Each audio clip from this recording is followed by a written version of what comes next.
Hello and welcome. As you probably know, deep learning has already transformed traditional internet businesses like web search and advertising. But deep learning is also enabling brand new products and businesses and ways of helping people to be created. Everything ranging from better healthcare, where deep learning is getting really good at reading X-ray images, to delivering personalized education, to precision agriculture, to even self-driving cars, and many others. If you want to learn the tools of deep learning and be able to apply them to build these amazing things, I want to help you get there. When you finish this sequence of courses on Coursera called the Specialization, you will be able to put deep learning onto your resume with confidence.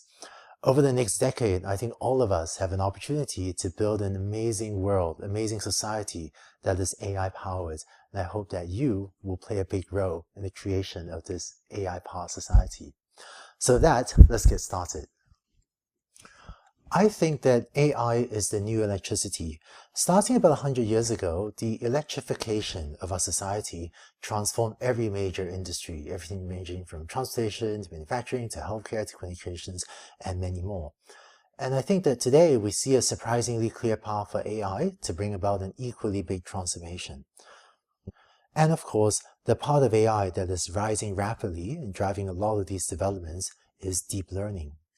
So today, deep learning is one of the most highly sought after skills in the technology world. And through this course and a few courses after this one, I want to help you to gain and master those skills. So here's what you learn in this sequence of courses, also called a specialization on Coursera. In the first course, you learn about the foundations of neural networks. You learn about neural networks and deep learning. This video that you're watching is part of this first course, which lasts 4 weeks in total. And each of the 5 courses in this specialization will be about 2 to 4 weeks, with most of them actually shorter than 4 weeks. But in this first course, you learn how to build a neural network, including a deep neural network, and how to train it on data. And at the end of this course, you'll be able to build a deep neural network to recognize, guess what? Cats. For some reason, there is a cat meme running around in deep learning. And so, following tradition, in this first course, we'll build a cat recognizer. Then in the second course, you learn about the practical aspects of deep learning. So you learn, now that you've built a neural network, how to actually get it to perform well. So you learn about hyperparameter tuning, regularization, how to diagnose bias and variance, and advanced optimization algorithms like momentum, RMS prop, and the Adam optimization algorithm. Sometimes it seems like there's a lot of tuning, even some black magic on how you build a neural network. So the second course, which is just 3 weeks, will demystify some of that black magic. In the third course, which is just 2 weeks, you learn how to structure your machine learning project. It turns out that the strategy for building a machine learning system has changed in the era of deep learning. So for example, the way you split your data into train, development or dev, also called holdout cross-validation set, and test sets, has changed in the era of deep learning. So what are the new best practices for doing that? And what if your training set and your test set come from different distributions? That's happening a lot more in the era of deep learning. So how do you deal with that? And if you've heard of end-to-end deep learning, you also learn more about that in this third course and see when you should use it and maybe when you shouldn't. The material in this third course is relatively unique. I'm going to share with you a lot of the hard-won lessons that I've learned building and shipping quite a lot of deep learning products. This, as far as I know, this is largely material that is not taught in most universities that have deep learning courses. But I think it'll really help you to get your deep learning systems to work well. In the next course, we'll then talk about convolutional neural networks, often abbreviated CNNs. Convolutional networks or convolutional neural networks are often applied to images. So you learn how to build these models in course 4. Finally, in course 5, you learn sequence models and how to apply them to natural language processing and other problems. So sequence models includes models like recurrent neural networks, abbreviated RNNs, and LSTM models, stands for long short-term memory models. You learn what these terms mean in course 5 and be able to apply them to natural language processing problems, Right? So you learn these models in course 5 and be able to apply them to sequence data. So for example, natural language is just a sequence of words. And you also understand how these models can be applied to speech recognition or to music generation and other problems. So through these courses, you learn the tools of deep learning, you'll be able to apply them to build amazing things, and I hope many of you through this will also be able to advance your career. So with that, let's get started. Please go on to the next video where we'll talk about deep learning applied to supervised learning. The term deep learning refers to training neural networks, sometimes very large neural networks. So what exactly is a neural network? In this video, let's try to give you some of the basic intuitions. Let's start with a housing price prediction example. Let's say you have a data set with 6 houses, so you know the size of the houses in square feet or square meters, and you know the price of the house, and you want to fit a function to predict the price of a house as a function of its size. So if you're familiar with linear regression, you might say, well, let's fit a straight line to this data. So, maybe you get a straight line like that. But to be a bit fancier, you might say, well, we know that prices can never be negative, right? So instead of a straight line fit, which will eventually become negative, let's bend the curve here. So it just ends up 0 here. So this thick blue line ends up being, your function. For predicting the price of a house as a function of its size, whereas 0 here, and then there's a straight line fit to the right. So you can think of this function that you've just fit to housing prices as a very simple neural network. It's almost the simplest possible neural network. Let me draw it here. We have as the input to the neural network the size of a house, which we want to call x. It goes into this node, this little circle, and then it outputs the price we're going to call y. So this little circle, which is a single neuron in a neural network, implements this function that we drew on the left. And all that the neuron does is it inputs the size, computes this linear function, takes a max of 0, and then outputs the estimated price.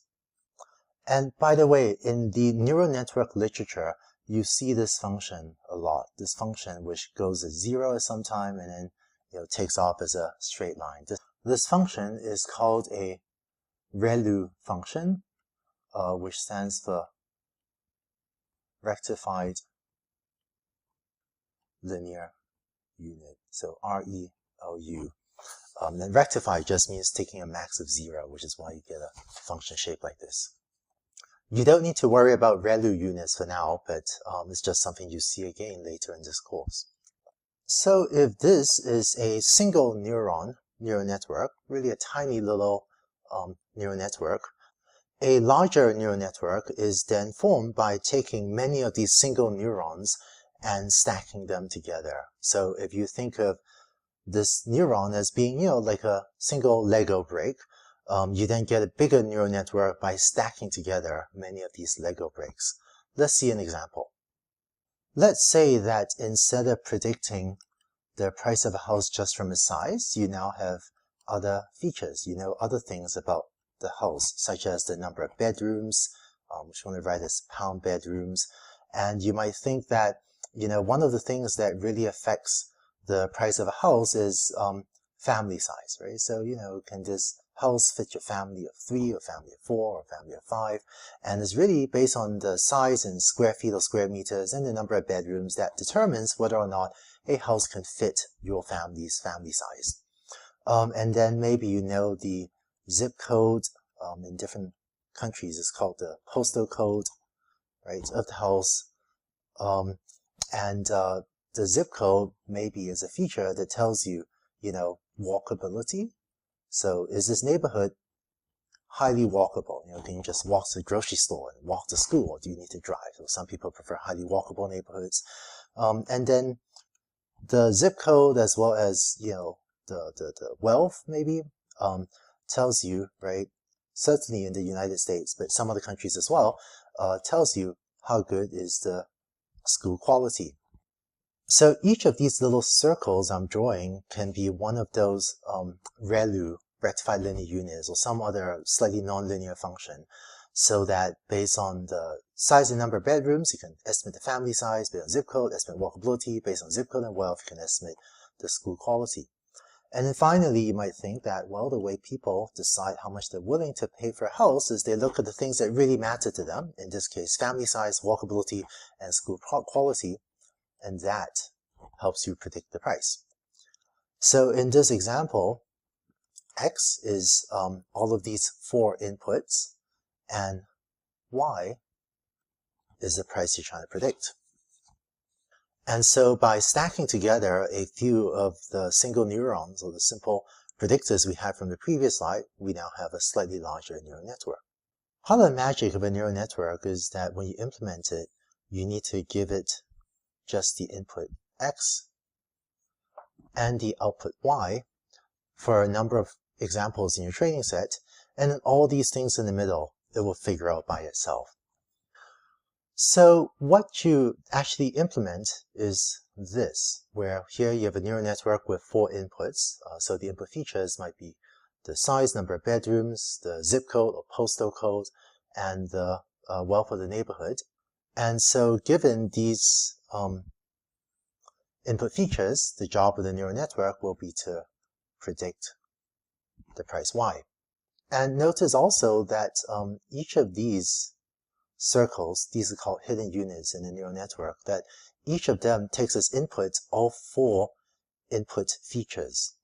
So for example, rather than saying this first node represents family size, and family size depends only on the features x1 and x2, right? Instead, we're going to say, well, neural network, you decide whatever you want this node to be, and we'll give you all 4 input features to compute whatever you want. So we say that the layers, that is this input layer and this layer in the middle of the neural network, are densely connected because every input feature is connected to every one of these circles in the middle.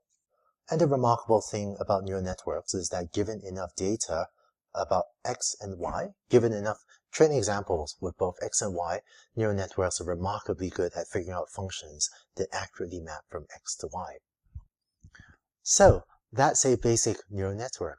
It turns out that as you build out your own neural networks, you probably find them to be most useful, most powerful in supervised learning settings, meaning that you're trying to take an input X and map it to some output Y, like we just saw in the housing price prediction example.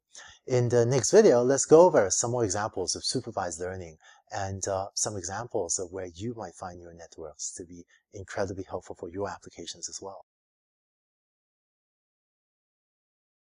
There's been a lot of hype about neural networks, and perhaps some of that hype is justified given how well they're working. But it turns out that so far, almost all the economic value created by neural networks has been through one type of machine learning called supervised learning. Let's see what that means, and let's go over some examples. In supervised learning, you have some input X, and you want to learn a function mapping it to some output Y. So for example, just now we saw the housing price prediction application where you input some features of a home and try to output or estimate the price Y. Here are some other examples that neural networks have been applied to very effectively. Possibly the single most lucrative application of deep learning today is online advertising. Maybe not the most inspiring, but certainly very lucrative, in which by inputting an ad, information about an ad that a website is thinking of showing you, and some information about the user, neural networks have gotten very good at predicting whether or not you click on an ad. And by showing you and showing users the ads that you're most likely to click on, this has been an incredibly lucrative application of neural networks at multiple companies. Because the ability to show you ads that you're more likely to click on has a direct impact on the bottom line of some of the very large online advertising companies. Computer vision has also made huge strides in the last several years, mostly due to deep learning. So you might input an image and want to output an index, say from 1 to 1,000, trying to tell you if this picture might be any one of, say, 1,000 different images. So you might use that for photo tagging. I think the recent progress in speech recognition has also been very exciting, where you can now input an audio clip to a neural network and have it output a text transcript. Machine translation has also made huge strides thanks to deep learning, where now you can have a neural network input an English sentence and directly output, say, a Chinese sentence. And in autonomous driving, you might input an image, say a picture of what's in front of your car, as well as some information from a radar. And based on that, maybe a neural network can be trained to tell you the position of the other cars on the road. So this becomes a key component in autonomous driving systems. So a lot of the value creation through neural networks has been through, cleverly selecting what should be X and what should be Y for your particular problem, and then fitting this supervised learning component into often a bigger system, such as an autonomous vehicle. It turns out that slightly different types of neural networks are useful for different applications. For example, in the real estate application that we saw in the previous video, we use a relatively standard neural network architecture, right? Maybe for real estate and online advertising might be a relatively standard neural network, like the one that we saw. For image applications, we'll often use convolutional neural networks, often abbreviated CNN. And for sequence data, so for example, audio has a temporal component, right? Audio is played out over time, so audio is most naturally represented as a one-dimensional time series. So it's a one-dimensional temporal sequence. And so for sequence data, you often use an RNN, a recurrent neural network. Language, English and Chinese, the alphabets or the words come one at a time. So language is also most naturally represented as sequence data. And so more complex versions of RNNs are often used for these applications. And then for more complex applications like autonomous driving, where you have an image that might suggest more of a CNN convolutional neural net structure, and radar info, which is, something quite different, you might end up with a more custom or some more complex hybrid neural network architecture. So just to be a bit more concrete about what are the standard CNN and RNN architectures. So in the literature, you might have seen pictures like this. So that's a standard neural net. You might have seen pictures like this. Well, this is an example of a convolutional neural network. And we'll see in a later course exactly what this picture means and how you can implement this. But convolutional networks are often used for image data. And you might also have seen pictures like this, and you learn how to implement this in a later course. Recurrent neural networks are, very good for this type of one-dimensional, right, sequence data that has maybe a temporal component. You might also have heard about applications of machine learning to both structured data and unstructured data. Here's what the terms mean. Structured data means basically, databases of data. So, for example, in housing price prediction, you might have a database with a column that tells you the size and the number of bedrooms. So this is structured data. Or, in predicting whether or not a user will click on an ad, you might have information about the user, such as their age, some information on the ad, and then labels Y that you're trying to predict. So that's structured data, meaning that each of the features, such as size of a house or number of bedrooms or the age of a user, has a very well-defined meaning. In contrast, unstructured data refers to things like audio, raw audio, or images where you might want to recognize what's in the image, or text. Here, the features might be the pixel values in an image or the individual words in a piece of text. Historically, it's been much harder for computers to make sense of unstructured data compared to structured data. And in fact, the human race has evolved to be very good at understanding audio cues as well as images. And then text was a more recent invention, but people are just really good at interpreting unstructured data. And so one of the most exciting things about the rise of neural networks is that thanks to deep learning, thanks to neural networks, computers are now much better at interpreting unstructured data as well compared to just a few years ago.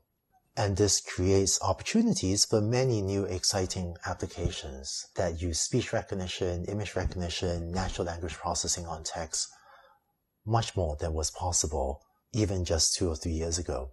I think because people have a natural empathy to understanding unstructured data, you might hear about neural network successes on unstructured data more in the media, because it's just cool when a neural network recognizes a cat, and we all like that, and we all know what that means. But it turns out that a lot of the short-term economic value that neural networks are creating has also been on structured data, such as much better advertising systems, much better product recommendations, and just a much better ability to process the giant databases that many companies have to make accurate predictions from them. So in this course, a lot of the techniques we'll go over will apply to both structured data and to unstructured data. For the purposes of explaining the algorithms, we will draw a little bit more on examples that use unstructured data. But as you think through applications of neural networks within your own team, I hope you find both uses for them in both structured and unstructured data. So neural networks have transformed supervised learning and are creating tremendous economic value. It turns out, though, that the basic technical ideas behind neural networks have mostly been around, sometimes for many decades. So why is it then that they're only just now taking off and working so well? In the next video, we'll talk about why it's only quite recently that neural networks have become this incredibly powerful tool that you can use. If the basic technical ideas behind deep learning, behind neural networks, have been around for decades, why are they only just now taking off? In this video, let's go over some of the main drivers behind the rise of deep learning, because I think this will help you better spot the best opportunities within your own organization to apply these tools. Over the last few years, a lot of people have asked me, Andrew, why is deep learning suddenly working so well? And when I'm asked that question, this is usually the picture I draw for them. Let's say we plot a figure where on the horizontal axis, we plot the amount of data we have for a task. And let's say on the vertical axis, we plot the performance of our learning algorithm, such as the accuracy of our spam classifier or our ad click predictor, or the accuracy of our neural net for figuring out the position of other cars for our self-driving car. It turns out if you plot the performance of a traditional learning algorithm like support vector machine or logistic regression as a function of the amount of data you have, you might get a curve that looks like this, where the performance improves for a while as you add more data, but after a while the performance pretty much plateaus, right? This is supposed to be a horizontal line, didn't draw that very well. It was as if they didn't know what to do with huge amounts of data. And what happened in our society over the last 20 years maybe is that for a lot of problems, we've went from having a relatively small amount of data to having, often a fairly large amount of data, right? And a lot of this was thanks to the digitization of a society where so much human activity is now in the digital realm. We spend so much time on the computers, on websites, on mobile apps, and activities on digital devices creates data. And thanks to the rise of inexpensive cameras built into our cell phones, accelerometers, all sorts of sensors in the Internet of Things, we also just have been collecting more and more and more data. So over the last 20 years, for a lot of applications, we just accumulated a lot more data, more than traditional learning algorithms were able to effectively take advantage of. And with neural networks, it turns out that if you train a small neural net, then its performance maybe looks like that. If you train a somewhat larger neural net, let's call this a medium-sized neural net, its performance often even a little bit better. And if you train a very large neural net, then its performance often just keeps getting better and better. So a couple observations. One is, if you want to hit this very high level of performance, then you need two things. First, often you need to be able to train a big enough neural network in order to take advantage of a huge amount of data. And second, you need to be out here on the x-axis. You do need a lot of data. So we often say that scale has been driving deep learning progress, and by scale, I mean both the size of the neural network, meaning just a neural network with a lot of hidden units, a lot of parameters, a lot of connections, as well as scale of the data. In fact, today, one of the most reliable ways to get better performance in a neural network is often to either train a bigger network or throw more data at it. And that only works up to a point, because eventually you run out of data, or eventually the neural network is so big that it takes too long to train. But just improving scale has actually taken us a long way in the world of deep learning.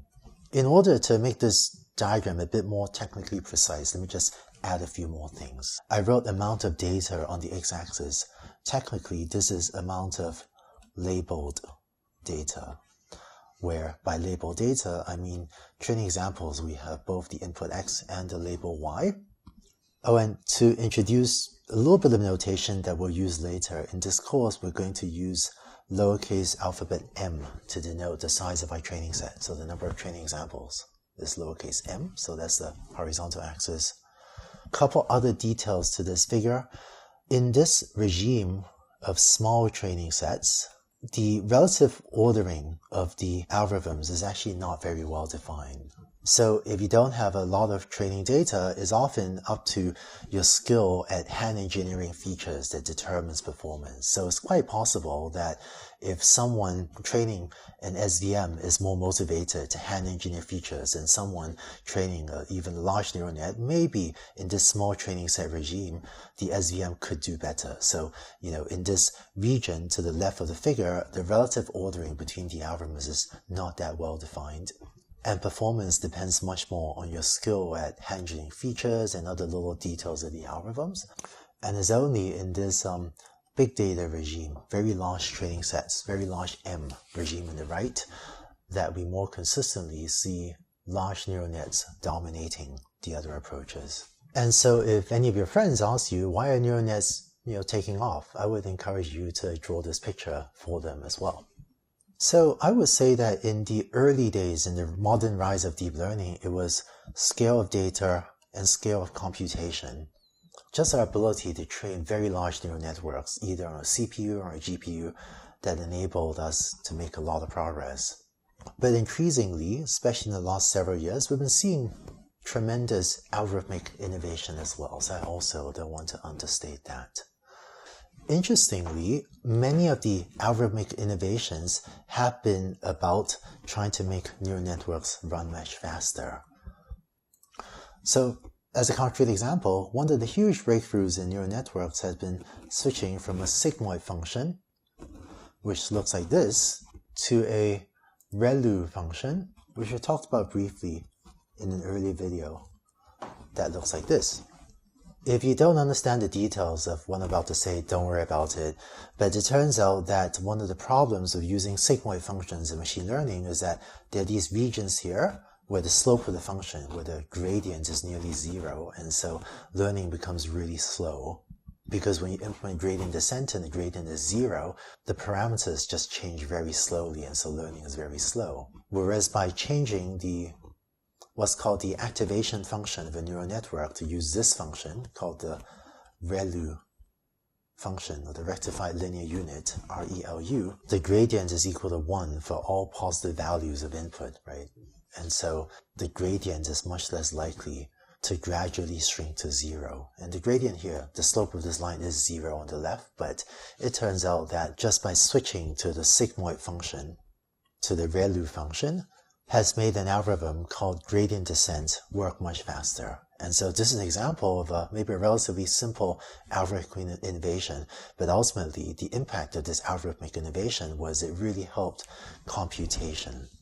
So there have actually been quite a lot of examples like this of where we change the algorithm because it allows our code to run much faster, and this allows us to train bigger neural networks or to do so in a reasonable amount of time, even when we have a large network or a lot of data.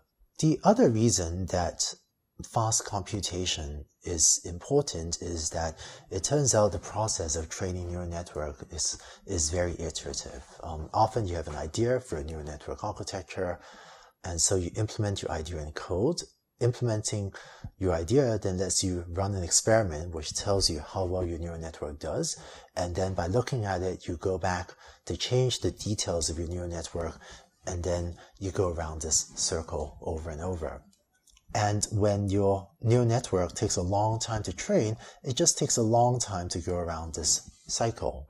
And there's a huge difference in your productivity building effective neural networks when you can have an idea and try it and see if it worked in 10 minutes or maybe at most a day, versus if you have to train your neural network for a month, which sometimes does happen.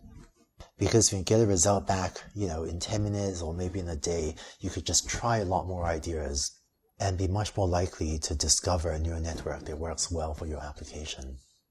And so faster computation has really helped in terms of speeding up the rate at which you can get an experimental result back.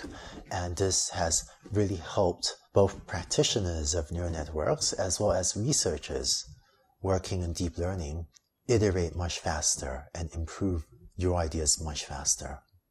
And so all this has also been a huge boon to the entire deep learning research community, which has been incredible at just inventing new algorithms and making non-stop progress on that front. So these are some of the forces powering the rise of deep learning. But the good news is that these forces are still working powerfully to make deep learning even better. Take data. Society is still throwing off more and more digital data. Or take computation, with the rise of specialized hardware like GPUs and faster networking, many types of hardware. I'm actually quite confident that our ability to build very large neural networks from a sheer computation point of view will keep on getting better. And take algorithms, the whole deep learning research community is still continues to be phenomenal at innovating on the algorithms front. So because of this, I think that we can be optimistic. I'm certainly optimistic that deep learning will keep on getting better for many years to come. So with that, let's go on to the last video of this section, where we'll talk a little bit more about what you learned from this course. So you're just about to reach the end of the first week of material on the first course in this specialization. Let me give you a quick sense of what you learned in the next few weeks as well. As I said in the first video, this specialization comprises 5 courses, and right now we're in the first of these 5 courses, which teach you the most important foundations, really the most important building blocks of deep learning. So by the end of this first course, you know how to build and get to work a deep neural network. So here are the details of what is in this first course. This course has 4 weeks of material, and you're just coming up to the end of the first week where you saw an introduction to deep learning. At the end of each week, there'll also be 10 multiple choice questions that you can use to double check your understanding of the material. So when you're done watching this video, I hope you go on to take a look at those questions. In the second week, you then learn about the basics of neural network programming. You learn the structure of what are called the forward propagation and the back propagation steps of the algorithm, and how to implement neural networks efficiently. Starting from the second week, you also get to do a programming exercise that lets you practice the material you've just learned, implement the algorithms yourself, and see it work for yourself. I find it really satisfying when I learn about an algorithm and I get to code it up and I see it work, for myself. So I hope you enjoy that too. Having learned the framework for neural network programming, in the third week, you code up a single hidden layer neural network. Right. So you learn about all the key concepts needed to implement and get to work a neural network. And then finally in week 4, you build a deep neural network, a neural network with many layers, and see it work for yourself. So with that, congratulations on finishing the videos up to this one. I hope that you now have a good high-level sense of what's happening in deep learning. And perhaps some of you are also starting to have some ideas of where you might want to apply deep learning yourself. So I hope that after this video, you go on to take a look at the 10 multiple choice questions that follow this video on the course website, and just use the 10 multiple choice questions to check your understanding. And don't worry if you don't get all the answers right the first time, you can try again and again until you get them all right. I found them useful to make sure that I'm understanding all the concepts. I hope they'll help you that way too. So with that, congrats again for getting up to here, and I look forward to seeing you in the week 2 videos. As part of this course by deeplearning.ai, I hope to not just teach you the technical ideas in deep learning, but also introduce you to some of the people, some of the heroes in deep learning, the people that invented so many of these ideas that you learn about in this course or in this specialization. In these videos, I hope to also ask these leaders of deep learning to give you career advice for how you can break into deep learning, for how you can do research or find a job in deep learning. As the first of this interview series, I'm delighted to have to present to you an interview with Geoffrey Hinton. Welcome, Jeff, and thank you for doing this interview with deeplearning.ai. Thank you for inviting me. I think that at this point, you more than anyone else on this planet has invented so many of the ideas behind deep learning. And a lot of people have been calling you the godfather of deep learning, although it wasn't until we're just chatting a few minutes ago that I realized you think I'm the first one to call you that, which I'm quite happy to have done. But what I want to ask is, many people know you as a legend. I want to ask about your personal story behind the legend. So how did you get involved in, going way back, how did you get involved in AI and machine learning and neural networks? So when I was at high school, I had a classmate who was always better than me at everything. He was a brilliant mathematician. And he came into school one day and said, "Did you know the brain uses holograms?" And I guess that was about 1966.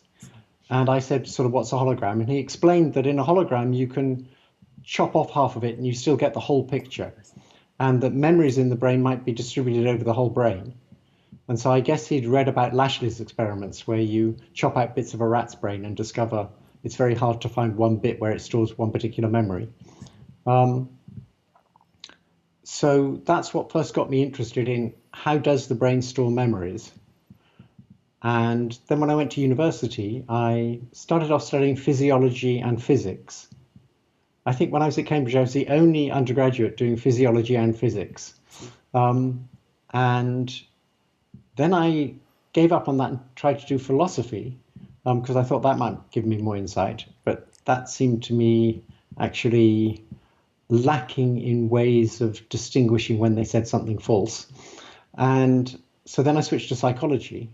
And in psychology, they had very, very simple theories. And it seemed to me it was sort of hopelessly inadequate for explaining what the brain was doing. So then I took some time off and became a carpenter. And then I decided I'd try AI. And I went off to Edinburgh to study AI with Longit Higgins. And he had done very nice work on neural networks. And he'd just given up on neural networks and been very impressed by Winograd's thesis. So when I arrived, he thought I was kind of doing this old-fashioned stuff and I ought to start on symbolic AI.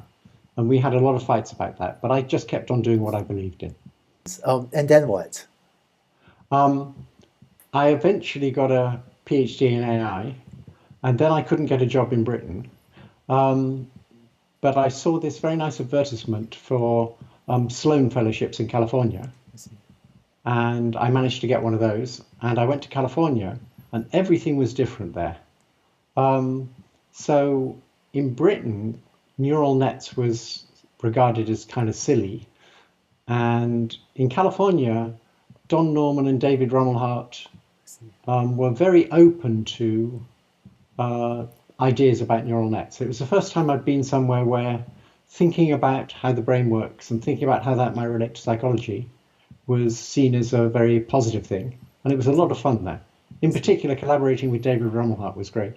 I see, right. So this is when you were at UCSD and you and Rumelhart around, 1982, wound up writing, the seminal backprop paper, right? Actually, it was more complicated than that. What happened?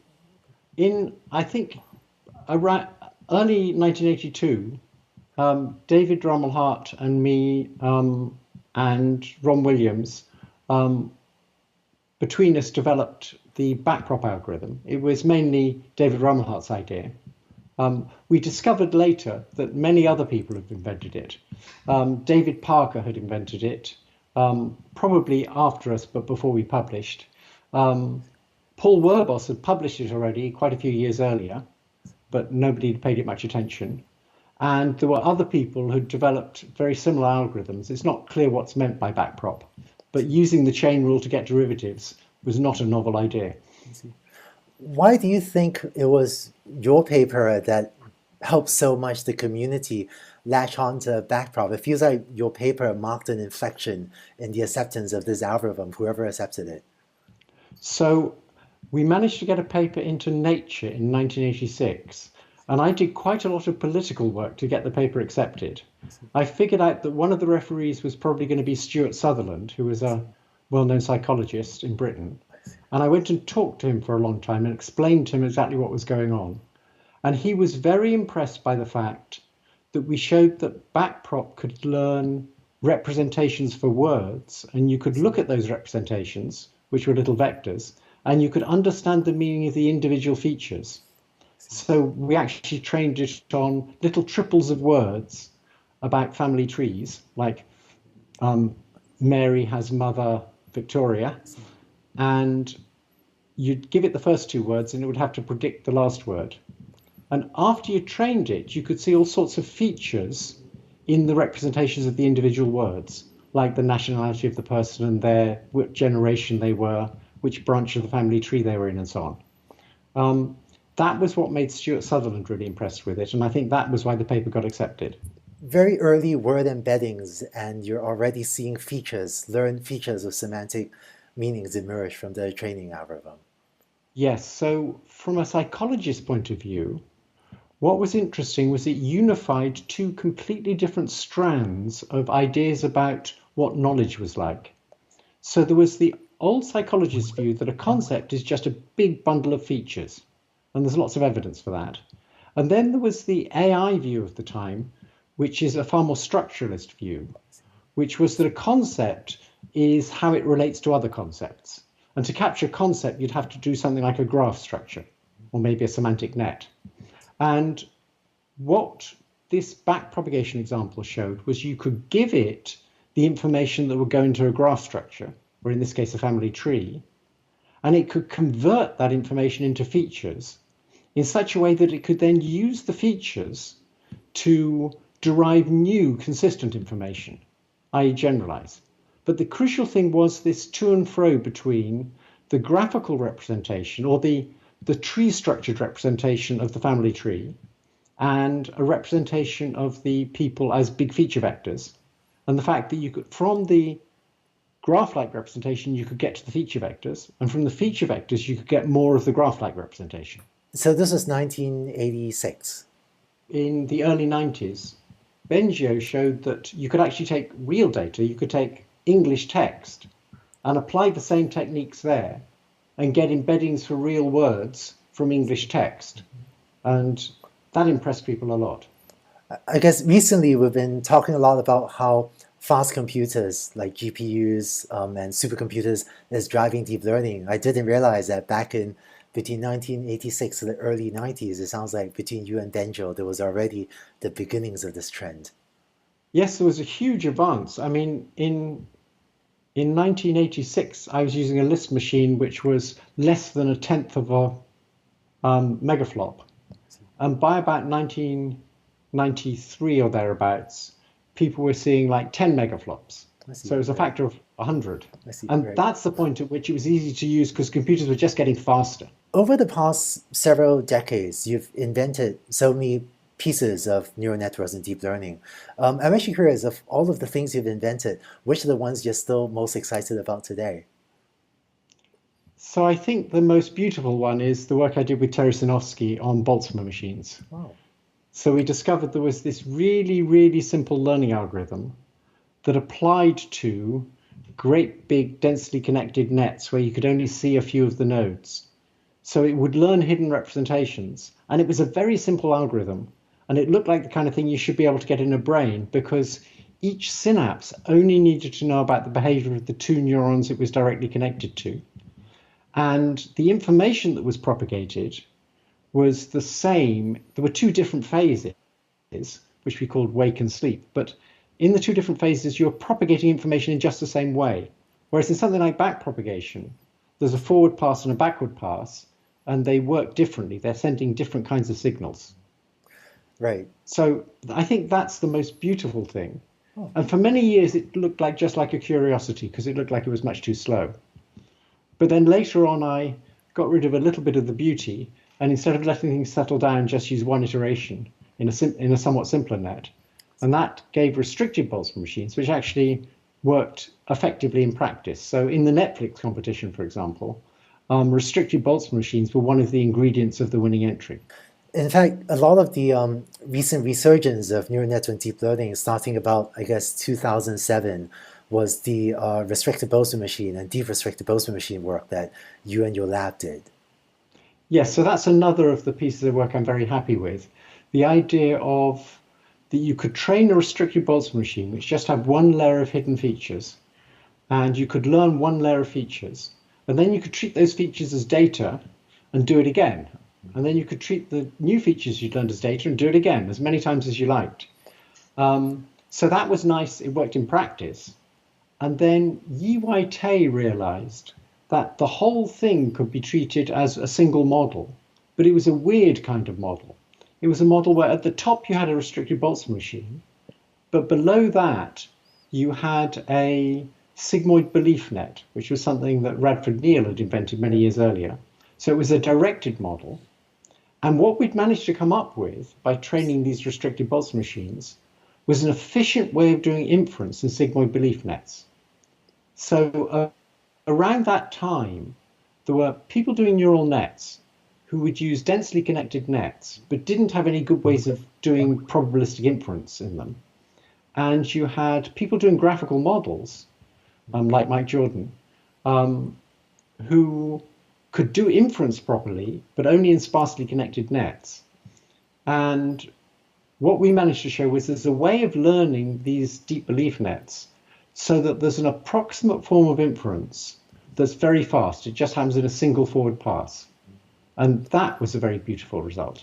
And you could guarantee that each time you learned an extra layer of features, there was a bound. Each time you learned a new layer, you got a new bound, and the new bound was always better than the old bound.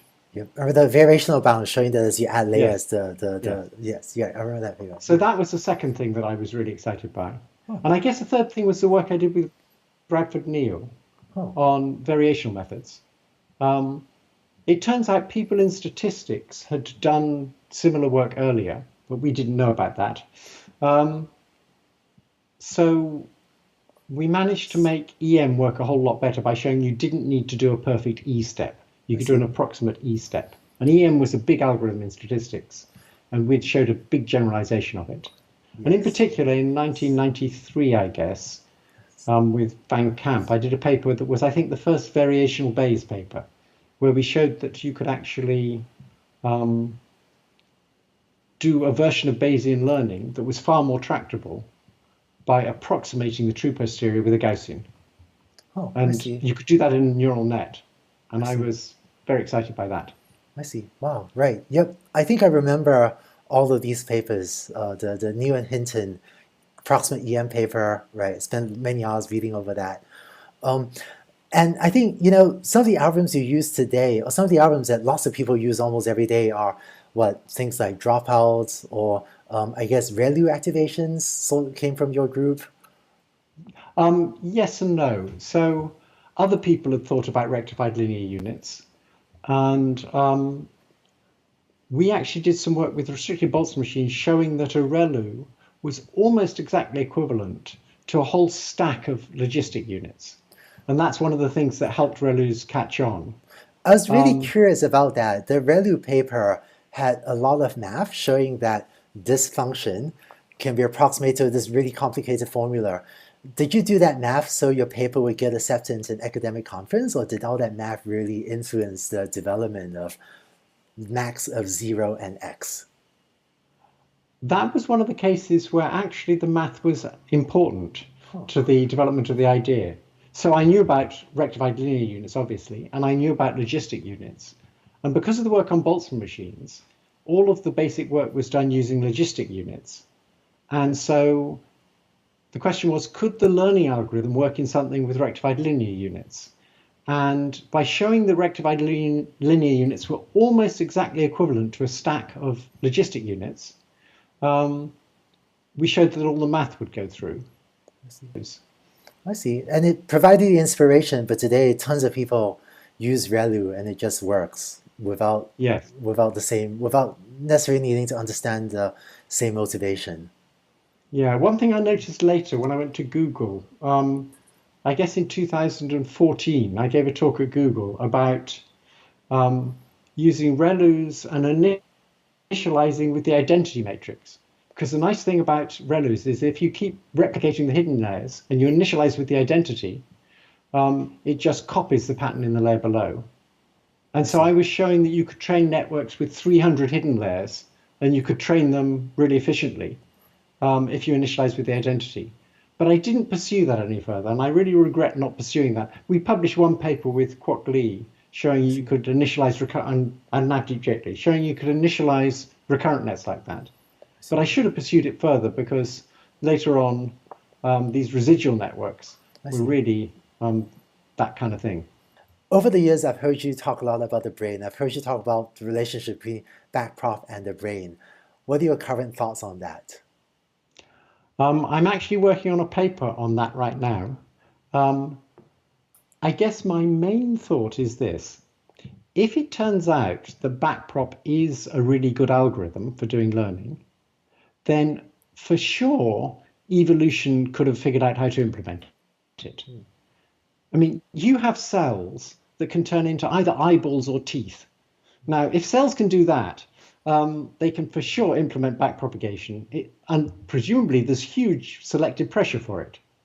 So I think the neuroscientist's idea that it doesn't look plausible is just silly. There may be some subtle implementation of it. And I think the brain probably has something that may not be exactly backpropagation, but is quite close to it. And over the years, I've come up with a number of ideas about how this might work.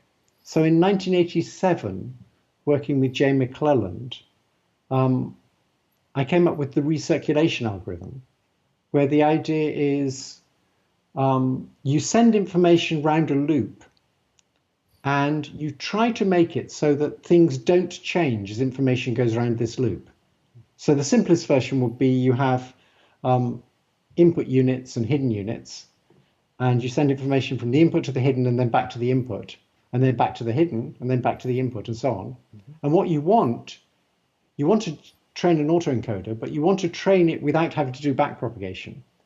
So you just train it to try and get rid of all variation in the activities. So the idea is that the learning rule for a synapse is change the weight in proportion to the presynaptic input and in proportion to the rate of change of the postsynaptic input. But in recirculation, you're trying to make the postsynaptic input, you're trying to make the old one be good and the new one be bad. So you're changing it in that direction. And we invented this algorithm before neuroscientists had come up with spike time dependent plasticity.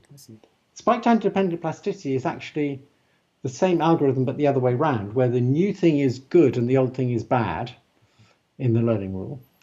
So you're changing the weight in proportion to the presynaptic activity times the new postsynaptic activity minus the old one. Later on, I realized in 2007 that if you took a stack of restricted Boltzmann machines and you trained it up, after it was trained, you then had exactly the right conditions for implementing backpropagation by just trying to reconstruct. If you looked at the reconstruction error, that reconstruction error would actually tell you the derivative of the discriminative performance. And at the first deep learning workshop at NIPS in 2007, I gave a talk about that that was almost completely ignored. Later on, Yoshua Bengio took up the idea, and that's actually done quite a lot more work on that. And I've been doing more work on it myself. And I think this idea that if you have a stack of autoencoders, then you can get derivatives by sending activity backwards and looking at reconstruction errors is a really interesting idea, may well be how the brain does it. One other topic that I know you've thought a lot about and that I hear you're still working on is how to deal with multiple timescales in deep learning. So can you share your thoughts on that? Yes, so actually that goes back to my first year as a graduate student. The first talk I ever gave was about using what I called fast weights. So weights that adapt rapidly, but decay rapidly, and therefore can hold short-term memory. And I showed in a very simple system in 1973 that you could do true recursion with those weights. And what I mean by true recursion is that the neurons that are used for representing things get reused for representing things in the recursive call, and the weights that are used for representing knowledge get reused in the recursive call. And so that leaves the question of, when you pop out of a recursive call, how do you remember what it was you were in the middle of doing? Where's that memory? Because you used the neurons for the recursive call. And the answer is, you can put that memory into fast weights, and you can recover the activity states of the neurons from those fast weights. And more recently, working with Jimmy Barr, we actually got a paper in NIPS about using fast weights for recursion like that. So that was quite a big gap. The first model was unpublished in 1973, and then Jimmy Barr's model was in 2015, I think, or 2016. So it's about 40 years later. And I guess one other idea I've heard you talk about for quite a few years now, over 5 years, I think, is capsules. Where are you with that? Okay, so I'm back to the state I'm used to being in, which is I have this idea I really believe in, and nobody else believes it. And I submit papers about it, and they all get rejected. But I really believe in this idea, and I'm just going to keep pushing it. So it hinges on,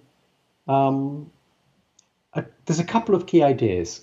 One is about how you represent multidimensional entities. And you can represent multidimensional entities by just a little vector of activities, as long as you know there's only one of them. So the idea is, in each region of the image, you'll assume there's at most one of a particular kind of feature. And then you'll use a bunch of neurons, and their activities will represent the different aspects of that feature. Like, within that region, exactly what are its x and y coordinates? What orientation is it at? How fast is it moving? What color is it? How bright is it? And stuff like that. So you can use a whole bunch of neurons to represent different dimensions of the same thing, provided there's only one of them. That's a very different way of doing representation from what we're normally used to in neural nets. Normally in neural nets, we just have a great big layer, and all the units go off and do whatever they do. But you don't think of bundling them up into little groups that represent different coordinates of the same thing. So I think there should be this extra structure. And then the other idea that goes with that. So this means in the distributed representation, you partition the representation to have different subsets to represent, right? I called each of those subsets a capsule. And the idea is a capsule is able to represent an instance of a feature, but only one. And it represents all the different properties of that feature. So it's a feature that has lots of properties, as opposed to a normal neuron in a normal neural net, which just has one scalar property. Sure, I see. Yep. Right. And then what you can do if you've got that is you can do something that normal neural nets are very bad at, which is you can do what I call routing by agreement. So let's suppose you want to do segmentation, and you have something that might be a mouth and something else that might be a nose, and you want to know if you should put them together to make one thing. So the idea is you'd have a capsule for a mouth that has the parameters of the mouth, and you have a capsule for a nose that has the parameters of the nose. And then to decide whether to put them together or not, you get each of them to vote for what the parameters should be for a face. Now, if the mouth and the nose are in the right spatial relationship, they will agree. So when you get two capsules at one level voting for the same set of parameters at the next level up, you can assume they're probably right, because agreement in a high dimensional space is very unlikely. And that's a very different way of doing filtering than what we normally use in neural nets. So I think this routing by agreement is going to be crucial for getting neural nets to generalize much better from limited data. I think it'll be very good at dealing with changes in viewpoint, very good at doing segmentation, and I'm hoping it'll be much more statistically efficient than what we currently do in neural nets, which is if you want to deal with changes in viewpoint, you just give it a whole bunch of changes in viewpoint and train it on them all. I see. Right, right. So rather than feed-forward only supervised learning, you could learn this in some different way. Well, I've still planned to do it with supervised learning, but the mechanics of the forward pass are very different. It's not a pure forward pass in the sense that there's little bits of iteration going on, where you think you found a mouth and you think you found a nose, and you do a little bit of iteration to decide whether they should really go together to make a face. I see. And you could do backprop through all that iteration. I see. So Right. you can train it all discriminatively. I see. Right. And we're working on that now at my group in Toronto. So I now have a little Google team in Toronto, part of the see. Brain team. I see. Yep. I see. And Great. that's what I'm excited about right now. Oh, I see. Great. Yeah. Look forward to that paper when that comes out. Yeah. If it comes out. You know, you've worked in deep learning for several decades. I'm actually really curious, how has your thinking, your understanding of AI, changed over these years? So I guess a lot of my intellectual history has been around backpropagation and how to use backpropagation, how to make use of its power. So to begin with, in the mid-80s, we were using it for discriminative learning and it was working well. I then decided by the early 90s that actually most human learning was going to be unsupervised learning. Yep. And I got much more interested in unsupervised learning. And that's when I worked on things like the wake-sleep algorithm. And your comments at that time really influenced my thinking as well. So Right, when I was yes. leading Google Brain, our first project spent a lot of work on unsupervised learning because of your influence. Right. And I may have misled you. I That see. is, in the long run, I think unsupervised learning is going to be absolutely Yeah. crucial. Mm-hmm. Yeah. But you have to sort of face reality. And what's worked over the last 10 years or so is supervised learning, discriminative training, where you have labels, or you're trying to predict the next thing in a series, so that acts as the label. And that's worked incredibly well. And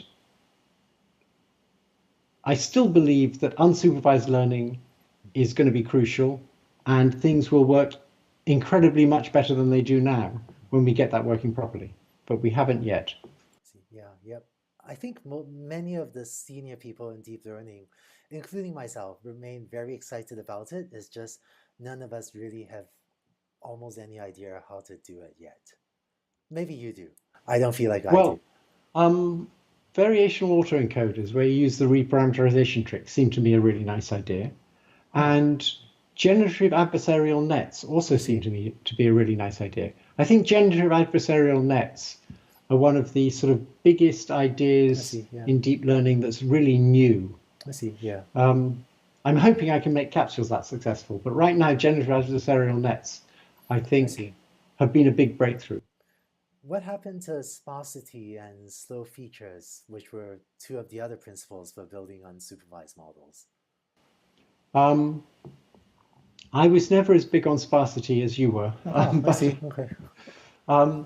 But slow features, I think, is a mistake. You shouldn't say slow. The basic idea is right, but you shouldn't go for features that don't change. You should go for features that change in predictable ways. I see. So here's a sort of basic principle about how you model anything. You take your measurements and you apply nonlinear transformations to your measurements until you get to a representation as a state vector in which the action is linear. So you don't just pretend it's linear like you do with Kalman filters, but you actually find a transformation from the observables to the underlying variables where linear operations like matrix multiplies on the underlying variables will do the work. So for example, if you want to change viewpoints, if you want to produce an image from another viewpoint, what you should do is go from the pixels to coordinates. And once you've got to the coordinate representation, which is the kind of thing I'm hoping capsules will find, you can then do a matrix multiply to change viewpoint, and then you can map it back to pixels. Right, that's why you did all that. That's a very, very general principle. That's why you did all that work on face synthesis, right? We take a face and compress it to a very low dimensional vector and show you can fiddle that and get back other faces. I had a student who worked on that. Yes. I didn't do much work on that myself. But I see. I'm sure you still get asked all the time, if someone wants to break into deep learning, what should they do? So what advice would you have? I'm sure you've given a lot of advice to people in one-on-one settings, but for the global audience of people watching this video, what advice would you have for them to get into deep learning? Okay, so my advice is sort of read the literature, but don't read too much of it. So this is advice I got from my advisor, which is very unlike what most people say. Most people say you should spend several years reading the literature, and then you should start working on your own ideas. And that may be true for some researchers, but for creative researchers, I think what you want to do is read a little bit of the literature and notice something that you think everybody is doing wrong. I'm contrarian in that sense. You look at it and it just doesn't feel right. And then figure out how to do it right. And then when people tell you that's no good, just keep at it. And I have a very good principle for helping people keep at it, which is either your intuitions are good or they're not. If your intuitions are good, you should follow them and you'll eventually be successful. If your intuitions are not good, it doesn't matter what you do. I see. Right, it's inspiring advice, so might as well go for it. You might as well trust your intuitions. There's no point not trusting them. I see, yeah. Listening. I usually advise people to not just read, but replicate published papers. And maybe that puts a natural limiter on how many you could do, because replicating results is pretty time consuming. Yeah. Yes, it's true that when you try and replicate a published paper, you discover all the little tricks necessary to make it to work. I see. The other advice I have is never stop programming. I see. Because if you give a student something to do, if they're a bad student, they'll come back and say it didn't work. And the reason it didn't work will be some little decision they made that they didn't realize was crucial. And if you give it to a good student, like Yi Wai-Tay, for example, you can give him anything and he'll come back and he'll say it worked. I remember doing this once. And I said, but wait a minute, Yi-Wai. Since we last talked, I realized it couldn't possibly work for the following reason. And Yi-Wai said, oh yeah, well, I realized that right away, so I assumed you didn't mean that. I see. Yeah, that's great, yeah. Let's see. Any other advice for people that want to break into AI and deep learning? I think that's basically read enough so you start developing intuitions and then trust your intuitions. I see, cool. Yeah. And go for it. I see, cool. And great. Don't be too worried if everybody else says it's nonsense. And I guess there's no way to know if others are right or wrong when they say it's nonsense, but you just have to go for it and then find out. Right, but there's one thing, which is if you think it's a really good idea and other people tell you it's complete nonsense, then you know you're really onto something. So one example of that is when Radford and I first came up with variational methods, I sent mail explaining it to a former student of mine called Peter Brown, who knew a lot about EM. And he showed it to people who worked with him, called the Della Pietra brothers. They were twins, I think. Yes, yes. And he then told me later what they said. And they said to him, either this guy's drunk or he's just stupid. So they really, really thought it was nonsense. Now, it could have been partly the way I explained it, because I explained it in intuitive terms. But when you have what you think is a good idea and other people think it's complete rubbish, that's the sign of a really good idea. Oh, I see. Unless you're wrong. Yeah. Oh, and research topics, new grad students should work on what? Capsules and maybe unsupervised learning. Any other? One good piece of advice for new grad students is see if you can find an advisor who has beliefs similar to yours. Because if you work on stuff that your advisor feels deeply about, you'll get a lot of good advice and time from your advisor. If you work on stuff your advisor's not interested in, all you'll get some advice, but it won't be nearly so useful. I see. And last one on advice for learners. How do you feel about people entering a PhD program versus joining, a top company or a top research group in a corporation? Yeah, it's complicated. I think right now what's happening is there aren't enough academics trained in deep learning to educate all the people we need educated in universities. There just isn't the faculty bandwidth there. But I think that's going to be temporary. I think what's happened is most departments are being very slow to understand the kind of revolution that's going on. I kind of agree with you that it's not quite a second industrial revolution, but it's something on nearly that scale. And there's a huge sea change going on, basically because our relationship to computers has changed. Instead of programming them, we now show them and they figure it out. That's a completely different way of using computers. And computer science departments are built around the idea of programming computers. And they don't understand that sort of this showing computers is going to be as big as programming computers. And so they don't understand that half the people in the department should be people who get computers to do things by showing them. I see. Right. So my own department refuses to acknowledge that it should have lots and lots of people doing this. It thinks they got a couple and maybe a few more, but not too many. And in that situation, you have to rely on the big companies to do quite a lot of the training. So Google is now training people we call brain residents. I suspect the universities will eventually catch up. I see. Yeah. Right. In fact, maybe a lot of students have figured this out. A lot of top PhD programs, over half the applicants are actually wanting to work on showing rather than programming. Yes. Yeah. Cool. Yeah. Great. Yeah. In fact, to give credit where it's due, whereas deep learning.ai is creating a deep learning specialization, as far as I know, the first deep learning MOOC was actually yours, taught on Coursera back in 2012 as well. And somewhat strangely, that's when you first published the RMS prop algorithm, which also took off. Right. Yes. Well, as you know, that was because you invited me to do the MOOC, and then when I was very dubious about doing it, you kept pushing me to do it. So it was very good that I did, and although it was a lot of work. Yes, yes, and thank you for doing that. I remember you complaining to me how much work it was and you staying up late at night, but I think, many learners have benefited for your first MOOC, and I'm still very grateful to you for it. So that's good. Yeah. Yeah. Over the years, I've seen you embroiled in debates about paradigms for AI and whether there's been a paradigm shift for AI. Can you share your thoughts on that? Yes, happily. So I think in the early days, back in the 50s, people like von Neumann and Turing didn't believe in symbolic AI. They were far more inspired by the brain. Unfortunately, they both died much too young, and their voice wasn't heard.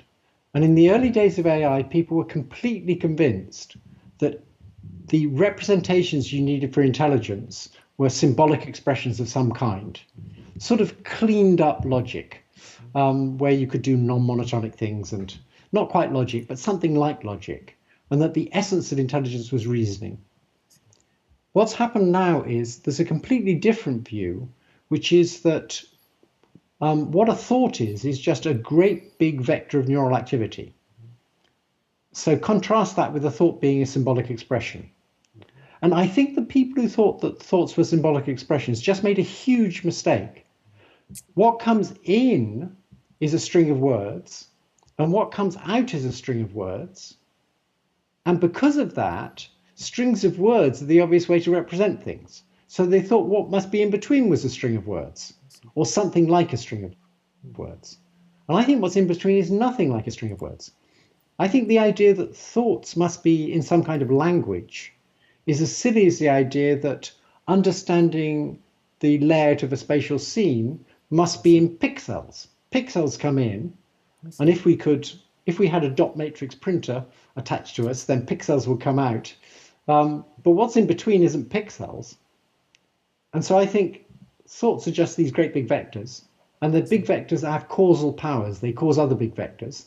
And that's utterly unlike the standard AI view that thoughts are symbolic expressions. I see. Yep. I guess AI is certainly coming around to this new point of view these days. Some of it. I see. Cool. I think a lot of people in AI still think thoughts have to be symbolic expressions. Thank you very much for doing this interview. It's fascinating to hear how deep learning has evolved over the years, as well as how you're still helping drive it into the future. So thank you, Jeff. Well, thank you for giving me this opportunity. Okay, thank you. Hello, and welcome back. In this week, we're going to go over the basics of neural network programming. It turns out that when you implement a neural network, there are some implementation techniques that are going to be really important.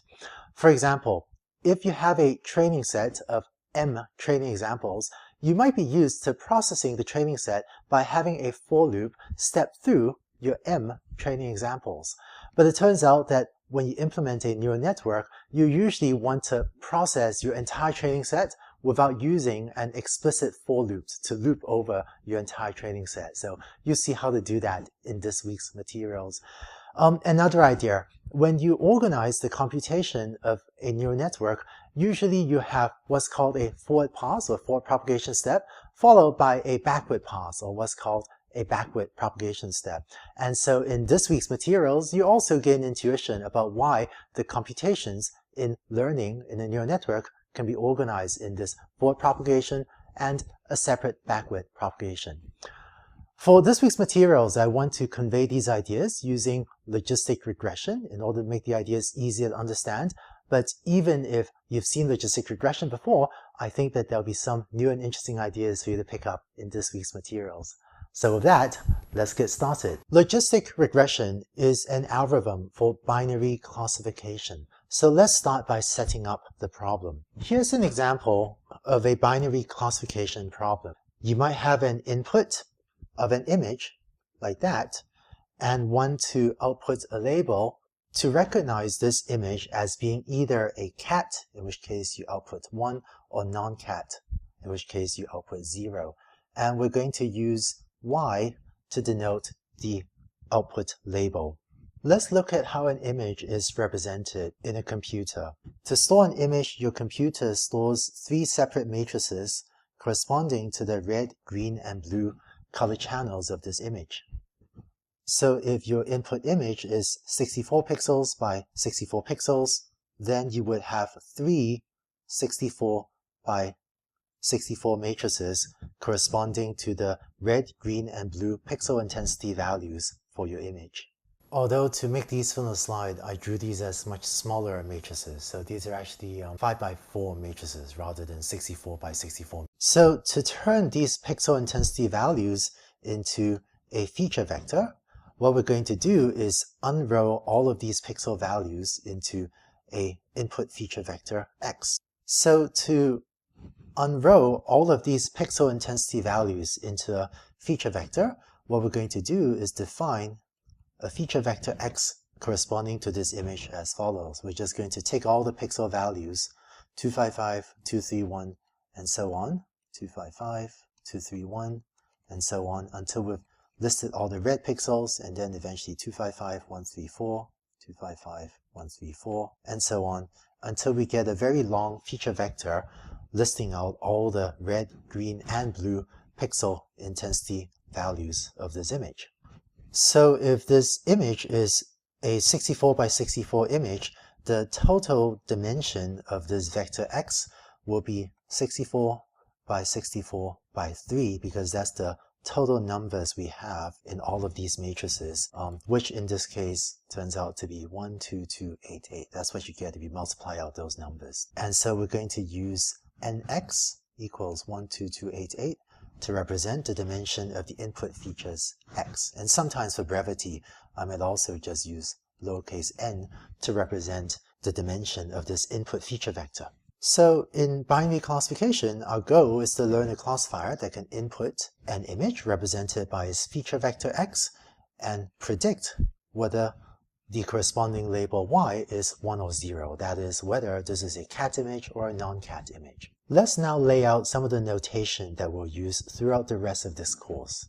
A single training example is represented by a pair X, Y, where X is an nx dimensional feature vector, and Y, the label, is either 0 or 1. Your training sets will comprise lowercase m training examples, and so your training sets will be written x1, y1, which is the input and output for your first training example, x2, y2, for your second training example, up to xm, ym, which is your last training example, and then that altogether is your entire training set. So I'm going to use lowercase m to denote the number of training examples, and sometimes to emphasize that this is the number of training examples, I might write this as m subscript train. And when we talk about a test set, we might sometimes use m subscript test to denote the number of test examples. So that's the number of test examples. Finally, to put all of the training examples into a more compact notation, we're going to define a matrix capital X as defined by taking your training set inputs, x1, x2, and so on, and stacking them in columns. So if you take x1 and put that as the first column of this matrix, and x2, put that as the second column, and so on, down to xm, then this is the matrix capital X. So this matrix X will have m columns, where m is the number of training examples, and the number of rows, or the height of this matrix, is nx. Notice that in other courses, you might see the matrix capital X defined by stacking up the training examples in rows, like so, x1 transpose down to xm transpose. But it turns out that when you're implementing neural networks, using this convention I have on the left will make the implementation much easier. So just to recap, X is a nx by m dimensional matrix, and when you implement this in Python, you see that x.shape, that's the Python command for finding the shape of a matrix, that this is an nx comma m. This just means it's an nx by m dimensional matrix. So that's how you group the training examples input x into a matrix. How about the output labels y?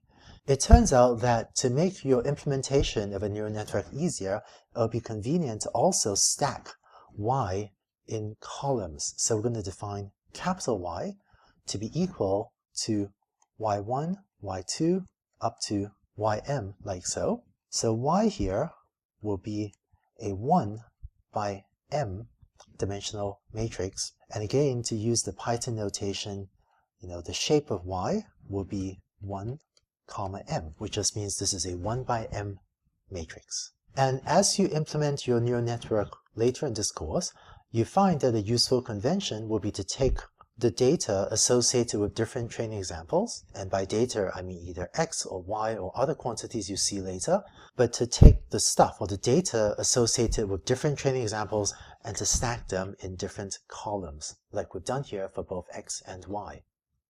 So that's the notation we'll use for logistic regression and for neural networks later in this course.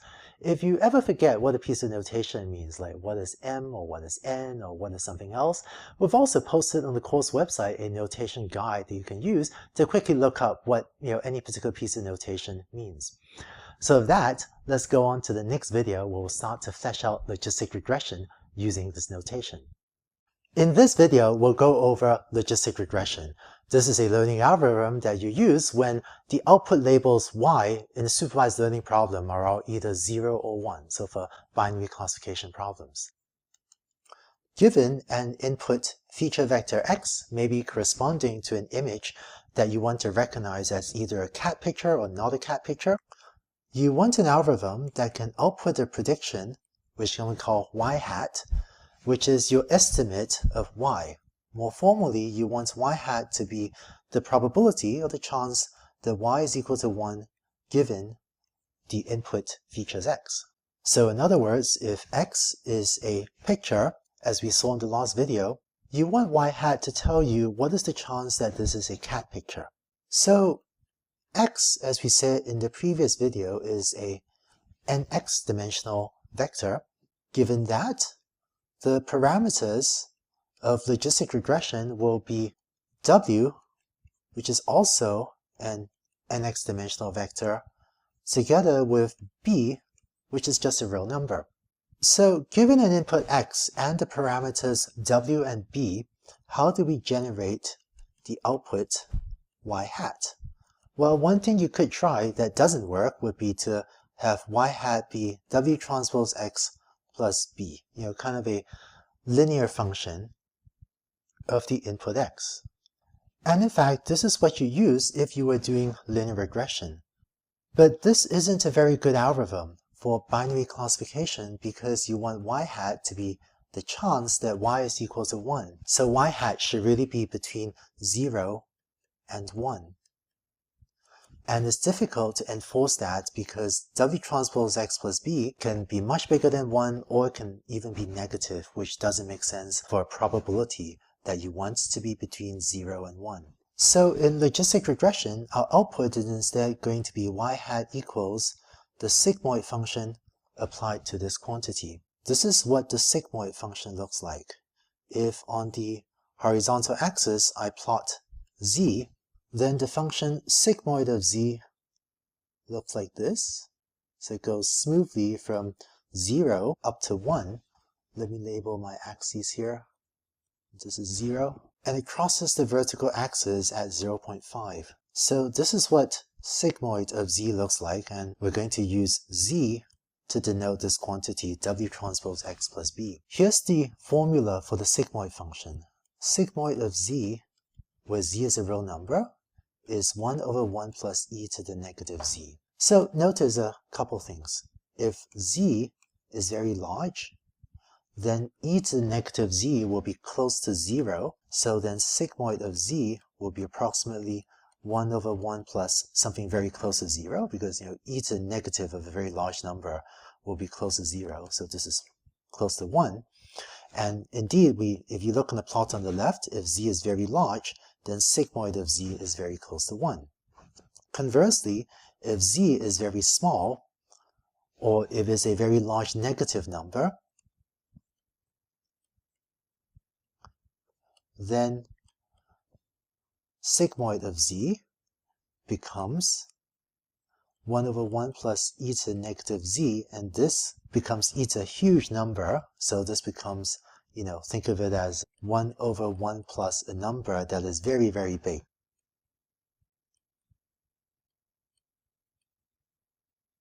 And so that's close to 0. And indeed, you see that as z becomes a very large negative number, sigmoid of z, goes very close to 0. So when you implement logistic regression, your job is to try to learn parameters w and b so that y hat becomes a good estimate of the chance of y being equal to 1. Before moving on, just another note on the notation. When we program neural networks, we'll usually keep the parameter w and the parameter b separate, where here b corresponds to an intercept term. In some other classes, you might have seen a notation that handles this differently.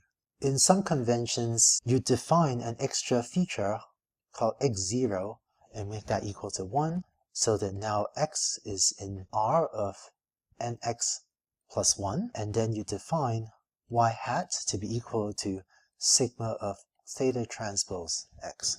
In this alternative notational convention, you have vector parameters theta 0, theta 1, theta 2, down to theta and x. And so theta 0 plays a row of b, that's just a row number, and theta 1 down to theta nx play the row of w.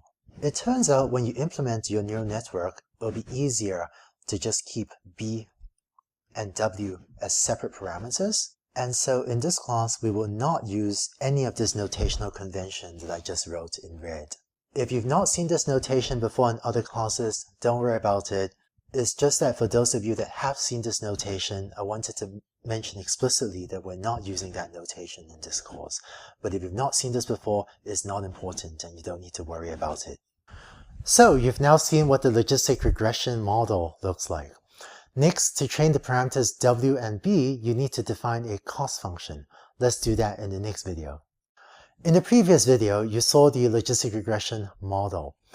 To train the parameters w and b of your logistic regression model, you need to define a cost function.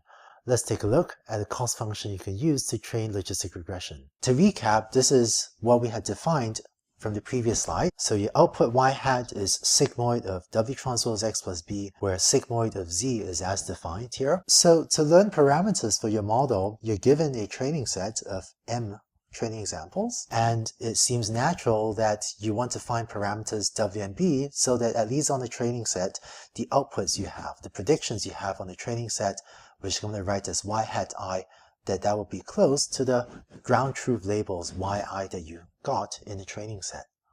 So to fill in a little bit more detail for the equation on top, we had said that y hat is as defined at the top for a training example x, and of course for each training example we're using these superscripts with round brackets with parentheses to index into different training examples. Your prediction on training example I, which is y hat I, is going to be obtained by taking the sigmoid function and applying it to W transpose xi, the input for the training example, plus b. And you can also define zi as follows, where zi is equal to W transpose xi plus b. So throughout this course, we're going to use this notational convention that the superscript parentheses I refers to data, be it x or y or z or something else, associated with the ith training example, associated with the ith example. Okay, that's what the superscript I in parentheses means. Now let's see what loss function or an error function we can use to measure how well our algorithm is doing. One thing you could do is define the loss when your algorithm outputs y hat and the true label as y to be maybe the squared error or 1/2 a squared error. It turns out that you could do this, but in logistic regression, people don't usually do this because when you come to learn the parameters, you find that the optimization problem, which we'll talk about later, becomes non-convex. So you end up with an optimization problem with multiple local optima. So gradient descent may not find the global optimum. If you didn't understand the last couple of comments, don't worry about it. We'll get to it in a later video. But the intuition to take away is that this function L, called the loss function, is a function we'll need to define to measure how good our output y hat is when the true label is y. And squared error seems like it might be a reasonable choice, except that it makes gradient descent not work well. So in logistic regression, we will actually define a different loss function that plays a similar role as squared error, but will give us an optimization problem that is convex, and so we'll see in a later video becomes much easier to optimize. So what we use in logistic regression is actually the following loss function, which I'm just going to write out here, is negative y log y hat plus 1 minus y log 1 minus y hat.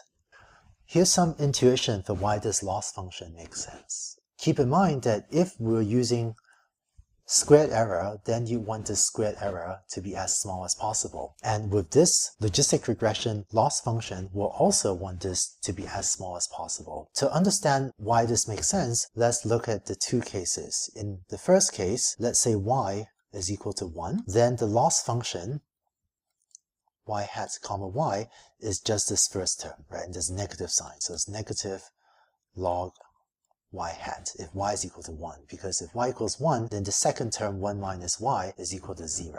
So this says if y equals 1, you want negative log y hat to be as big as possible. So that means you want log y hat to be large, to be as big as possible, and that means you want y hat to be large. But because y hat is this sigmoid function, it can never be bigger than 1. So this is saying that if y is equal to 1, you want y hat to be as big as possible, but it can't ever be bigger than 1. So it's saying you want y hat to be close to 1 as well. The other case is if y equals 0. If y equals 0, then this first term in the loss function is equal to 0 because y, 0. And then the second term defines the loss function. So the loss becomes negative log 1 minus y hat. And so if in your learning procedure you try to make the loss function small, what this means is that you want log 1 minus y hat to be large, and because there's a negative sign there. And then through a similar piece of reasoning, you can conclude that this loss function is trying to make y hat as small as possible. And again, because y hat has to be between 0 and 1, this is saying that if y is equal to 0, then your loss function will push the parameters to make y hat as close to 0 as possible. Now, there are a lot of functions with roughly this effect, that if y is equal to 1, it will try to make y hat large, and if y is equal to 0, it will try to make y hat small. We just gave here in green a somewhat informal justification for this particular loss function. We'll provide an optional video later to give a more formal justification for why in logistic regression we like to use the loss function with this particular form. Finally, the loss function was defined with respect to a single training example. It measures how well you're doing on a single training example. I'm now going to define something called the cost function, which measures how well you're doing on the entire training set. So the cost function, j, which is applied to your parameters w and b, is going to be the average, really, 1 over m of the sum of the loss function applied to each of the training examples in turn, where here y hat is of course the prediction output by your logistic regression algorithm using a particular set of parameters w and b.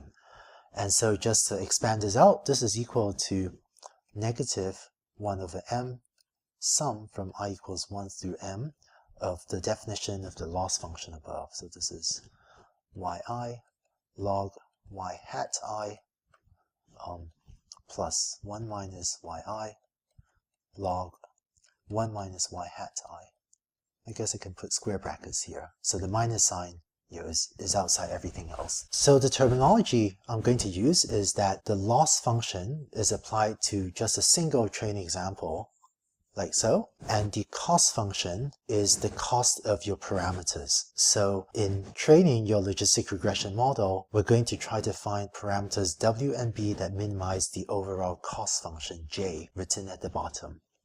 So you've just seen the setup for the logistic regression algorithm, the loss function for a training example, and the overall cost function for the parameters of your algorithm. It turns out that logistic regression can be viewed as a very, very small neural network. In the next video, we'll go over that so you can start gaining intuition about what neural networks do. So with that, let's go on to the next video about how to view logistic regression as a very small neural network.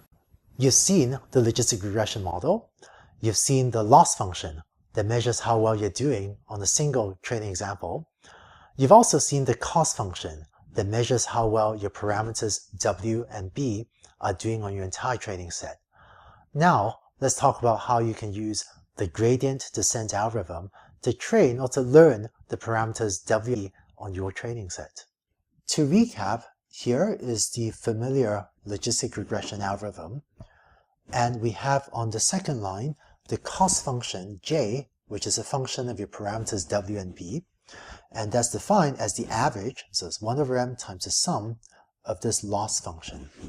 And so the loss function measures how well your algorithm's outputs y hat I on each of the training examples stacks up or compares to the ground truth label yi on each of the training examples. And the full formula is expanded out on the right. So the cost function measures how well your parameters w and b are doing on the training set. So in order to learn a set of parameters w and b, it seems natural that we want to find w and b that make the cost function j of w comma b as small as possible. So here's an illustration of gradient descent. In this diagram, the horizontal axes represent your space of parameters w and b. In practice, w can be much higher dimensional, but for the purposes of plotting, let's illustrate w as a single real number and b as a single real number.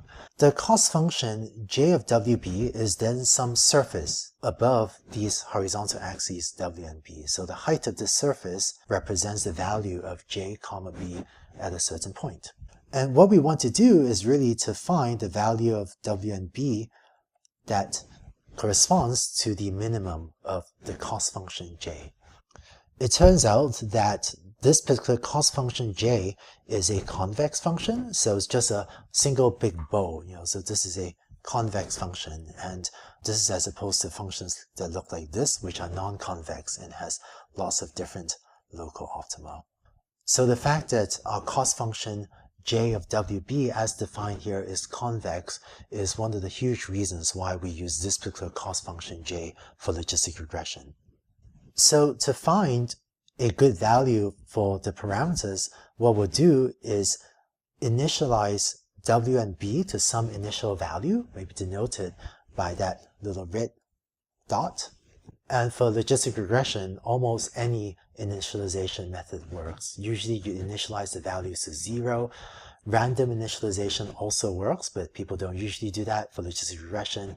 But because this function is convex, no matter where you initialize, you should get to the same point or roughly the same point. And what gradient descent does is it starts at that initial point and then takes a step in the steepest downhill direction. So after one step of gradient descent, you might end up there because it's trying to take a step downhill in the direction of steepest descent or as quickly downhill as possible. So that's one iteration of gradient descent. And after 2 iterations of gradient descent, you might step there, 3 iterations, and so on. I guess this is now hidden by the back of the plot until eventually, hopefully you converge to this global optimum or get to something close to the global optimum. So this picture illustrates the gradient descent algorithm. Let's write out a bit more of the details. For the purpose of illustration, let's say that there's some function j of w that you want to minimize, and maybe that function looks like this. To make this easier to draw, I'm going to ignore b for now, just to make this a one-dimensional plot instead of a higher dimensional plot. So gradient descent does this. We're going to repeatedly carry out the following update. I'm going to take the value of w and update it. I'm going to use colon equals to represent updating w. So set w to w minus alpha times, and this is a derivative d of jw dw. And we'll repeatedly do that until the algorithm converges. So a couple points in the notation. Alpha here is the learning rate and controls how big a step we take on each iteration of gradient descent. We'll talk later about some ways for choosing the learning rate alpha. And second, this quantity here, this is a derivative. This is basically the update or the change you want to make to the parameters w. When we start to write code to implement gradient descent, we're going to use the convention that the variable name in our code dw will be used to represent this derivative term. So when you write code, you write something like w equals or colon equals w minus alpha times dw. So we use dw to be the variable name to represent this derivative term.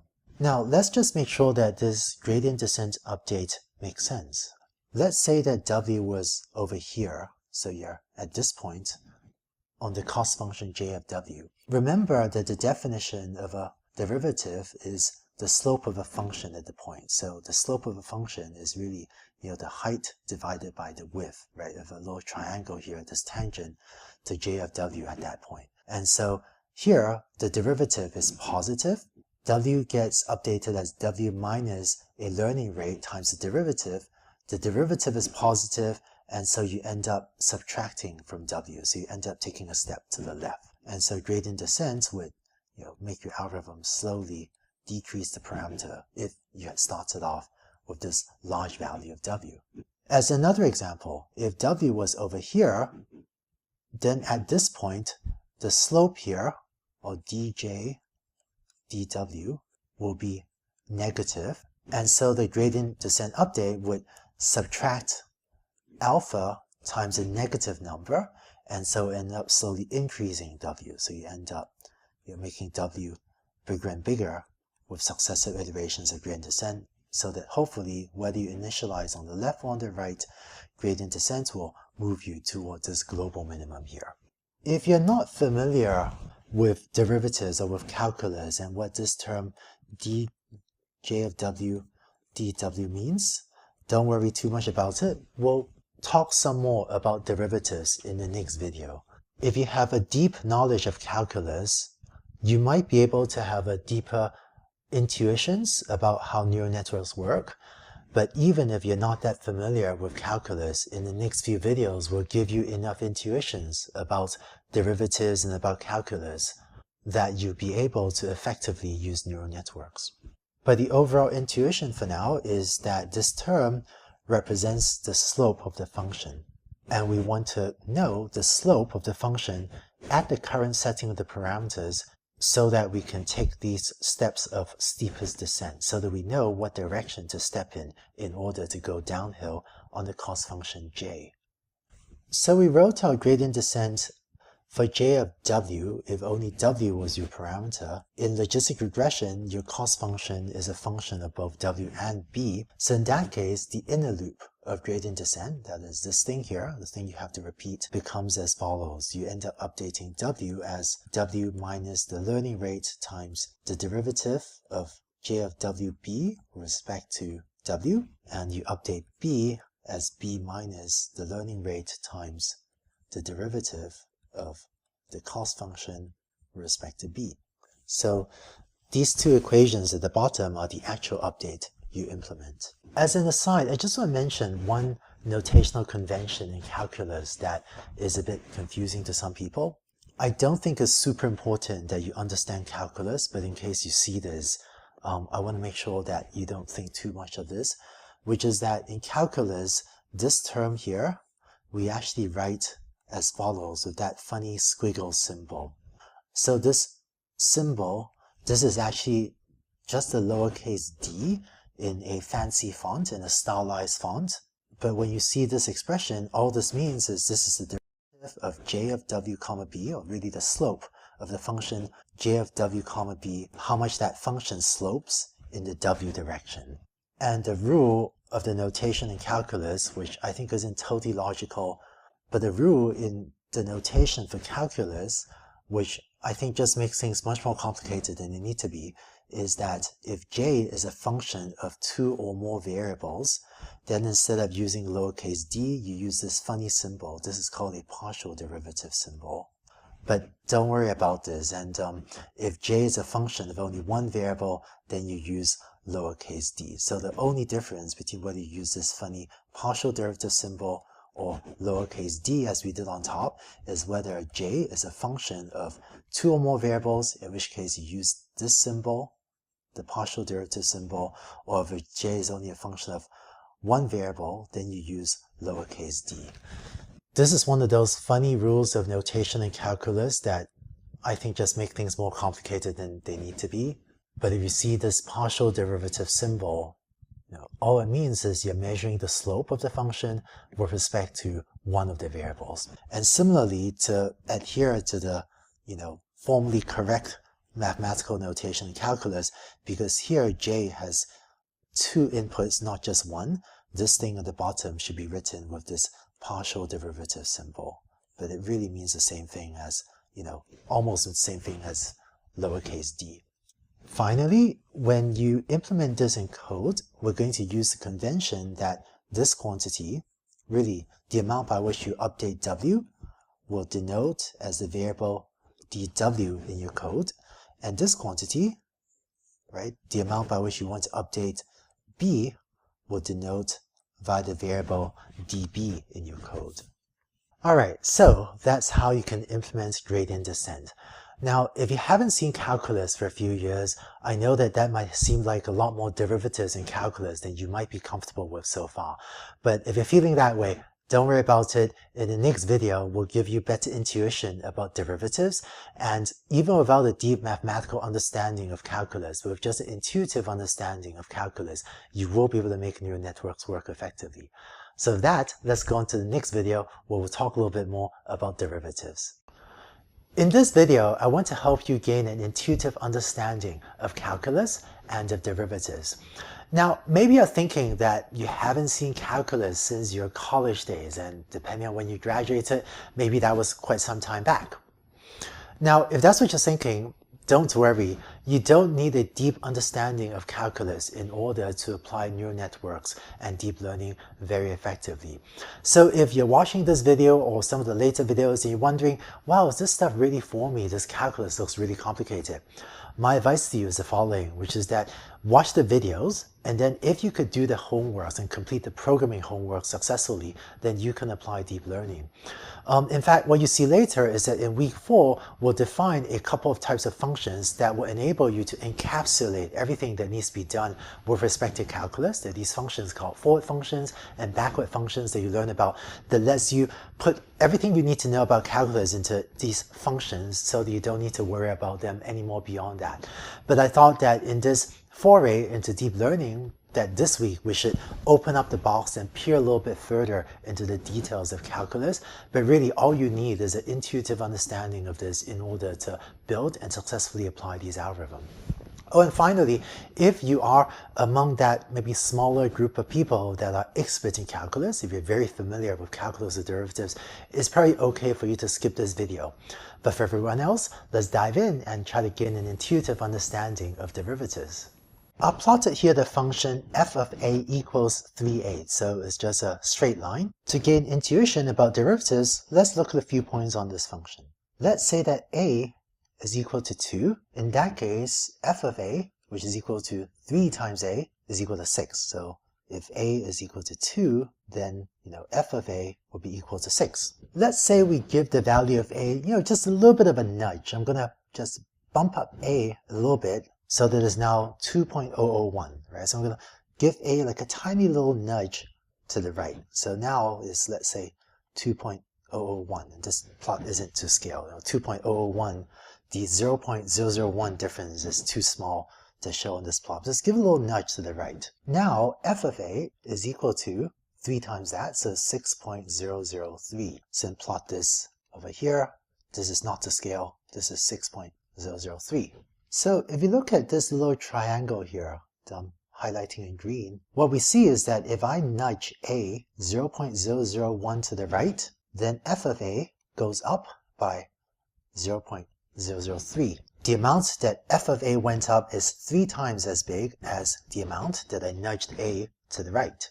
So we're going to say that the slope, or the derivative, of the function f of a at a equals 2, or when a is equals 2, that the slope is 3.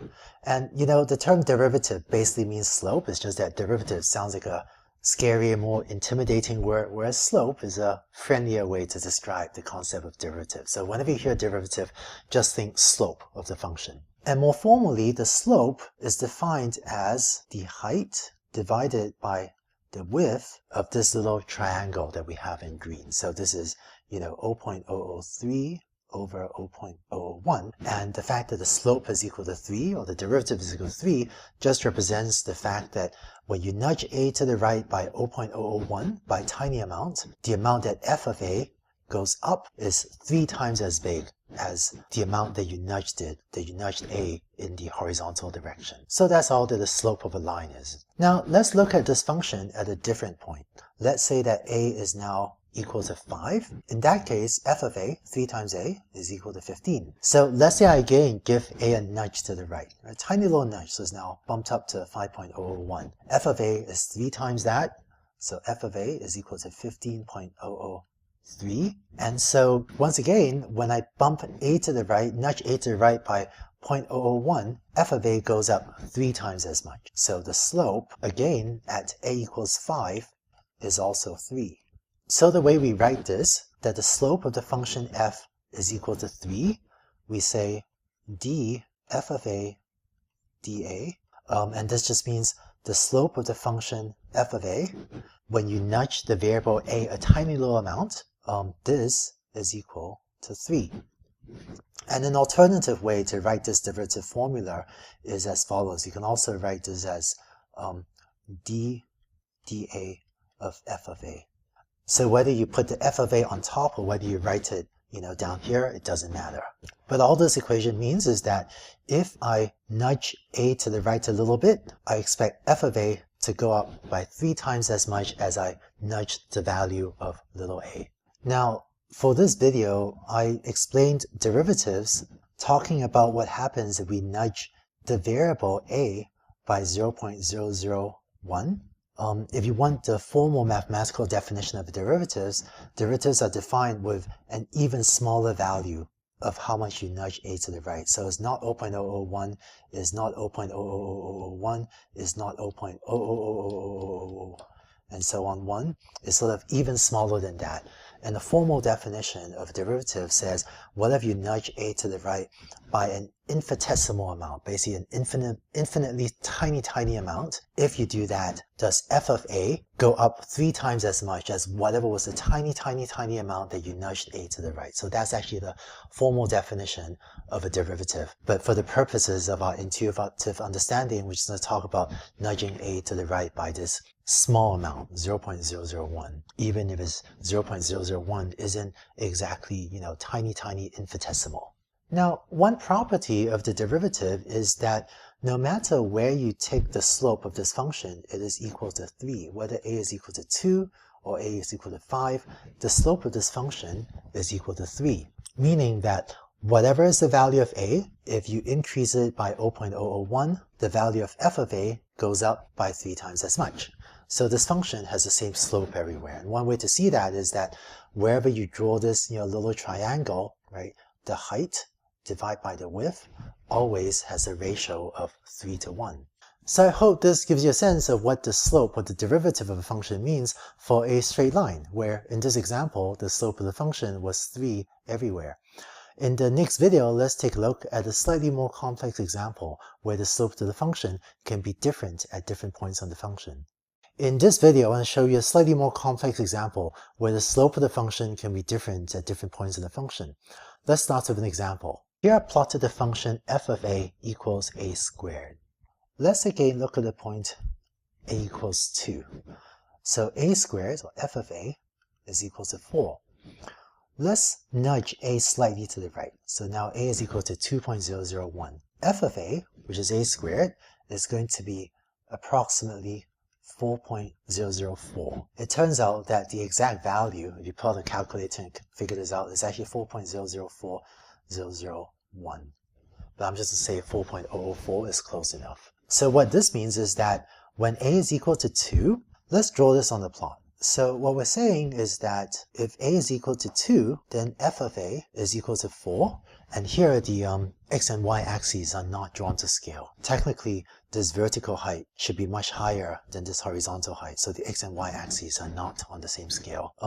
But if I now nudge a to 2.001, then f of a becomes roughly 4.004. So if you draw this little triangle again, what this means is that if I nudge a to the right by 0.001, f of a goes up 4 times as much, by 0.004. So in the language of calculus, we say that the slope, that is the derivative of f of a at a equals 2 is 4. Or, to write this out with our calculus notation, we say that dda of f of a is equal to 4 when a is equal to 2. Now, one thing about this function f of a equals a squared is that the slope is different for different values of a. This is different than the example we saw on the previous slide. So let's look at a different point. If a is equal to 5, so instead of a equals 2, we now have a equals 5, then a squared is equal to 25. So that's f of a. If I nudge a to the right again, just a tiny little nudge to a. So now a is 5.001, then f of a will be approximately 25.010. So what we see is that by nudging a up by 0.001, f of a goes up 10 times as much. So we have that dda f of a is equal to 10 when a is equal to 5, because f of a goes up 10 times as much as a does when I make a tiny little nudge to a. So one way to see why the derivative is different at different points is that if you draw that little triangle, right, at different locations on this, you see that the ratio of the height of the triangle over the width of the triangle is very different at different points on the curve. So here, the slope is equal to 4 when a is equal to 2, but is equal to 10 when a is equal to 5. Now, if you pull up a calculus textbook will tell you that dda of f of a, so f of a is equal to a squared, so that's dda of a squared. One of the formulas you find in the calculus textbook is that this thing, the slope of the function a squared, is equal to 2a. I'm not going to prove this, but the way you find this out is that you open up a calculus textbook to the table of formulas, and it'll tell you the derivative of a squared is equal to 2a. And indeed, this is consistent with what we've worked out. Namely, when a is equal to 2, the slope of the function 2a is 2 times 2 is therefore equal to 4. And when a is equal to 5, then the slope of the function 2 times a is 2 times 5 is equal to 10. So if you ever pull up a calculus textbook and you see this formula, that the derivative of a squared is equal to 2a, all that means is that for any given value of a, if you nudge it upward by 0.001, already a tiny little value, you would expect f of a to go up by 2a. That is the slope or the derivative times however much you had nudged to the right the value of a. Now, one tiny little detail, I had used these approximate symbols here, and this wasn't exactly 4.004. There's an extra 0.001 hanging out there. It turns out that this extra 0.001, this little thing here, is because we were nudging a to the right by 0.001. If we're instead nudging it to the right by this infinitesimally small value, then this extra error term will go away. And you find that the amount that f of a goes up is exactly equal to the derivative times the amount that you nudge a to the right. And the reason why it's not 4.004 exactly is because derivatives are defined using these infinitesimally small nudges to a rather than 0.001, which is while 0.001 is small, is not infinitesimally small. So that's why the amount that f of a went up isn't exactly given by the formula, but is only kind of approximately given by the derivative. To wrap up this video, let's just go through a few more quick examples. The example you've already seen is that if f of a equals a squared, then a calculus textbook's formula table will tell you that the derivative is equal to 2a. And so the example we went through was that if a is equal to 2, f of a equals 4. And if we nudge a so it's a little bit bigger, then f of a is about 4.004. And so f of a went up 4 times as much. And indeed, when a is equal to 2, the derivative is equal to 4. Let's look at some other examples.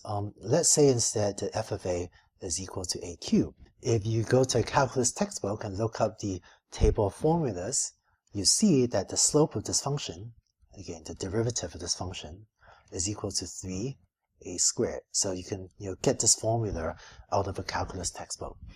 So what this means, so the way to interpret this is as follows. Let's take a equals 2 as an example again. So f of a, or a cubed, is equal to 8. Right? That's 2 to the power 3. So if we give a tiny little nudge, you find that f of a is about 8.012. And feel free to check this. Take 2.001 to the power of 3, you find that it's very close to 8.012.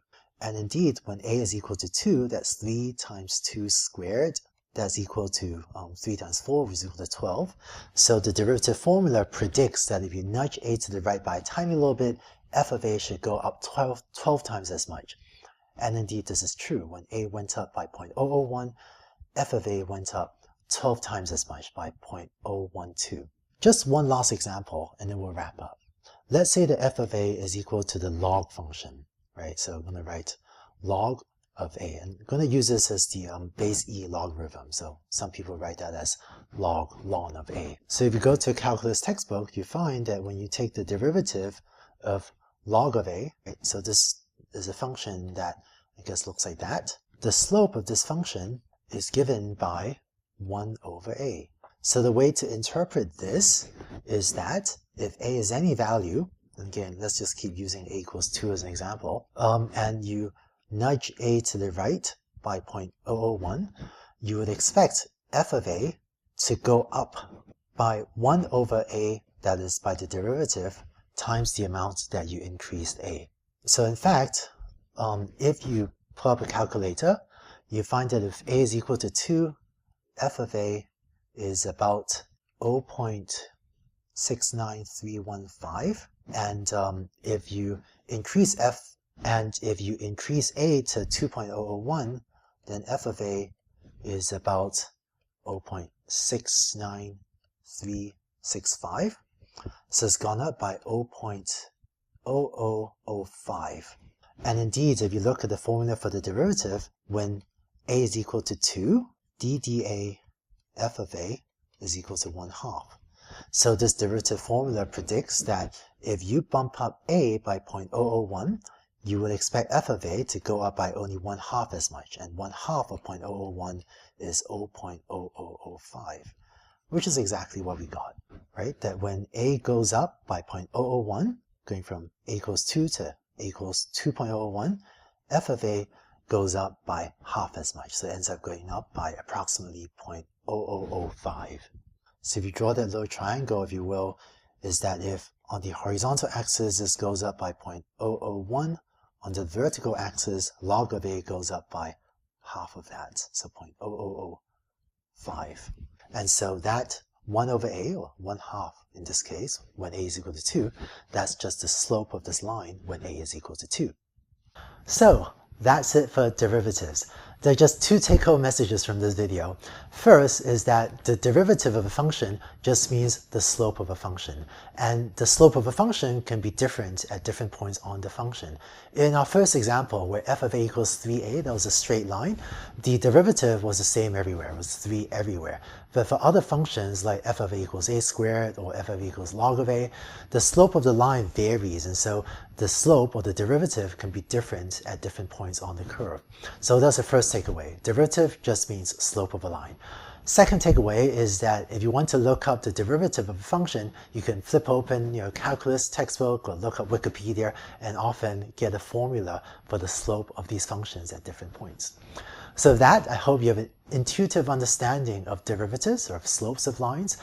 Let's go on to the next video. We'll start to talk about the computation graph and how to use that to compute derivatives of more complex functions. You've heard me say that the computations of a neural network are organized in terms of a forward pass or a forward propagation step in which we compute the outputs of the neural network, followed by a backward pass or a backpropagation step which we use to compute gradients or compute derivatives. The computation graph explains why it is organized this way. In this video, we'll go through an example. In order to illustrate the computation graph, let's use a simpler example than logistic regression or a full-blown neural network. But let's say that we're trying to compute a function, j, which is a function of 3 variables a, b, and c. And let's say that function is 3 times a plus b times c. Computing this function actually has 3 distinct steps. The first is you need to compute what is b times c, and let's say we store that in a variable called u, so u is equal to b times c, and then you might compute v, which is equal to a times u, so let's say this is v, and then finally your output j is 3 times v, so this is your final function j that you're trying to compute. We can take these 3 steps and draw them in a computation graph as follows. Let's say I draw your 3 variables a, b, and c here. So the first thing we did was compute u equals b times c. So I'm going to put a rectangular box around that, and so the inputs to that are b and c. And then you might have v equals a plus u. So the inputs to that are v. So the inputs to that are u, which we just computed together with a. And then finally we have j equals 3 times v. So as a concrete example, if a equals 5, b equals 3, and c equals 2, then u equals bc would be 6, v equals a plus u would be 5 plus 6 is 11, j is 3 times that, so j is equal to 33. And indeed, hopefully you can verify that, this is 3 times 5 plus 3 times 2, and if you expand that out, you actually get 33 as the value of j. So the computation graph comes in handy when there is some distinguished or some special output variable, such as j in this case, that you want to optimize. And in the case of a logistic regression, j is of course the cost function that we're trying to minimize. And what we're seeing in this little example is that through a left to right pass, you can compute the value of j. And what we'll see in the next couple slides is that in order to compute derivatives, it will be a right to left pass like this, kind of going in the opposite direction as the blue arrows. That would be most natural for computing the derivatives. So to recap, the computation graph organizes the computation with this blue arrow left to right computation. Let's defer to the next video how you can do the backward red arrow right to left computation of the derivatives. Let's go on to the next video. In the last video, we worked through an example of using a computation graph to compute a function j. Now let's take a cleaned up version of that computation graph and show how you can use it to figure out derivative calculations for that function j. So here's our computation graph. Let's say you want to compute the derivative of j with respect to v. So what is that? Well, this says if we were to take this value of v and change it a little bit, how would the value of j change? Well, j is defined as 3 times v, and right now v is equal to 11. So if we were to bump up v by a little bit to 11.001, then j, which is 3v, so currently 33, will get bumped up to 33.003. So here we've increased v by 0.001, and the net result of that is that j goes up 3 times as much. So the derivative of j with respect to v is equal to 3, because the increase in j is 3 times the increase in v.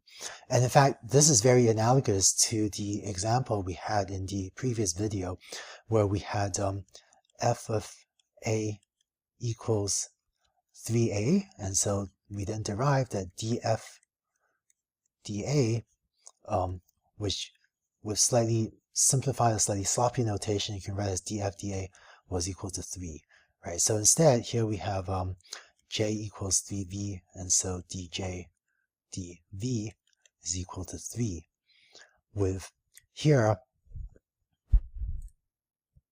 j playing the role of f and v playing the role of a in this previous example that we had, right, from an earlier video. So in the terminology of backpropagation, what we're seeing is that if you want to compute the derivative of this final output variable, which usually is the variable you care most about, with respect to v, then we've done, sort of one step of backpropagation. So we've gone one step backwards in this graph. Now let's look at another example. What is dj dA? In other words, if we bump up the value of a, how does that affect the value of j? Well, let's go through the example. Right now a is equal to 5. So let's bump it up to 5.001. The net impact of that is that v, which was a plus u, so that was previously 11. This would get increased to 11.001. And then we've already seen as above that j now gets bumped up to 33.003. So what we're seeing is that if you increase a by 0.001, j increases by 0.003. And by increase a, I mean, if you were to take this value 5 and just plug in a new value, right, then the change to a will propagate to the right of the computation graph so that j ends up being 33.003. And so the increase to j is 3 times the increase to a, so that means this derivative is equal to 3. And one way to break this down is to say that if you change a, then that would change v, and through changing v, that would change j. And so the net change to the value of j, when you bump up the value, when you nudge the value of a up a little bit, is that first, by changing a, you end up increasing v. Well, how much does v increase, right? It'll increase by an amount that's determined by dv dA. And then the change in v will cause the value of j to also increase. So in calculus, this is actually called the chain rule, that if A affects V affects J, then the amount that J changes when you nudge A is the product of how much V changes when you nudge A times how much J changes when you nudge V. So in calculus, again, this is called the chain rule. And what we saw from this calculation is that if you increase A by 0.001, V changes by the same amount. So dV dA is equal to 1. So in fact, if you plug in what we had worked out previously, dV dJ is equal to 3, and dV dA is equal to 1. So the product of these 3 times 1, that actually gives you the correct value, that dJ dA is equal to 3. So this little illustration shows how by having computed dJ dV as its derivative with respect to this variable, it can then help you to compute dJ dA. And so that's another step of this backward calculation. I just want to introduce one more new notational convention, which is that when you're writing code to implement backpropagation, there'll usually be some final output variable that you really care about, right? So final output variable that you really care about or that you want to optimize. And in this case, this final output variable is J, is really the last node in your computation graph. And so a lot of the computations will be trying to compute the derivative of that, final output variable, so D of this final output variable, with respect to some other variable. Let me just call that D var, right? So a lot of the computations you have will be to compute the derivative of the final output variable, really J in this case, with various intermediate variables such as A, B, C, U, or V.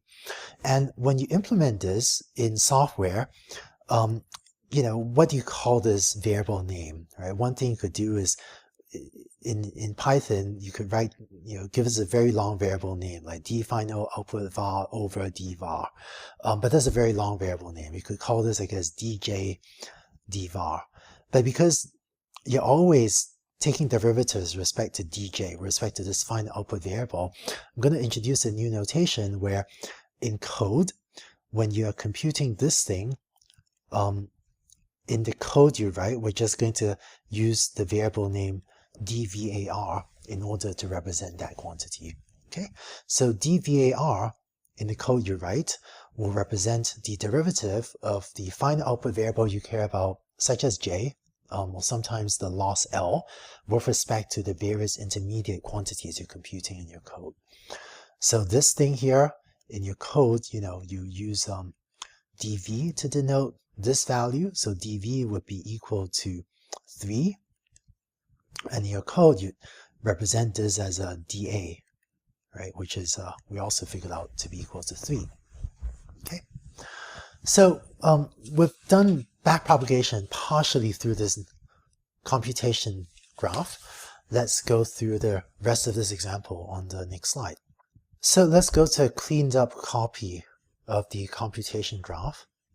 And just to recap, what we've done so far is go backward here and figured out that dv is equal to 3. And again, the definition of dv, that's just the variable name of the code, is really dj dv. And we figured out that dA is equal to 3. And again, dA is the variable name in your code, and that's really the value of dj dA. And we'll sort of hand wave how, we've gone backwards on these two edges, like so. Now let's keep computing derivatives. Let's look at the value u. So what is dj du? Well, through a similar calculation as what we did before, we start off with u equals 6.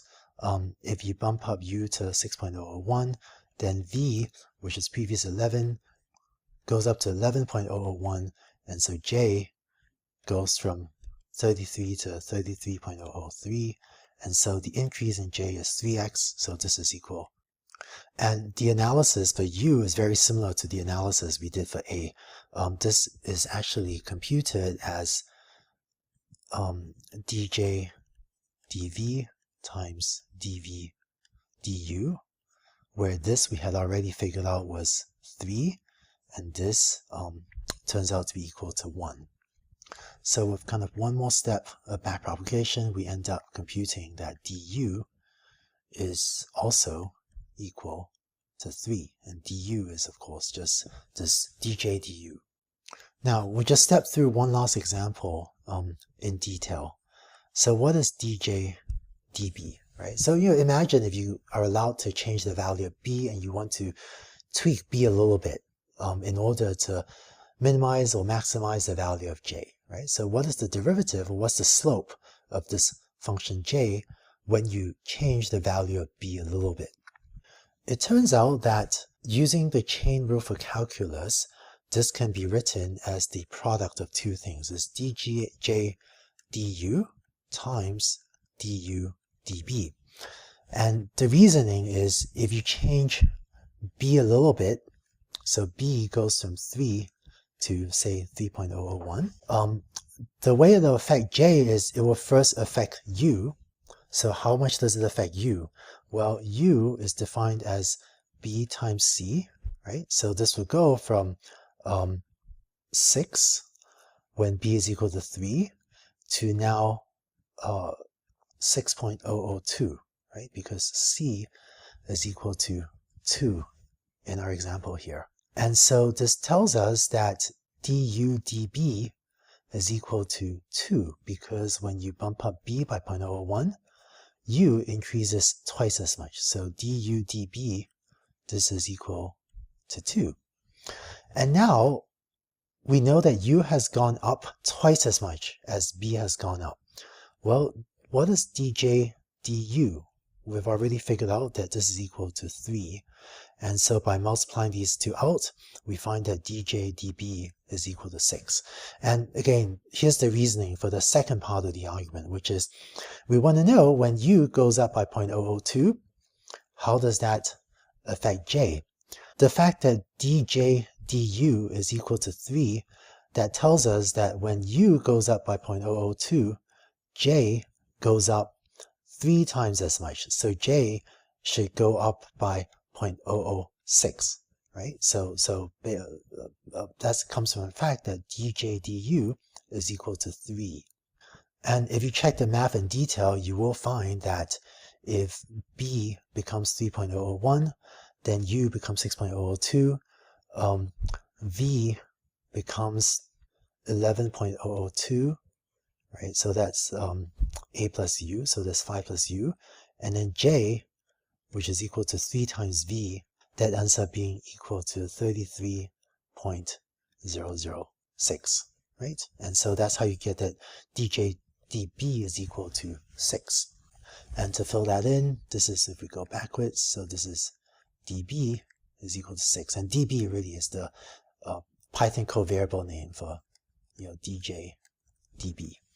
And I won't go through the last example in great detail, but it turns out that if you also compute out dj, this turns out to be dj du times du, and this turns out to be 9. This turns out to be 3 times 3. I won't go through that example in detail, but so through this last step, it is possible to derive that dc is equal to. So the key takeaway from this video, from this example, is that when computing derivatives and computing all of these derivatives, the most efficient way to do so is through a right to left computation following the direction of the red arrows. And in particular, we'll first compute the derivative with respect to v, and then that becomes useful for computing the derivative with respect to a and the derivative with respect to u, and then the derivative with respect to u, for example, this term over here and this term over here, those in turn become useful for computing the derivative with respect to b and the derivative with respect to c. So that was the computation graph and how there's a forward or left to right calculation to compute the cost function such as j that you might want to optimize, and a backwards or a right to left calculation to compute derivatives. If you're not familiar with calculus or the chain rule, I know some of those details might have gone by really quickly, but if you didn't follow all the details, don't worry about it. In the next video, we'll go over this again in the context of logistic regression and show you exactly what you need to do in order to implement the computations you need to compute the derivatives for the logistic regression model.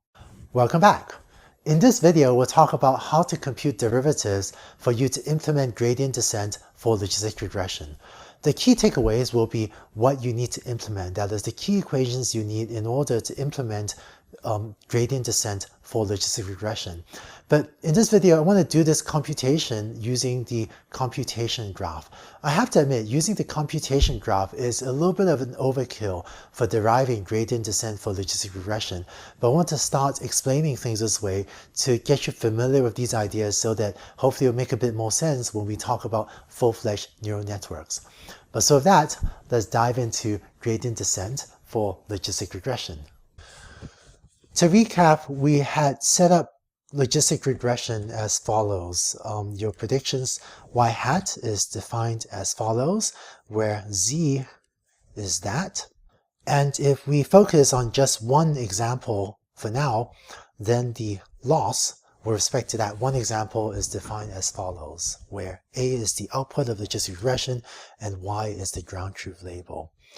So let's write this out as a computation graph. And for this example, let's say we have only two features, x1 and x2. So in order to compute z, we'll need to input w1, w2, and b in addition to the feature values x1 and x2.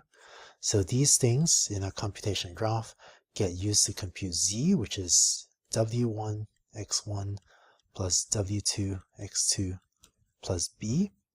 Draw a rectangular box around that.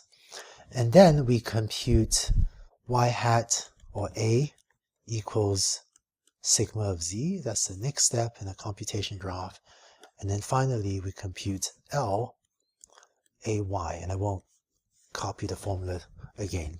So in logistic regression, what we want to do is to modify the parameters w and b in order to reduce this loss. We've described the 4 propagation steps of how you actually compute the loss on a single training example.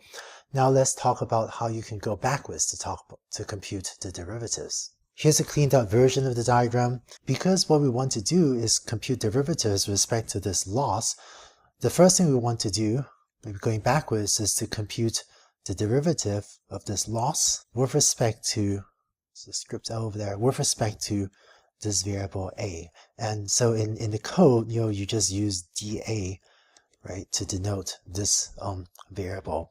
And it turns out that if you are familiar with calculus, you could show that this ends up being negative y over a plus 1 minus y over 1 minus a. And the way you do that is you take the formula for the loss, and if you're familiar with calculus, you can compute the derivative with respect to the variable lowercase a, and you get this formula.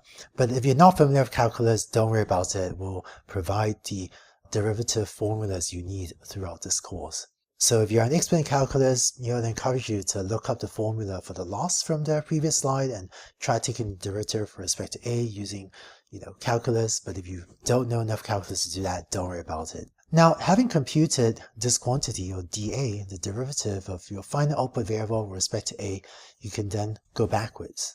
And it turns out that you can show dz, which this is the Python code variable name. This is going to be the derivative of the loss with respect to z. Or for L, you could really write the loss, including a and y, explicitly as parameters or not, right? Either type of notation is equally acceptable. We can show that this is equal to a minus y. Just a couple comments only for those of you that are expert in calculus. If you're not expert in calculus, don't worry about it.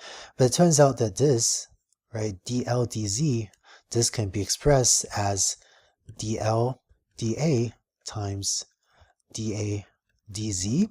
And it turns out that dA dz, this turns out to be a times 1 minus a. And dl dA, we had previously worked out over here. And so if you take these two quantities, dl dA, which is this term, together with dA dz, which is this term, and just take these two things and multiply them, you could show that the equation simplifies to a minus y. So that's how you derive it. And this is really the chain rule that I briefly alluded to before. Okay, so feel free to go through that calculation yourself if you are knowledgeable about calculus, but if you aren't, all you need to know is that you can compute dz as a minus y, and I've already done the calculus for you. And then the final step in backpropagation is to go back to compute how much you need to change w and b. So in particular, you can show that the derivative with respect to w1, and in code we'll call this dw1, that this is equal to x1 times dz, and then similarly dw2, which is how much you want to change w2, is x2 times dz, and db is equal to dz. So if you want to do gradient descent with respect to just this one example, what you would do is the following. You would use this formula to compute dz, and then use these formulas to compute dw1, dw2, and db, and then you perform these updates. W1 gets updated as W1 minus learning rate alpha times dw1, W2 gets updated similarly, and B gets set as B minus the learning rate times dB. And so this would be one step of grade with respect to a single example. So you've seen how to compute derivatives and implement gradient descent for logistic regression with respect to a single training example. But to train your logistic regression model, you have not just one training example, you have an entire training set of M training examples. So in the next video, let's see how you can take these ideas and apply them to learning not just from one example, but from an entire training set. In the previous video, you saw how to compute derivatives and implement gradient descent with respect to just one training example for logistic regression. Now we want to do it for M training examples. To get started, let's remind ourselves of the definition of the cost function J. Cost function WB, which you care about, is this average, right? 1 over m, sum from I equals 1 through m of the loss when your algorithm output AI on the example Y, where AI is the prediction on the ith training example, which is sigma of Zi, which is equal to sigma of W transpose Xi plus B. Okay, so what we show in the previous slide is for any single training example, how to compute the derivatives when you have just one training example, right? So dw1, dw2, and db, with now the superscript I to denote the corresponding values you get if you were doing what we did on the previous slide, but just using the one training example, xi, yi. Oh, excuse me, missing an I there as well. So now you notice the overall cost function is the sum, or it's really the average, because of the 1 over m term, of the individual losses. So it turns out that the derivative with respect to, say, w1 of the overall cost function is also going to be the average of derivatives with respect to w1 of the individual loss terms. But previously we had already shown how to compute this term as, say, dw1i, right, which we on the previous slide show how to compute this on a single training example. So what you need to do is really compute these derivatives as we showed on the previous training example and average them, and this will give you the overall gradient that you can use to implement gradient descent. So I know that was a lot of details, but let's take all of this up and wrap this up into a concrete algorithm, so into what you should implement to get logistic regression with gradient descent working. So here's what you can do. Let's initialize j equals 0, dw1 equals 0, dw2 equals 0, db equals 0. And what we're going to do is use a for loop over the training set and compute the derivatives with respect to each training example and then add them up. All right, so here's what we do. For I equals 1 through m, so m is the number of training examples, we compute zi equals w transpose xi plus b. The prediction ai is equal to sigma of zi, and then let's add up j. J plus equals yi log ai plus 1 minus yi log 1 minus ai, and then let's put a negative sign in front of the whole thing. And then as we saw earlier, we have dzi, right, is equal to ai minus yi, and dw gets plus equals x1i dzi dw2 plus equals xi2 dzi. Oh, and I'm doing this calculation assuming that you have just two features, so that n is equal to 2. Otherwise, you do this for dw1, dw2, dw3, and so on. And then db plus equals dzi. And I guess that's the end of the for loop. And then finally, having done this for all m training examples, you would still need to divide by m, because we're computing averages. So dw1 divide equals m, dw2 divide equals m, db divides equals m, in order to compute averages. And so with all of these calculations, you've just computed the derivatives of the cost function j with respect to each of your parameters w1, w2, and b. Just a couple of details of what we're doing. We're using dw1 and dw2 and db as accumulators, right? So that after this computation, dw1 is equal to the derivative of your overall cost function with respect to w1, and similarly for dw2 and db. So notice that dw1 and dw2 do not have a superscript I, because we're using them in this code as accumulators to sum over the entire training set. Whereas in contrast, dzi here, this was dz with respect to just one single training example. So that's why that had a superscript I to refer to the one training example I that's computed on. And so having finished all these calculations, to implement one step of gradient descent, you would implement w1 gets updated as w1 minus the learning rate times dw1, w2 gets updated as w2 minus learning rate times dw2, and b gets updated as b minus learning rate times db, where dw1, dw2, and db were, as computed. And finally, j here would also be a correct value for your cost function. So everything on this slide implements just one single step of gradient descent, and so you'd have to repeat everything on this slide multiple times in order to take multiple steps of gradient descent. In case these details seem too complicated, again, don't worry too much about it for now. Hopefully all this will be clearer when you go and implement this in the programming assignment. But it turns out there are two weaknesses with the calculation as we've implemented it here, which is that to implement logistic regression this way, you need to write two for loops. The first for loop is this for loop over the m training examples, and the second for loop is a for loop over all the features over here.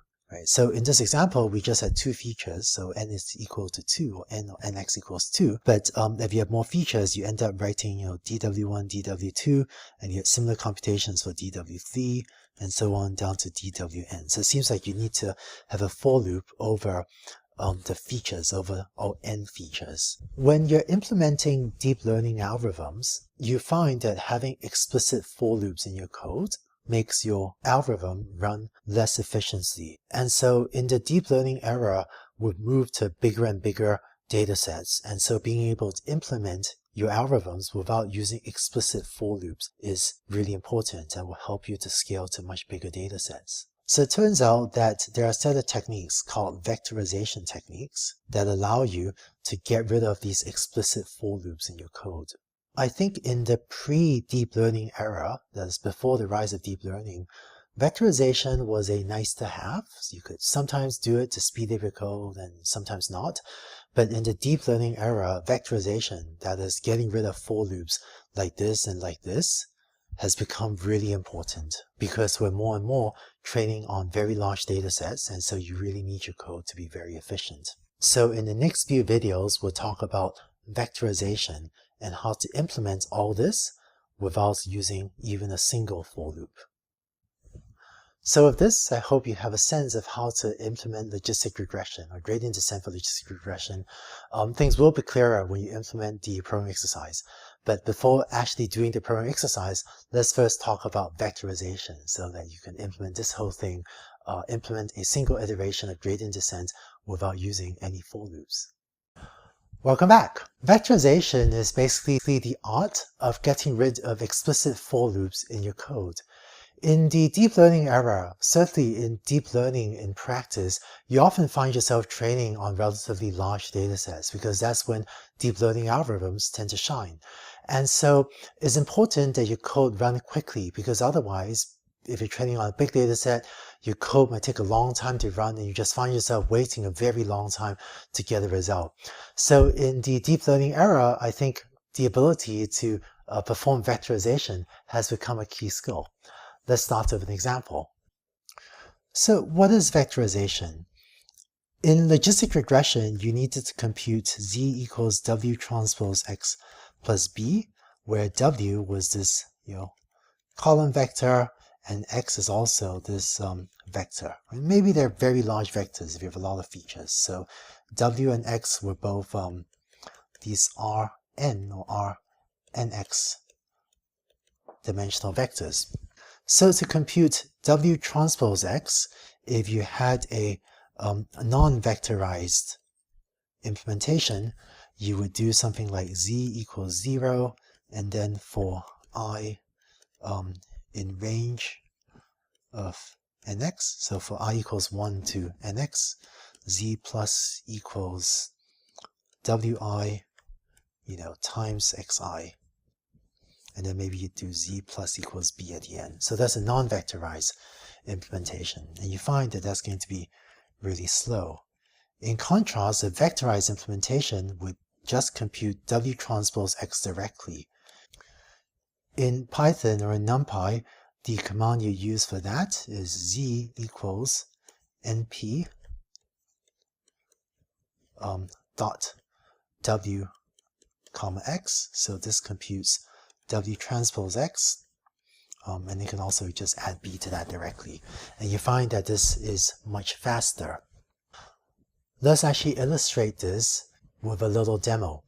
Right. So here's my Jupyter notebook in which I'm going to write some Python code. So first let me import the NumPy library. So import this np. And so, for example, I can create A as an array as follows, 2, 3, 4, and let's say print A. Now, having written this chunk of code, if I hit Shift Enter, then it executes the code. So it created the array A and it prints it out. Now, let's do the vectorization demo. I'm going to import the time library, so I'm going to use that in order to time how long different operations take. I'm going to create an array A, equals random dot rand. Let's create a million dimensional array, right, with random values b equals np.random.rand, another million dimensional array. And now tick equals time.time, so let's measure the current time. C equals np dot ab. Let's see, talk equals time.time, and let's print. This is the vectorized version, right? So vectorized version. And so let's print out, let's see, the last time. So let's talk minus tick times 1000 so that we can express this in milliseconds. So ms is milliseconds. Okay, so I'm going to hit Shift Enter. Okay, so that code took about 3 milliseconds, or this time 1.5. Okay, maybe about 1.5 or 3.5 milliseconds that time. So, it varies a little bit as I run it, but it looks like maybe on average it's taking like 1.5 milliseconds, maybe 2 milliseconds as I run this. All right, let's keep adding to this block of code. So let's now implement a non-vectorized version. Let's say c equals 0, then tick equals time.time. And now let's implement a for loop for I in range of 1 million, right? Hope I got the number of zeros right. C plus equals AI times BI, and then talk equals time.time. Oops. And finally print, with an explicit for loop, the time it takes is this 1000 times talk minus tick plus ms, just to denote that we're doing this in milliseconds. Okay. Oh, and actually, let's do one more thing. Let's just, print out the value of C we computed to make sure that it's the same value in both cases. Okay. So I'm going to hit Shift Enter to run this and check that out. So in both cases, the vectorized version and the non-vectorized version computed the same value. This is 250.286.989, so on. The vectorized version took 1.5 milliseconds. The explicit for loop, the non-vectorized version, took about 400, over almost 500 milliseconds. So the non-vectorized version took, something like 300 times longer than the vectorized version. Right? And so with this example, you see that if only you remember to vectorize your code actually runs over 300 times faster. Yeah. Well, let's just run it again. Right? Here's run it again. Yeah, vectorized version 1.5 milliseconds, and the for loop took 481 milliseconds. So again, about 300 times slower to do the explicit for loop. So 300x slowdown is the difference between your code taking maybe 1 minute to run versus it taking, say, 5 hours to run. And when you are implementing deep learning algorithms, you can really get the result back faster and iterate much faster if you vectorize your code. So some of you might have heard that a lot of scalable deep learning implementations are done on a GPU, on a graphics processor unit. But all the demos I did just now in the Jupyter notebook were actually on a CPU. And it turns out that both GPU and CPUs have parallelization instructions. They're sometimes called SIMD instructions. This stands for single instruction, multiple data.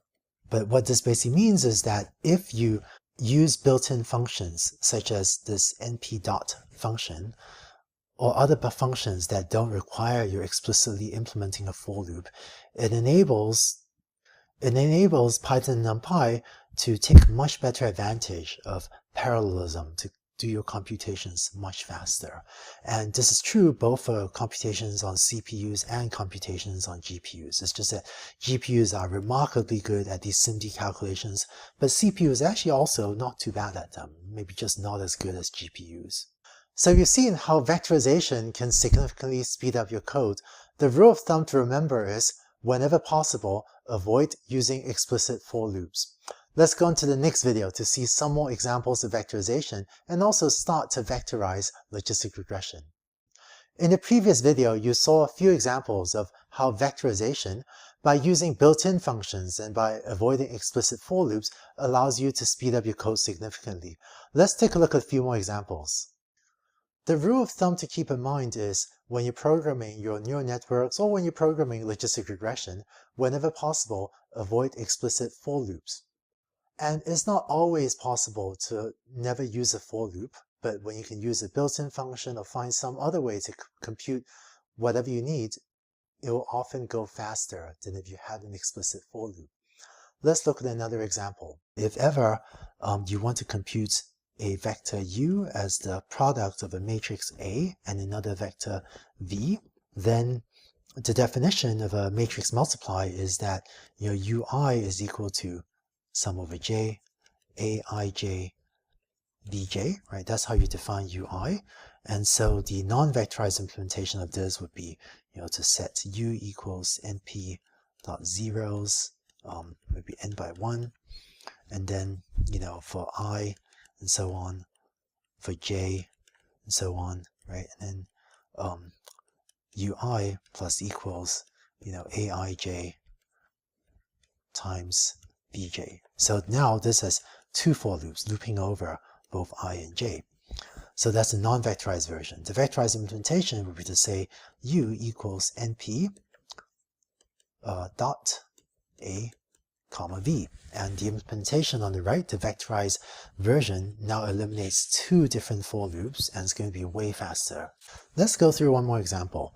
Let's say you already have a vector V in memory, and you want to apply the exponential operation on every element of, say, this vector V. So you compute U equals, vector that's e to the V1, e to the V2, and so on down to e to the Vn. So this would be a non-vectorized implementation, right? Which is that first you initialize U to a vector of zeros, and then you have a for loop that computes the elements one at a time. But it turns out that Python and NumPy have many built-in functions that allow you to compute these vectors with just a single call to a single function.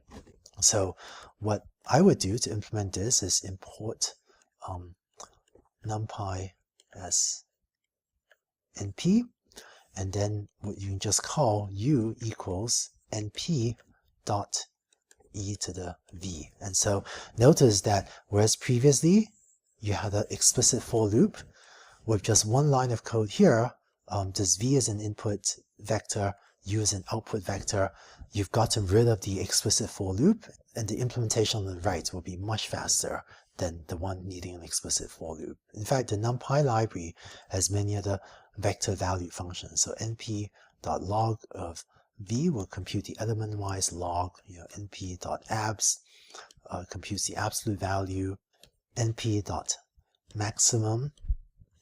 computes the element-wise maximum, so you can take the max of every element of v with 0, v star star 2, this takes the element-wise square of each element of v, 1 over v takes the element-wise inverse, and so on. So whenever you're tempted to write a for loop, take a look and see if there's a way to call a NumPy built-in function to do it without that for loop.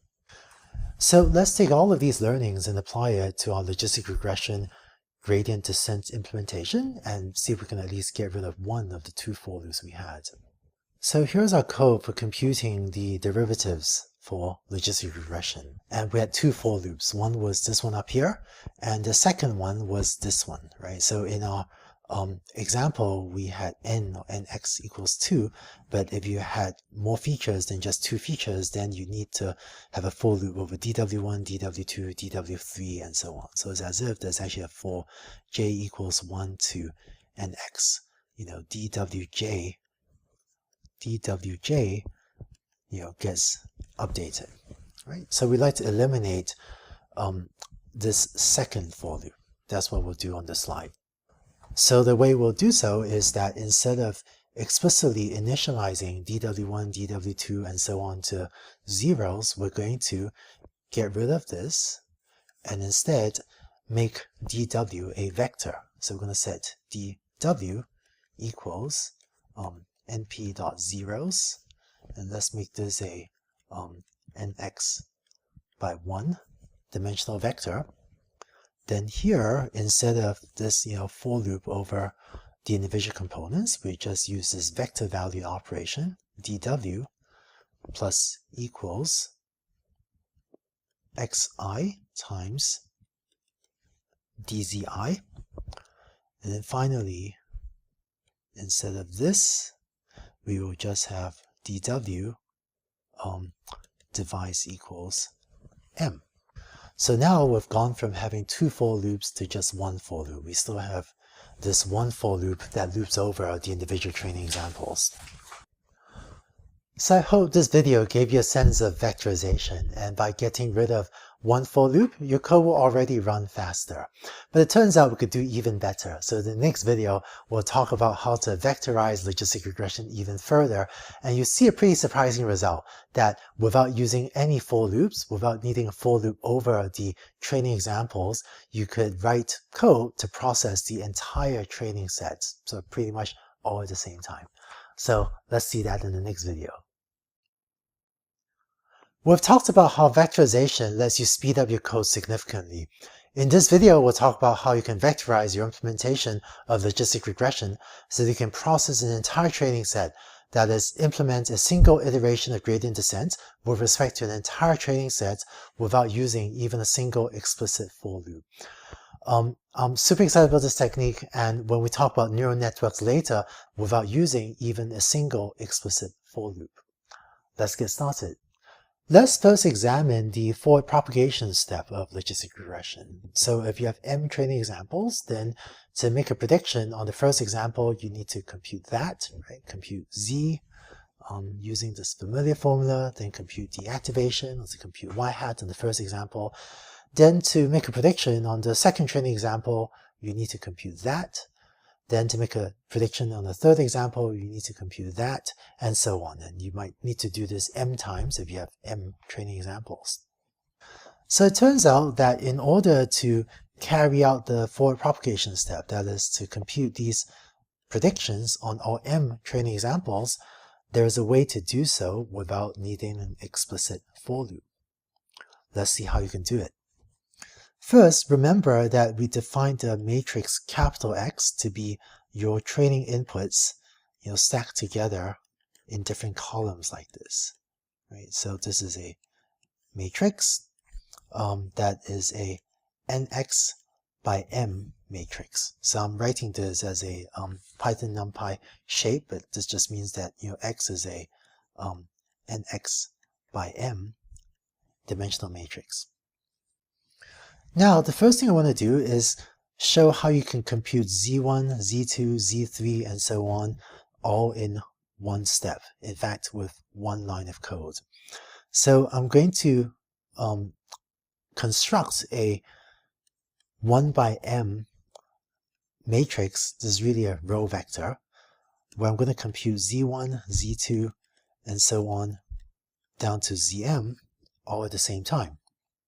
It turns out that this can be expressed as W transpose, the capital matrix X, plus, and then this vector, B, B, and so on, B, where this thing, this B, B, B, B, B thing is a 1 by m vector, or 1 by m matrix, or that is a m-dimensional row vector. So depending on how familiar you are with matrix multiplication, you might see that W transpose x1, x2, and so on through xm, that W transpose is going to be a row vector, right? So this W transpose will be a row vector like that. And so this first term will evaluate to W transpose x1, W transpose x2, and so on, dot, dot, dot, W transpose xm. And then when you add this second term, B, B, B, B, and so on, you end up adding B to each element. So you end up with another 1 by n vector, where that's the first element, that's the second element, and so on, and that's the nth element. And if you refer to the definitions above, this first element is exactly the definition of z1. The second element is exactly the definition of z2, and so on. So just as x was what you obtained when you took your training examples and stacked them next to each other, stacked them horizontally, I'm going to define capital Z to be this, where you take the lowercase z's and stack them horizontally. Okay, so when you stack the lowercase x's corresponding to different training examples horizontally, you get this variable capital X. In the same way, when you take these lowercase z variables and stack them horizontally, you get this variable, which I'm going to know via capital Z. And it turns out that in order to implement this, the NumPy command is capital Z equals np dot w dot t, that's W transpose X, and then plus B. Now, there is a subtlety in Python, which is that here, B is a row number, or if you want, is a 1 by 1 matrix, so it's just a normal row number. But when you add this vector to this real number, Python automatically takes this real number b and expands it out to this 1 by m row vector. So in case this operation seems a little bit mysterious, this is called broadcasting in Python, and you don't have to worry about it for now. We'll talk about it some more in the next video.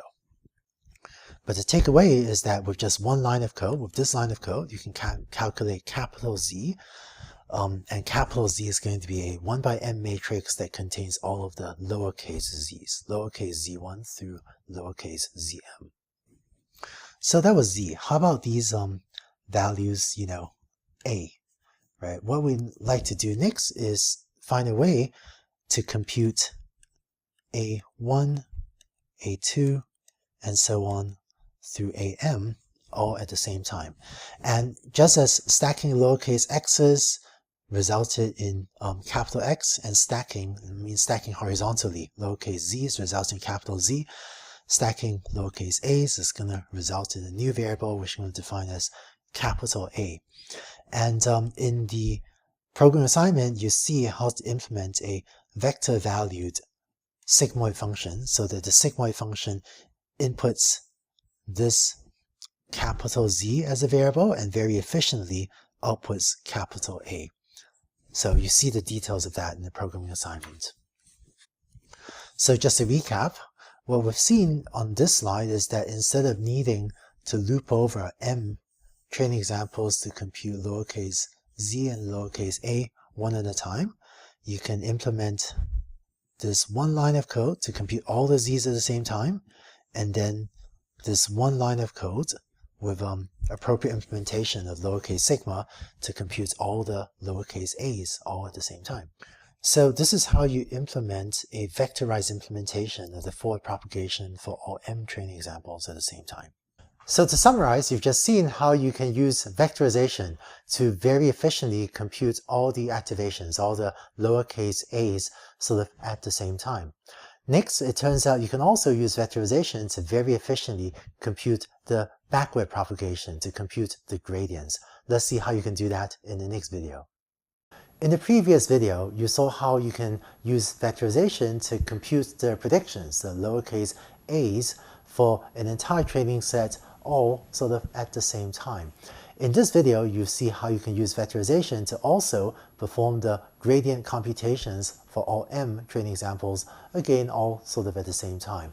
And then at the end of this video, we'll pull it all together and show how you can derive a very efficient implementation of logistic regression. So you will remember that for the gradient computation, what we did was we computed dz1 for the first example, which is going to be a1 minus y1, and then dz2 equals a2 minus y2, and so on.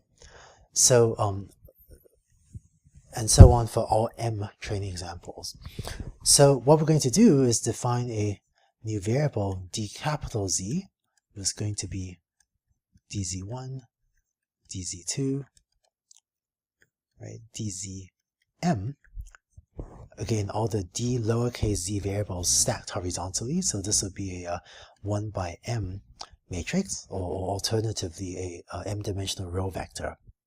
Now recall that from the previous slide, we'd already figured out how to compute capital A, which was this A1 through AM, and we had defined capital Y as Y1 through YM, also, stacked horizontally.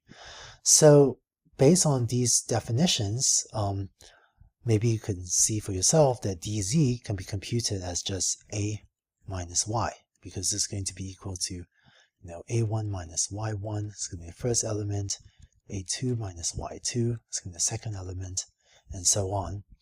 And so this first element, a1 minus y1, is exactly the definition of dz1. The second element is exactly the definition of dz2, and so on. So with just one line of code, you can compute all of this at the same time. Now, in the previous implementation, we've gotten rid of one for loop already, but we still had this second for loop over training examples. So we initialized dw to 0, to a vector of zeros, but then we still had to loop over training examples where we have dw plus equals x1 times dz1 for the first training example, dw plus equals x2, dz2, and so on. So we do the m times, and then dw divide equals by m.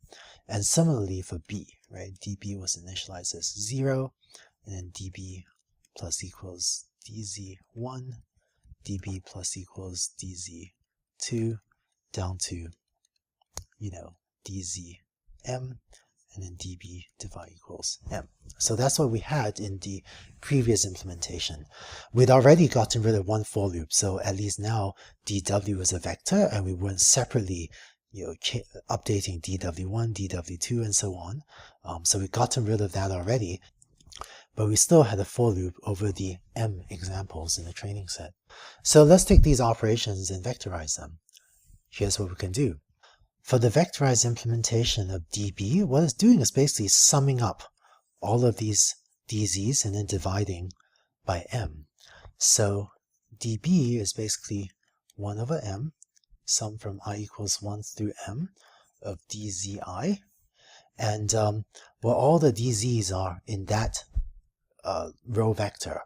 And so in Python, what you do is implement 1 over m times np dot sum of dz, right? So just take this variable and call the np dot sum function on it, and that will give you db. How about dw? I'll just write out the correct equations. You can verify it's the right thing to do. dw turns out to be 1 over m times the matrix x times dz transpose. And to kind of see why that's the case, this is equal to 1 over m, then the matrix x is x1 through xm, right, stacked up in columns like that, and dz transpose is going to be dz1 down to dzm, like so. And so if you figure out what this matrix times this vector works out to be, this turns out to be 1 over m times x1 dz1 plus dot dot dot plus xm dzm, right? And so this is a n by 1 vector, and this is what you actually end up with dw, because dw was taking these xi, dzi and adding them up, and so that's what exactly this matrix vector multiplication is doing. And so again, with one line of code, you can compute dw. So the vectorized implementation of the derivative calculations is just this. You use this line to implement db, and use this line to implement dw. And notice that without a for loop over the training set, you can now compute the updates you want to your parameters. So now let's put it all together into how you would actually implement logistic regression. So this is our original highly inefficient non-vectorized implementation, where so the first thing we'd done in the previous video was get rid of this for loop, right? So instead of looping over dw1, dw2, and so on, we had replaced this with a vector value dw, and we just say this is dw plus equals xi, which is now a vector, times dzi. But now we'll see that we could also get rid of not just the for loop below, but also get rid of this for loop. So here's how you do it. So using what we had from the previous slides, you would say capital Z is equal to W transpose X plus B, and the code you write is capital Z equals NP dot W transpose X plus B, and then A equals sigmoid of capital Z. So you've now computed all of this and all of this for all the values of I. Next, on the previous slide, we said you would compute dz equals capital A minus capital Y. So now you computed all of this for all the values of I. Then finally, dw equals 1 over m x dz transpose, and db equals 1 over m of, np dot sum dz. So you've just done forward propagation and back propagation, really computing the predictions and computing the derivatives on all m training examples without using a for loop. And so the gradient descent update then would be, w gets updated as w minus the learning rate times dw, which we just computed above, and b gets updated as b minus the learning rate times db. Because sometimes it's putting colons there to denote this as assignment.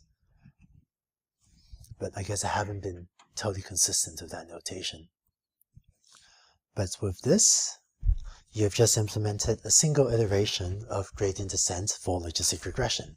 Now, I know I said that we should get rid of explicit for loops whenever you can, but if you want to implement multiple iterations of gradient descent, then you still need a for loop over the number of iterations. So if you want to have 1,000 iterations of gradient descent, you might still need a for loop over the iteration number.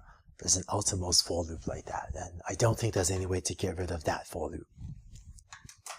But I do think it's incredibly cool that you can implement at least one iteration of gradient descent without needing to use a for loop.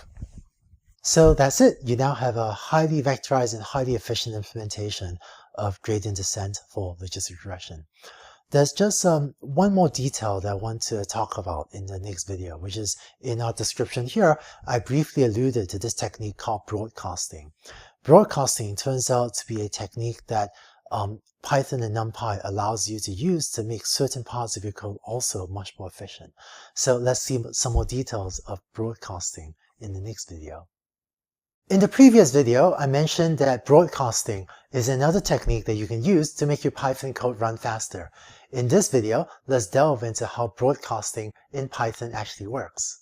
Let's motivate broadcasting with an example. In this matrix, I've shown the number of calories from carbohydrates, proteins, and fats in 100 grams of 4 different foods. So for example, 100 grams of apples turns out has 56 calories from carbs and much less from proteins and fats. Whereas in contrast, 100 grams of beef has 104 calories from protein, 135 calories from fat.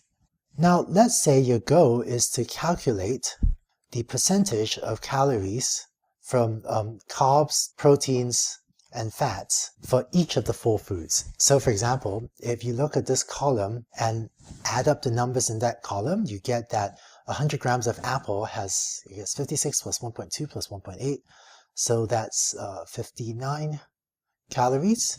And so as a percentage, the percentage of calories from carbohydrates in an apple would be 56 over 59. That's about 94.9%. So most of the calories in an apple come from carbs, whereas in contrast, most of the calories of beef come from protein and fat, and so on.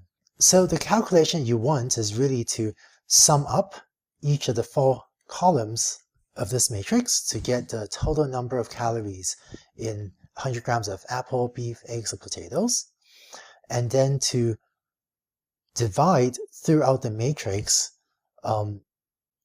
so as to get the percentage of calories from carbs, proteins, and fats for each of the 4 foods. So the question is, can you do this without an explicit for loop? Let's take a look at how you could do that. What I'm going to do is show you how you can set, say, this matrix equal to a 3x4 matrix A, and then with one line of Python code, we're going to sum down the columns. So we're going to get 4 numbers corresponding to the total number of calories in these 4 different types of food, 100 grams of these 4 different types of food. And then we're going to use a second line of Python code to divide each of the 4 columns by their corresponding sum. If that verbal description wasn't very clear, hopefully it'll be clearer in a second when we look at the Python code. So here we are in the Jupyter notebook. I've already written this first piece of code to pre-populate the matrix A with the numbers we had just now. So let me hit Shift Enter and just run that. So there's the matrix A.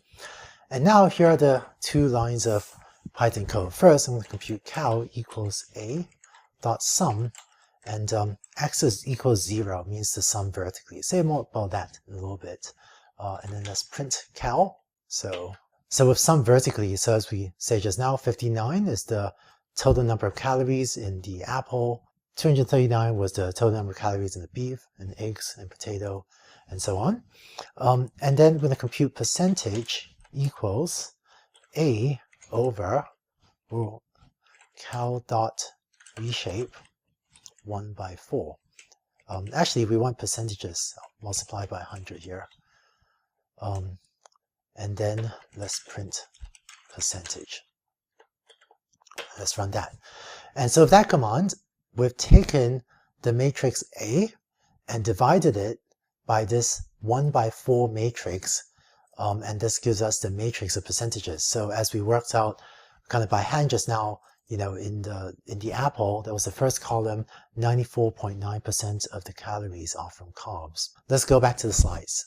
So just to repeat the two lines of code we had, this is what we had written out in the Jupyter notebook. To add a bit of detail, this parameter axis equals 0 means that you want Python to sum vertically. So this is axis 0, means to sum vertically, whereas the horizontal axis is axis 1. So if we were to write axis 1, it'll sum horizontally instead of sum vertically. And then this command here, this is an example of Python broadcasting where you take a matrix A. So this is a 3 by 4 matrix, and you divide it by a 1 by 4 matrix. And technically, after this first line of code, cal, the variable cal, is already a 1 by 4 matrix. So technically, you don't need to call reshape here again. So that's actually a little bit redundant. But when I'm writing Python codes, if I'm not entirely sure what matrix, what are the dimensions of my matrix, I often would just call a reshape command just to make sure that is the right column vector or the row vector or whatever you want it to be. The reshape command is a constant time. It's an order 1 operation, so it's very cheap to call. So don't be shy about using the reshape command to make sure that your matrices are the size you need it to be.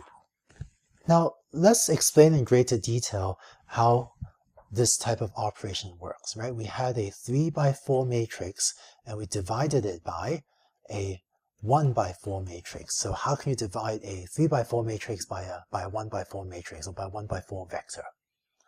Let's go through a few more examples of broadcasting.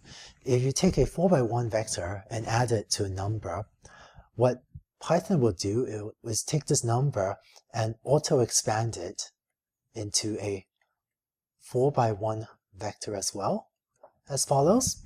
And so the vector 1, 2, 3, 4 plus the number 100 ends up with that vector on the right. You're adding 100 to every element. And in fact, we used this form of broadcasting where that constant was the parameter b in an earlier video.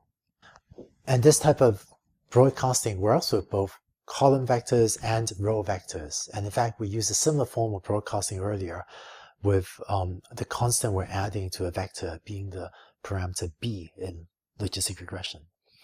Here's another example. Let's say you have a 2 by 3 matrix and you add it to this 1 by n matrix. So the general case would be if you have some m by n matrix here, and you add it to a 1 by n matrix. What Python will do is copy the matrix m times to turn this into an m by n matrix. So instead of this 1 by 3 matrix, it'll copy it twice in this example to turn it into this also 2 by 3 matrix. And they'll add these, so you end up with the sum on the right. Okay, so you've added 100 to the first column, added 200 to the second column, added 300 to the third column. And this is basically what we did on the previous slide, except that we use a division operation instead of an addition operation. Just one last example. What if you have a m by n matrix and you add this to an m by 1 vector, an n by 1 matrix. Then this will copy this n times horizontally, so you end up with an n by n matrix. So as you can imagine, it will copy it horizontally 3 times and add those. So when you add them, you end up with this. So we've added 100 to the first row and added 200 to the second row. Here's the more general principle of broadcasting in Python. If you have an m by n matrix, and you add or subtract or multiply or divide with a 1 by n matrix, then this will copy it m times into an m by n matrix, and then apply the addition, subtraction, multiplication, or division element-wise. If conversely, you were to take the m by n matrix and add, subtract, multiply, or divide by an m by 1 matrix, then also this will copy it now n times and turn that into an m by n matrix, and then apply the operation element-wise. Just one other form of broadcasting, which is if you have an m by 1 matrix, so that's really a column vector, like 1, 2, 3, and you add, subtract, multiply, or divide by a row number, so maybe a 1 by 1 matrix, so such as that, plus 100, then you end up copying this row number m times until you also get another m by 1 matrix, and then you perform the operation, such as addition in this example, element-wise.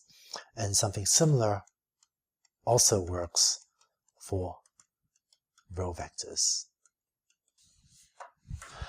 The fully general version of broadcasting can do even a little bit more than this.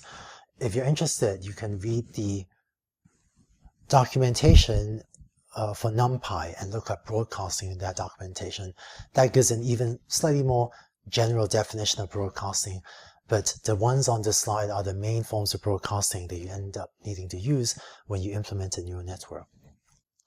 Before we wrap up, just one last comment, which is for those of you that are used to programming in either MATLAB or Octave, if you've ever used the MATLAB or Octave function bsxfun, in neural network programming, bsxfun does something similar, not quite the same, but is often used for a similar purpose as what we use broadcasting in Python for.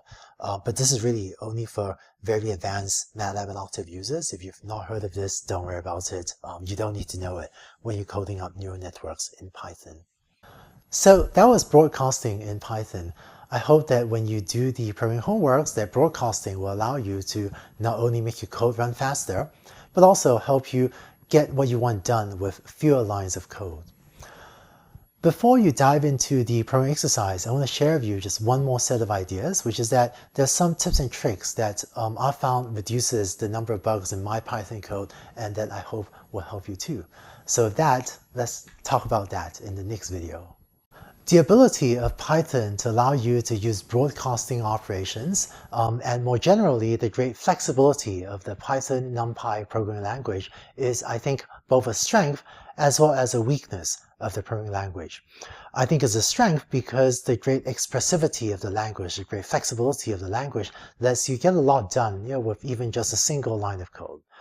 But it's also a weakness because with broadcasting and this great amount of flexibility, sometimes it's possible you can introduce very subtle bugs or very strange looking bugs if you aren't familiar with all of the intricacies of how broadcasting and how features like broadcasting work.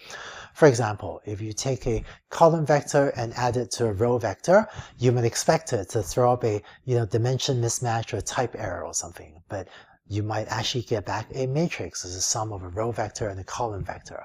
So there is an internal logic to these strange effects of Python, but if you aren't familiar with Python, then I've seen some students have very strange, very hard to find bugs.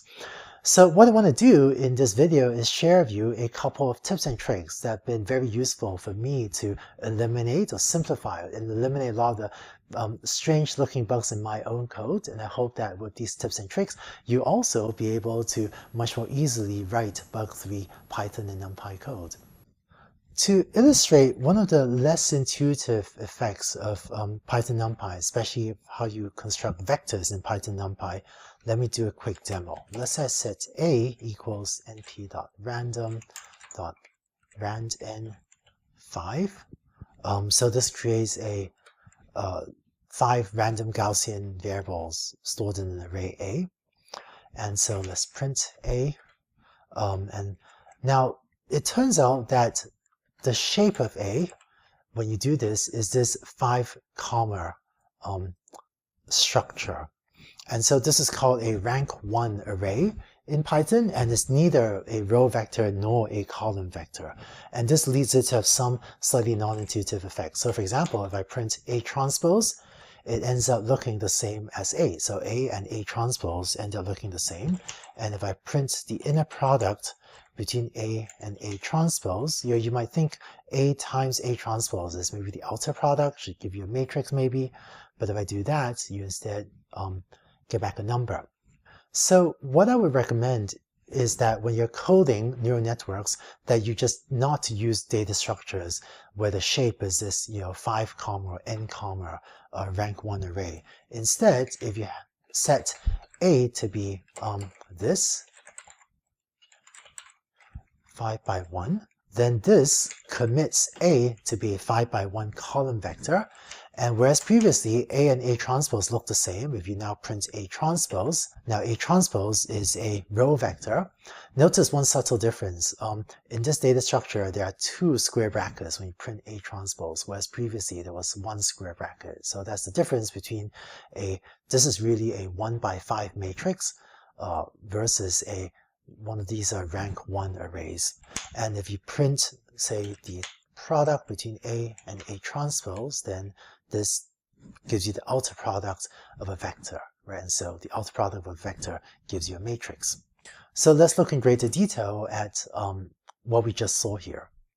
The first command that we ran just now was this, and this created a data structure where A.shape was this funny thing 5 comma, and so this is called a rank 1 array.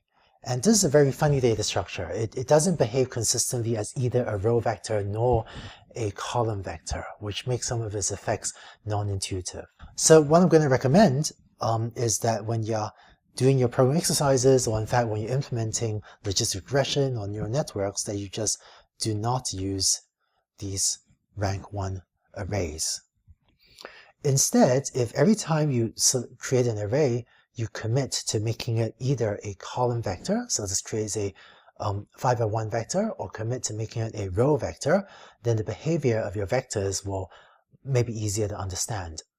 So in this case, A.shape is going to be equal to 5 comma 1, and so this behaves a lot like or in fact this is a column vector. And that's why you can think of this as a 5 by 1 matrix or as a column vector. And here, A.shape is going to be 1 comma 5, and this behaves consistently as a row vector. So when you need a vector, I would say either use this or this, but not a rank 1 array. One more thing that I do a lot in my code is if I'm not entirely sure what's the dimension of one of my vectors, I'll often throw in an assertion statement like this to make sure in this case that this is a 5 by 1 vector, so this is a column vector. These assertions are really inexpensive to execute, and they also help to serve as documentation for your code. So don't hesitate to throw in assertion statements like this whenever you feel like it.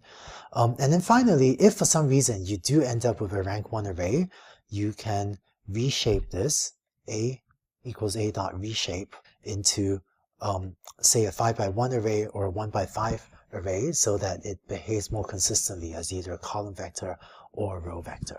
So I've sometimes seen students end up with very hard to track down bugs because of some of the non-intuitive effects of rank 1 arrays.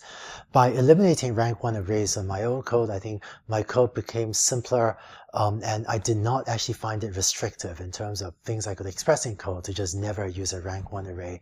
And so takeaways are, to simplify your code, don't use rank 1 arrays. Always use either n by 1 matrices, basically column vectors, or 1 by n matrices, or basically row vectors. Feel free to toss a lot of assertion statements to double check the dimensions of your matrices and arrays. And also, don't be shy about calling the reshape operation to make sure that your matrices or your vectors are the dimension that you need it to be. So I hope that this set of suggestions helps you to eliminate a class of bugs that from Python code and makes the programming exercise easier for you to complete. With everything you've learned, you're just about ready to tackle your first programming assignment. Before you do that, let me just give you a quick tour of IPython notebooks in Coursera. Here's the Jupyter IPython notebook that you can get to on Coursera. Let me just quickly show you a few features of this. The instructions are written right here in the text in the IPython notebook, and these little light gray blocks are blocks of code. So occasionally you see in these blocks something that looks like this. There's start code here and end code here. To do the programming exercise, please make sure to write your code between the start code here and end code here. So, for example, print hello world, right? And then to execute a code block, you can hit Shift Enter, and then to execute this code block, which I guess we just wrote print hello world, so that printed hello world. To run a cell, you can also, to run one of these code blocks as a cell, you can also click cell and then run cell, so that executes this. It's possible that on your computer, the keyboard shortcut for cell run cell might be different than Shift Enter, but on both my Mac as well as on my PC is Shift Enter, so it might be the same for you as well. Now, when you're reading the instructions, if you accidentally double click on it, you might end up with this markdown language. If you end up with this funny looking text, to convert it back to the nice looking text, just run this cell. So either go to cell, run cell, or I'm going to hit Shift Enter, and that basically executes the markdown and turns it back into this nice looking code. Just a couple more tips. When you execute code like this, it actually runs on a kernel, on a piece of code that runs on a server. If you're running an excessively large job, or if you leave a computer for a very long time, or something goes wrong, your internet connection or something, there is a small chance that the kernel on the back end might die, in which case just click kernel and then restart kernel, and hopefully that will reboot the kernel and make it work again. So that shouldn't happen if you're just running relatively small jobs and you just started up the IPython notebook. But if you see an error message that the kernel has died or something, you can try kernel restart.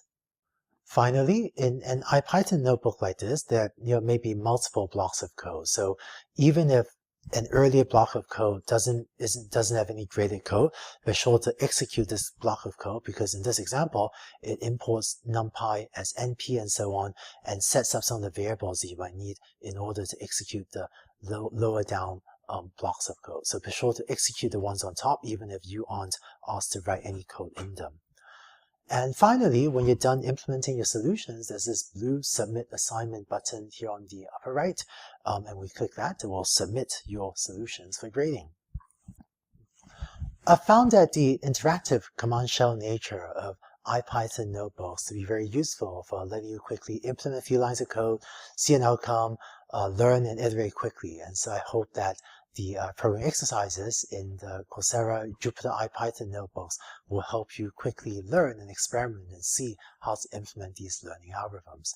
There's one more video after this. There's an optional video that talks about the cost function for logistic regression. You can watch that or not. Either way is perfectly fine.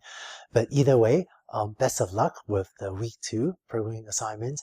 And I also look forward to seeing you at the start of the week 3 materials. In an earlier video, I've written down a form for the cost function for logistic regression. In this optional video, I want to give you a quick justification for why we like to use that cost function for logistic regression. To quickly recap, in logistic regression, we have that the prediction y hat is sigmoid of w transpose x plus b, where sigmoid is this familiar function. And we said that we want to interpret y hat as the probability that y is equal to 1 given x. So we want our algorithm to output y hat as the chance that y is equal to 1 for a given set of input features x. So another way to say this is that if y is equal to 1, then the chance of y given x is equal to y hat.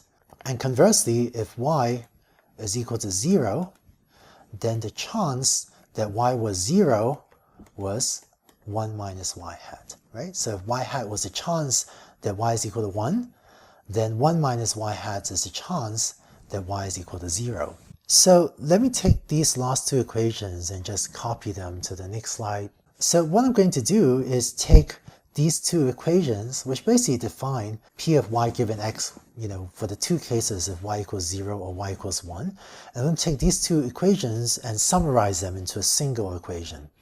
And just to point out, y has to be either 0 or 1 because we're in binary classification, so y equals 0 or 1 are the only two possible cases, right? But so I'm going to take these two equations and summarize them as follows. Let me just write out what it looks like, then we'll explain why it looks like that. So 1 minus y hat to the power of 1 minus y. So it turns out this one line summarizes the two equations on top. Let me explain why.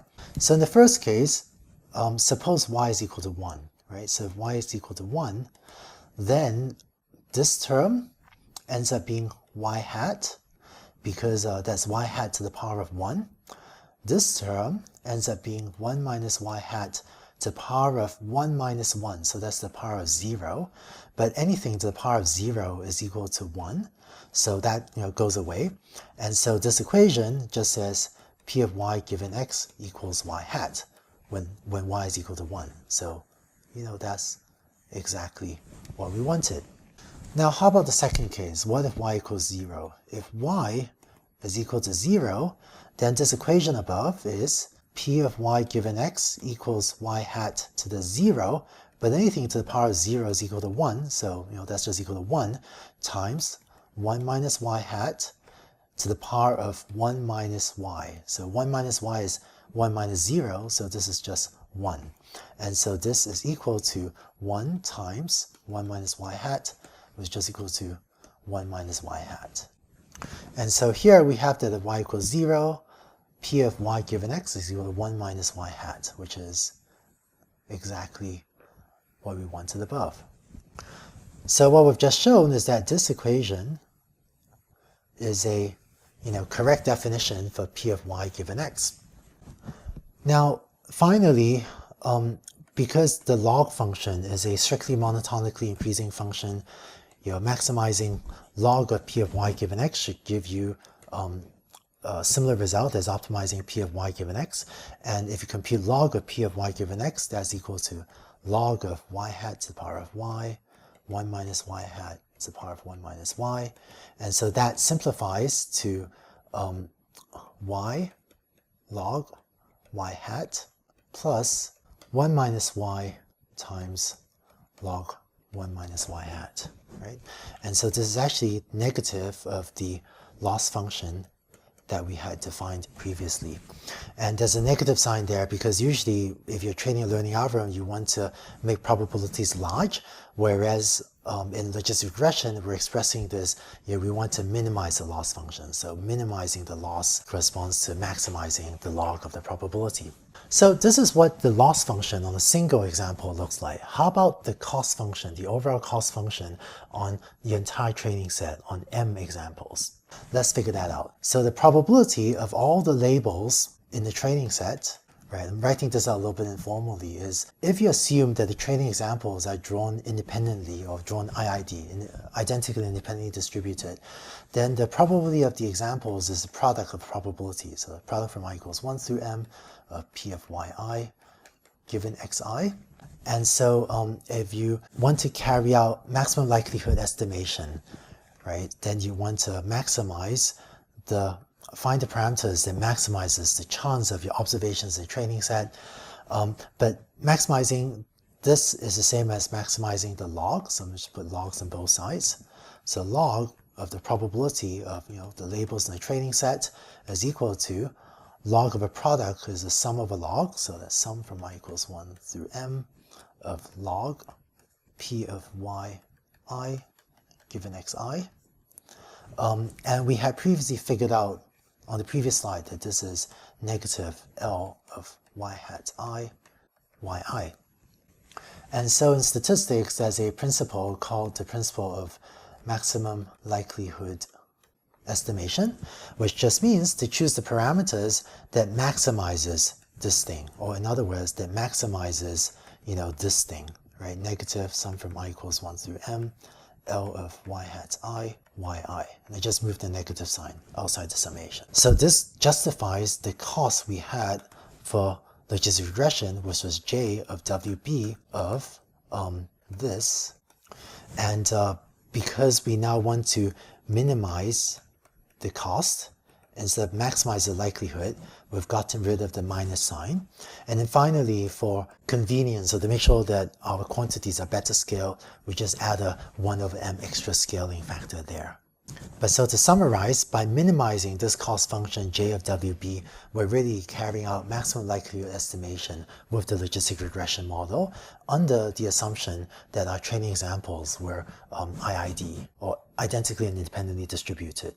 So thank you for watching this video, even though this is optional. I hope this gives you a sense of why we use the cost function we do for logistic regression. And with that, I hope you go on to the exercises, the problem exercise and the quiz questions for this week. Best of luck with both the quizzes and the problem exercise. So thanks a lot, Peter, for joining me today. I think a lot of people know you as a well-known machine learning and deep learning and robotics researcher. I'd like to have people hear a bit about your story. How did you end up doing the work that you do? Yeah, it's a good question. And actually, if you would have asked me as a 14-year-old what I was aspiring to do, it probably would not have been this. In fact, at the time, I thought being a professional basketball player would be the right way to go. Wow. I don't think I was able to achieve it. I feel the machine learning lucked out, that the basketball thing didn't work out. Yeah, that didn't work out. It was a lot of fun playing basketball, but it didn't work out to try to make it into a career. So what I really liked in school was physics and math. And so from there, it seemed pretty natural to study engineering, which is applying physics and math in the real world. And actually then, after my undergrad in electrical engineering, I actually wasn't so sure what to do, because literally anything engineering seemed interesting to me. Like understanding how anything works seems interesting. Trying to build anything is interesting. And in some sense, artificial intelligence won out because it seemed like it could somehow help all disciplines in some way. And also it seemed somehow a little more at the core of everything. Like if you think about how a machine can think, then maybe that's more the core of everything else than picking any specific discipline. I've been saying, AI is the new electricity. Sounds like the 14-year-old version of you had an earlier version of that even. Yeah. In the past few years, you've done a lot of work in deep reinforcement learning. What's happening? Why is deep reinforcement learning suddenly taking off? Before I worked in deep reinforcement learning, I worked a lot in reinforcement learning. Actually, with you, Andrew, at Stanford, of course. And so we worked on autonomous helicopter flight. Then later at Berkeley, with some of my students, we worked on getting a robot to learn to fold laundry. And kind of what characterized the work was a combination of learning that enabled things that would not be possible without learning, but also a lot of domain expertise in combination with the learning to get this to work. And it was very interesting because you needed domain expertise, which is fun to acquire, but at the same time it was very time-consuming. For every new application you wanted to succeed at, you needed domain expertise plus machine learning expertise. And for me, it was in 2012 with the ImageNet breakthrough results from Geoffrey Hinton's group in Toronto, AlexNet, showing that supervised learning all of a sudden could be done with far less engineering for the domain at hand. There was very low engineering about vision in AlexNet.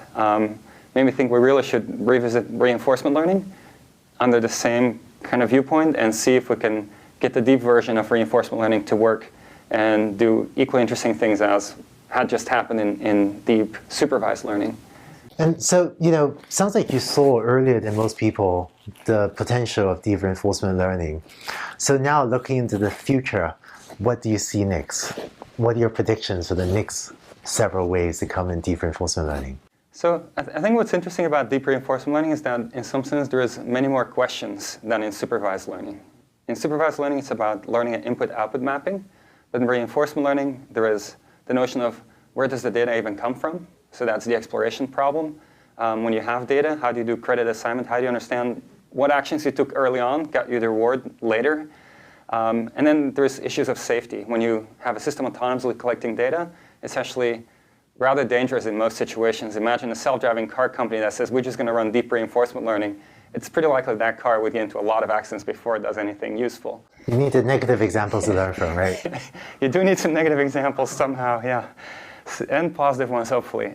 So I think there's still a lot of challenges in deep reinforcement learning in terms of working out some of the specifics of how to get these things to work. So the deep part is the representation, but then the reinforcement learning itself still has a lot of questions. And what I feel is that with the advances in deep learning, somehow one part of the puzzle in reinforcement learning has been largely addressed, which is the representation part.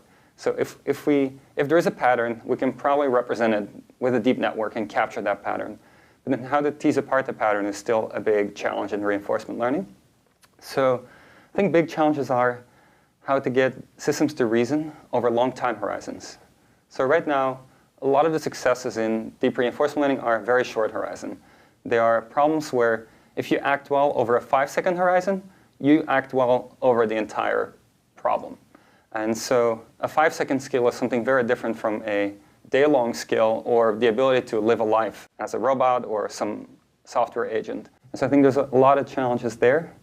I think safety has a lot of challenges in terms of how do you learn safely, and also how do you keep learning once you're already pretty good. So give an example again that a lot of people would be familiar with, self-driving cars.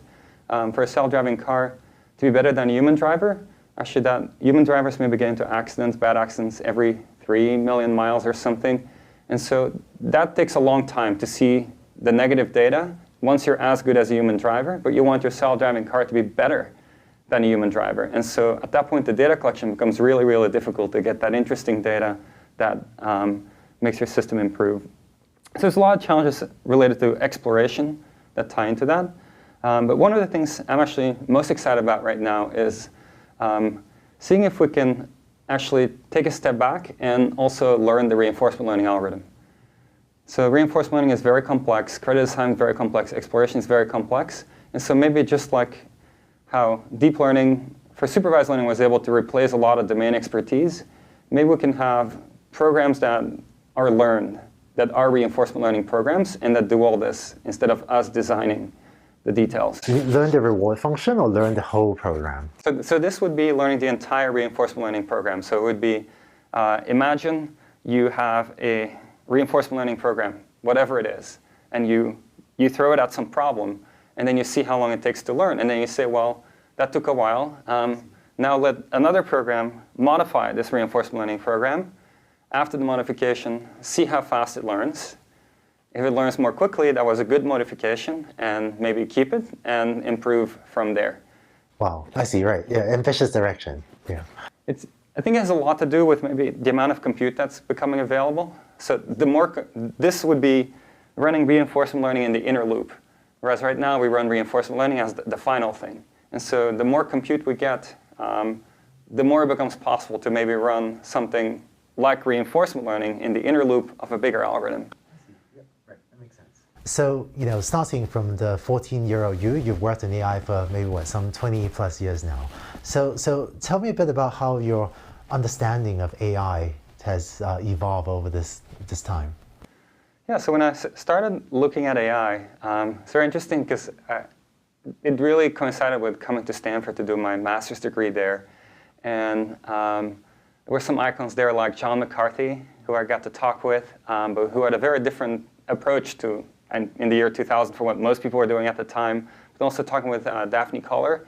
And I think a lot of my initial thinking of AI was shaped by Daphne's thinking, her AI class, her probabilistic graphical models class, and kind of really being intrigued by how simply a distribution over many random variables and then being able to condition on some sets of variables and drawing conclusions about others could actually give you so much if you can somehow make it computationally tractable, which was definitely the challenge to make it computable.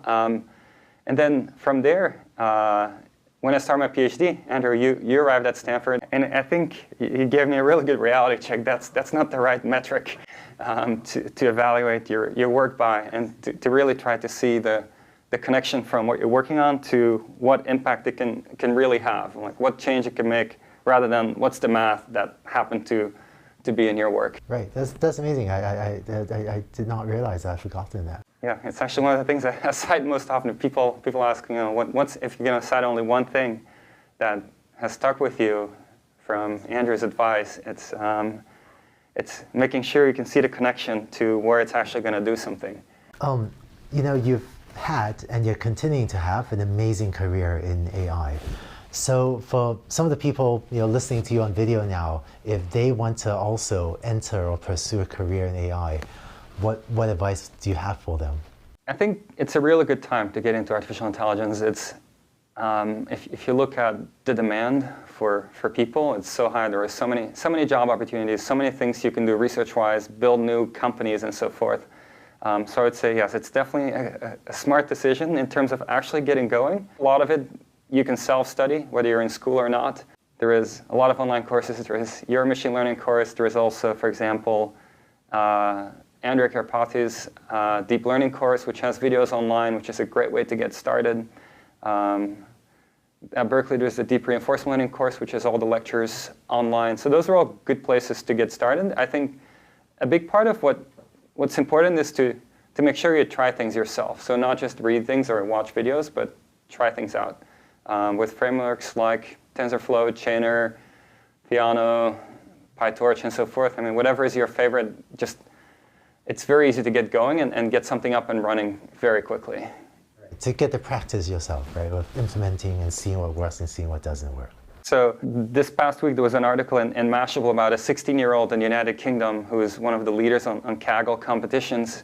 And he just said, he just went out and learned things, found things online, learned everything himself, and never actually took any formal course per se. And there he is as a 16-year-old just being very competitive in Kaggle competitions. So it's definitely possible. Yeah, we live in good times, right, for people that want to learn. Absolutely. One question I bet you get asked sometimes is if someone wants to enter AI, machine learning, deep learning, should they apply for a PhD program or should they get a job at a big company? I think a lot of it has to do with maybe how much mentoring you can get. So in a PhD program, you're essentially guaranteed. The job of the professor who is your advisor, is to look out for you, try to do everything they can to kind of shape you, help you become stronger at whatever you want to do, for example, AI. And so there's a very clear, dedicated person. Sometimes you have two advisors, and that's literally a job, and that's why they are professors. That's most of what they like about being professors often, is helping shape students to become more capable at things. Now, it doesn't mean it's not possible at companies, and many companies have really good mentors and have people who love to help educate people who come in and strengthen them and so forth. It's just, it might not be as much of a guarantee and a given compared to actually enrolling in a PhD program, where that's the crux of the program, is that you're going to learn and somebody is there to help you learn. Yeah, so it really depends on the company and depends on the PhD program. But absolutely, yeah. But I think it is key that you can learn a lot on your own, but I think you can learn a lot faster if you have somebody who's more experienced, who's actually taking it up as their responsibility to spend time with you and help accelerate your progress. So, you've been one of the most visible leaders in deep reinforcement learning. So what are the things that deep reinforcement learning is already working really well at? So I think if you look at some deep reinforcement learning successes, it's very, very intriguing. For example, learning to play Atari games from pixels, processing these pixels, which is just numbers that are being processed somehow and turned into joystick actions. Then, for example, some of the work we did at Berkeley, where we have a simulated robot inventing walking. And the reward that it's given is as simple as the further you go north, the better, and the less hard you impact with the ground, the better. And somehow it decides that walking/running is the thing to invent, whereas nobody showed it what walking is or running is. or a robot playing with children's toys and learning to kind of put them together, put a block into a matching opening, and so forth. And so I think it's really interesting that in all of these, it's possible to learn from raw sensory inputs all the way to raw controls, for example, torques at the motors. But at the same time, so it's very interesting that you can have a single algorithm. For example, trust region policy optimization can have a robot learn to run, can have a robot learn to stand up, can have, instead of a two-legged robot, now you swap in a four-legged robot. You run the same reinforcement learning algorithm, and it still learns to run. And so there's no change in the reinforcement learning algorithm. It's very, very general. Same for the Atari games. DQN was the same DQN for every one of the games. But then when it actually starts hitting the frontiers of what's not yet possible is, well, it's nice it learns from scratch for each one of these tasks, but it would be even nicer if it could reuse things it's learned in the past to learn even more quickly for the next task. And that's something that's still at the frontier and not yet possible. It always starts from scratch, essentially. How quickly do you think you see deep reinforcement learning get deployed in the robots around us, or the robots that are getting deployed in the world today? I think in practice, the realistic scenario is one where it starts with supervised learning, behavioral cloning. Humans do the work. And I think actually a lot of businesses will be built that way, where it's a human behind the scenes doing a lot of the work.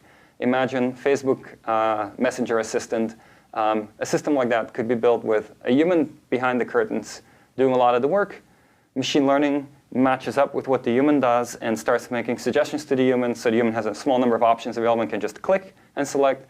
And then over time, as it gets pretty good, you start infusing some reinforcement learning where you give it actual objectives, not just matching the human behind the curtains, but give it objectives of achievement, like maybe how fast were these two people able to plan their meeting, or how fast were they able to book their flight, or things like that. How long did it take? How happy were they with it? But it would probably have to be bootstrapped of a lot of behavioral cloning of humans showing how this could be done. So start with behavioral cloning, just supervised learning to mimic whatever the person is doing, and then gradually layer on the reinforcement learning to have it think about longer time horizons. Is that a fair summary? I'd say so, yeah. Just because straight up reinforcement learning from scratch is really fun to watch. It's super intriguing, and very few things more fun to watch than a reinforcement learning robot starting from nothing and inventing things. But it's just time consuming, and it's not always safe. Thank you very much. That was fascinating, and I'm really glad we had the chance to chat. Well, Andrew, thank you for having me. Very much appreciated. Welcome back. In this week, you learned to implement a neural network. Before diving into the technical details, I wanted in this video to give you a quick overview of what you'll be seeing in this week's videos. So if you don't follow all the details in this video, don't worry about it. We'll delve into technical details in the next few videos. But for now, let's give a quick overview of how you implement a neural network. Last week, we had talked about logistic regression, and we saw how this model corresponds to the following computation graph, where you then put the features x and parameters w and b. That allows you to compute z, which is then used to compute a, and we were using a interchangeably with this output y hat, and then you can compute the loss function L. A neural network looks like this, and as I'd already previously alluded, you can form a neural network by stacking together a lot of little sigmoid units. Whereas previously, this node corresponds to two steps of calculations. The first is to compute the z value, second is to compute this a value. In this neural network, this stack of nodes will correspond to a z-like calculation like this, as well as an a-like calculation like that. And then that node will correspond to another z and another a-like calculation. So the notation, which we'll introduce later, will look like this. First, we'll input the features x together with some parameters w and b, and this will allow you to compute z1. So new notation that we'll introduce is that we'll use superscript square bracket 1 to refer to quantities associated with this stack of nodes. It's called a layer.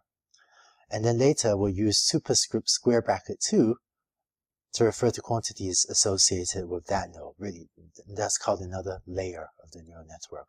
And the superscript square brackets, like we have here, are not to be confused with the superscript round brackets, which we use to refer to individual training examples. So whereas x superscript round bracket I refer to the ith training example, superscript square bracket 1 and 2 refer to these different layers, layer 1 and layer 2 in this neural network.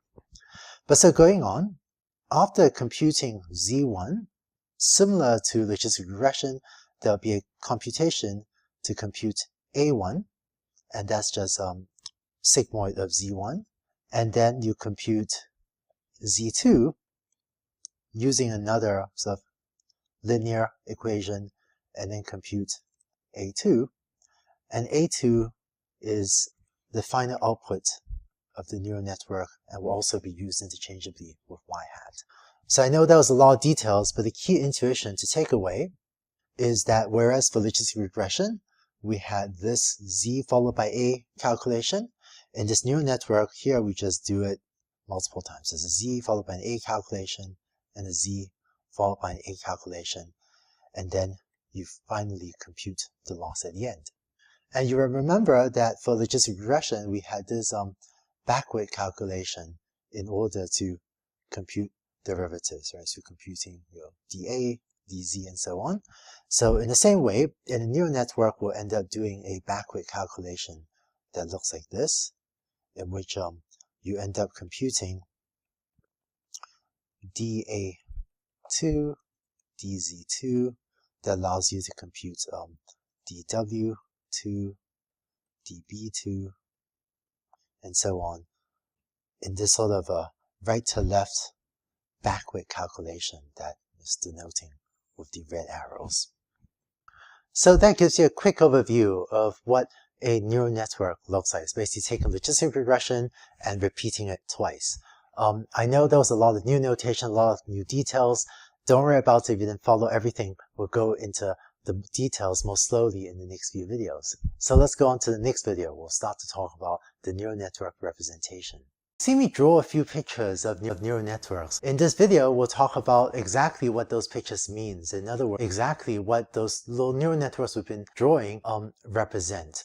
And we'll start with focusing on the case of neural networks with what's called a single hidden layer. Here's a picture of a neural net. Let's give different parts of these pictures some names. We have the input features x1, x2, x3 stacked up vertically, and this is called the input layer of the neural network. So maybe not surprisingly, this contains the inputs to the neural network. Then there's another layer of circles, and this is called a hidden layer of the neural network. I'll come back in a second to say what the word hidden means. But the final layer here is formed by, in this case, just one node, and this single node layer is called the output layer and is responsible for generating the predicted value y-hat. In a neural network that you train with supervised learning, the training set contains values of the inputs x as well as the target outputs y. So the term hidden layer refers to the fact that in the training set, the true values for these nodes in the middle are not observed. That is, you don't see what they should be in the training set. You see what the inputs are, you see what the outputs should be, but the things in the hidden layer are not seen in the training set. So that kind of explains the name hidden layer. It just means you don't see it in the training set. Let's introduce a bit more notation. Whereas previously we were using the vector x to denote the input features, an alternative notation for the values of the input features will be a superscript square bracket 0. And the term a also stands for activations, and it refers to the values that different layers of the neural network are passing on to the subsequent layers. So the input layer passes on the value x to the hidden layer, so we're going to call the activations of the input layer a superscript 0. The next layer, the hidden layer, will in turn generate some set of activations, which I'm going to write as a superscript square bracket 1. So in particular, this first unit or this first node will generate the value a superscript square bracket 1 subscript 1. This second node will generate a value now with a subscript 2, and so on. And so a superscript square bracket 1, this is a 4-dimensional vector, or if you want in Python, I guess it's be a 4x1 matrix or 4-column vector, which looks like this. And it's 4-dimensional because in this case we have 4 nodes or 4 units or 4 hidden units in this hidden layer. Then finally, the output layer would generate some value, A2, which is just a real number. And so y hat is going to take on the value of A2. So this is analogous to how in logistic regression we had y hat equals A, and in logistic regression we only had that one output layer, so we didn't use the superscript square brackets. But with a neural network, we're now going to use the superscript square bracket to explicitly indicate which layer it came from. One funny thing about notational conventions in neural networks is that this network that you're seeing here is called a 2-layer neural network. And the reason is that when we count layers in neural networks, we don't count the input layer. So the hidden layer is layer 1 and the output layer is layer 2. In our notational convention, we're calling the input layer layer 0. So technically, maybe there are 3 layers in this neural network because there's the input layer, the hidden layer, and the output layer. But in conventional usage, if you read research papers and elsewhere in the course, you see people refer to this particular neural network as a 2-layer neural network because we don't count the input layer as an official layer. Finally, something that we'll get to later is that the hidden layer and the output layers will have parameters associated with it. So the hidden layer will have associated with it parameters W and B, and I'm going to write superscript square bracket 1 to indicate that these are parameters associated with layer 1 with the hidden layer. We'll see later that W will be a 4x3 matrix and B will be a 4x1 vector in this example, where the first coordinate 4 comes from the fact that we have 4 nodes or 4 hidden units in the layer, and 3 comes from the fact that we have 3 input features. We'll talk later about the dimensions of these matrices, and it might make more sense at that time. But then similarly, the output layer has associated with it also parameters W superscript square bracket 2 and B superscript square bracket 2, and it turns out the dimensions of these are 1x4 and 1x1. And these 1x4 is because the hidden layer has 4 hidden units, the output layer has just 1 unit, but again, we'll go over the dimensions of these matrices and vectors in a later video. So you've just seen what a 2-layer neural network looks like. That is a neural network with 1 hidden layer. In the next video, let's go deeper into exactly what this neural network is computing. That is, how this neural network inputs X and goes all the way to computing its output Y hat. In the last video, you saw what a single hidden layer neural network looks like. In this video, let's go through the details of exactly how this neural network computes its outputs. What you see is that it's like logistic regression, but repeated a lot of times. Let's take a look. So this is what a 2-layer neural network looks like. Let's go more deeply into exactly what this neural network computes. Now, we've said before that logistic regression, the circle in logistic regression, really represents 2 steps of computation. First, you compute Z as follows, and then second, you compute the activation as a sigmoid function of Z. So a neural network just does this a lot more times. Let's start by focusing on just one of the nodes in the hidden layer. Let's look at the first node in the hidden layer. So I've grayed out the other nodes for now. So similar to logistic regression on the left, this node in the hidden layer does 2 steps of computation.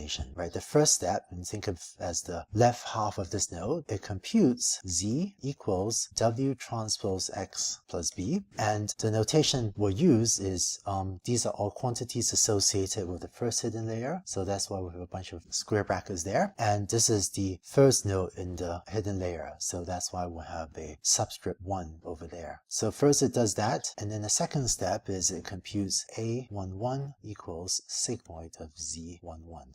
Like so. So for both Z and A, the notational convention is that A, L, I, the L here in superscript square brackets refers to the layer number, and the I subscript here refers to the node in that layer. So the node we've been looking at is layer 1, that is the hidden layer node 1, so that's why the superscript and subscripts were both 1, 1. So that little circle, that first node in the neural network represents carrying out these 2 steps of computation. Now let's look at the second node in the neural network, or the second node in the hidden layer of the neural network. Similar to the logistic regression unit on the left, this little circle represents 2 steps of computation. The first step is it computes Z, this is still layer 1, but now it's the second node, equals W transpose X plus B, 1, 2, and then A, 1, 2 equals sigmoid of Z, 1, 2. And again, feel free to pause the video if you want, but you can double check that the superscript and subscript notation is consistent with what we had written here above in purple. So we've talked through the first 2 hidden units in the neural network. Hidden units 3 and 4 also represent similar computations. So now let me take this pair of equations and this pair of equations and let's copy them to the next slide. So here's our neural network, and here's the first and here's the second equations that were worked out previously for the first and the second hidden units. If you then go through and write out the corresponding equations for the third and fourth hidden units, you get the following. And so let's make sure this notation is clear. This is the vector W11, this is a vector transpose times X. Okay, so that's what the superscript T there represents, is a vector transpose. Now, as you might have guessed, if you're actually implementing a neural network, doing this with a for loop seems really inefficient. So what we're going to do is take these 4 equations and vectorized. So we're going to start by showing how to compute Z as a vector. It turns out you could do it as follows. Let me take these W's and stack them into a matrix. Then you have W11 transpose, so that's a row vector. This is a column vector transpose, gives you a row vector. Then W12 transpose, W13 transpose, W14 transpose. And so this, by stacking those 4 W vectors together, you end up with a matrix. So another way to think of this is that we have 4 logistic regression units there, and each of the logistic regression units has a corresponding parameter vector W, and by stacking those 4 vectors together, you end up with this 4 by 3 matrix. So if you then take this matrix and multiply it by your input features, x1, x2, x3, you end up with, by how matrix multiplication works, you end up with W11 transpose X, W21 transpose X, W3 1 transpose X, W4 1 transpose X. And then let's not forget the B's. So we now add to this a vector B1 1, B1 2, B1 3, B1 4. So that's basically this. Then this gives B1 1, B1 2, B1 3, B1 4. And so you see that each of the 4 rows of this outcome correspond exactly to each of these 4 rows, to each of these 4 quantities that we had above. So in other words, we've just shown that this thing is therefore equal to Z11, Z12, Z13, Z14, right, as defined here. And maybe not surprisingly, we're going to call this whole thing the vector Z1, which is taken by stacking up these individuals of Z's into a column vector. When we're vectorizing, one of the rules of thumb that might help you navigate this is that when we have different nodes in a layer, we'll stack them vertically. So that's why when you had Z11 through Z14, those corresponded to 4 different nodes in the hidden layer. And so we stacked these 4 numbers vertically to form the vector Z1. And to use one more piece of notation, this 4 by 3 matrix here, which we obtained by stacking the lowercase, W11, W12, and so on, we're going to call this matrix W capital 1. And similarly, this vector we're going to call B superscript 1 square bracket. And so this is a 4 by 1 vector. So now we've computed Z using this vector matrix notation. The last thing we need to do is also compute these values of A. And so probably won't surprise you to see that we're going to define A1 as just stacking together those activation values, A11 through A14. So just take these 4 values and stack them together in a vector called A1, and this is going to be sigmoid of Z1, where this now has been implementation of the sigmoid function that takes in the 4 elements of Z and applies the sigmoid function elements-wise to it. So just to recap, we've figured out that Z1 is equal to W1 times the vector X plus the vector B1, and A1 is sigmoid times Z1. Let's just copy this to the next slide. And what we see is that for the first layer of the neural network, given an input X, we have that Z1 is equal to W1 times X plus B1, and A1 is sigmoid of Z1. And the dimensions of this are 4 by 1 equals, this was a 4 by 3 matrix times a 3 by 1 vector plus a 4 by 1 vector b. And this is 4 by 1, same dimension as z. And remember that we said x is equal to a0, right? Just like y hat is also equal to a2. So if you want, you can actually take this x and replace it with a0, since a0 is, if you want, is an alias for the vector of input features x. Now, through a similar derivation, you can figure out that the representation for the next layer can also be written similarly, where what the output layer does is it has associated with it set of parameters w2 and b2. So w2 in this case is going to be a 1 by 4 matrix, and b2 is just a real number as 1 by 1. And so z2 is going to be a real number. I'm just write as a 1 by 1 matrix. It's going to be a 1 by 4 thing times a was 4 by 1 plus b2 is 1 by 1. And so this gives you just a real number. And if you think of this last output unit as just being analogous to logistic regression, which had parameters w and b, W really plays an analogous role to W2 transpose, or W2 is really W transpose, and B is equal to B2, right? So if we were to, cover up the left of this network and ignore all that for now, then this last output unit is a lot like logistic regression, except that instead of writing the parameters as W and B, we're writing them as W2 and B2 with dimensions 1 by 4 and 1 by 1. So just to recap, for logistic regression, to implement the output or to implement a prediction, you would compute z equals w transpose x plus b, and a, or y hat, equals a equals sigmoid of z. When you have a neural network with one hidden layer, what you need to implement to compute this output is just these 4 equations. And you can think of this as a vectorized implementation of computing the output of first these 4 logistic regression units in the hidden layer, that's what this does, and then of this logistic regression in the output layer, which is what this does. I hope this description made sense, but the takeaway is to compute the output of this neural network, all you need is those 4 lines of code. So now you've seen how, given a single input feature vector x, you can, with 4 lines of code, compute the output of this neural network.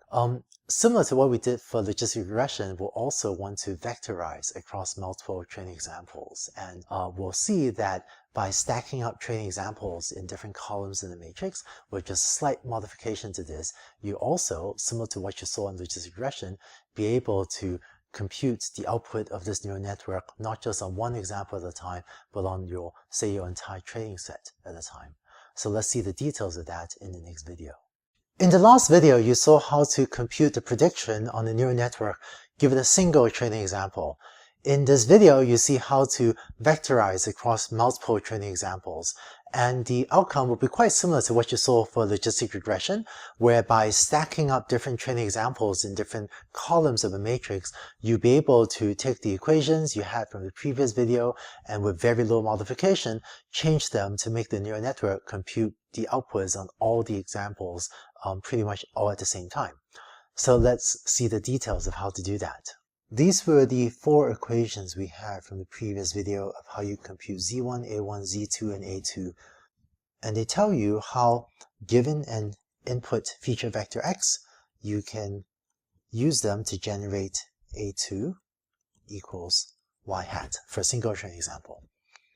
Now, if you have m training examples, you need to repeat this process for, say, the first training example, x superscript round brackets 1, to compute y hat 1, that's the prediction on your first training example.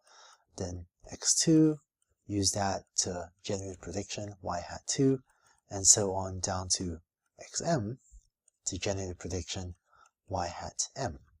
And so in order to write this with the activation function notation as well, I'm going to write this as a2 square bracket round bracket 1. And this is a2, 2, and a2m. So this notation, a square bracket 2 round bracket I, the round bracket I refers to training example I, and the square bracket 2 refers to layer 2. Okay, so that's how the square bracket and the round bracket indices work. And so this suggests that if you have an unvectorized implementation and want to compute the predictions for all your training examples, you need to do for I equals 1 to m, then basically implement these four equations, right? You need, I guess, z1i equals w1 xi plus b1, a1i equals sigmoid of z1i, z2i equals w2 a1i plus b2, and a2i equals sigmoid of z2i, right? So it's basically, these four equations on top, but adding the superscript round bracket I to all the variables that depend on the training example. So adding the superscript round bracket I to x, z, and a if you want to compute all the outputs on your m training examples. What we like to do is vectorize this whole computation so as to get rid of this for loop. And by the way, in case it seems like I'm getting a lot of nitty-gritty linear algebra, it turns out that being able to implement this correctly is important in the deep learning era. And we actually chose the notation very carefully for this class to make these vectorization steps as easy as possible. So I hope that going through this nitty-gritty will actually help you to more quickly get correct implementations of these algorithms working. All right, so let me just copy this whole block of code to the next slide, and then we'll see how to vectorize this. So here's what we had from the previous slide with the for loop going over all m training examples.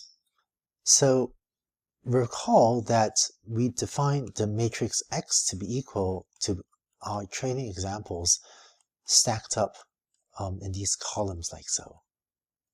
So take the training examples, stack them in columns. So this becomes a n, or maybe nx by m dimensional matrix. I'm just going to give away the punchline and tell you what you need to implement in order to have a vectorized implementation of this for loop. Turns out what you need to do is compute capital Z1 equals W1 x plus B1, capital A1 equals sigmoid of Z1, then capital Z2 equals W2 times A1 plus B2, and then A2 equals sigmoid of Z2. So if you want, the analogy is that we went from lowercase vector x's to this capital case X matrix by stacking up the lowercase x's in different columns.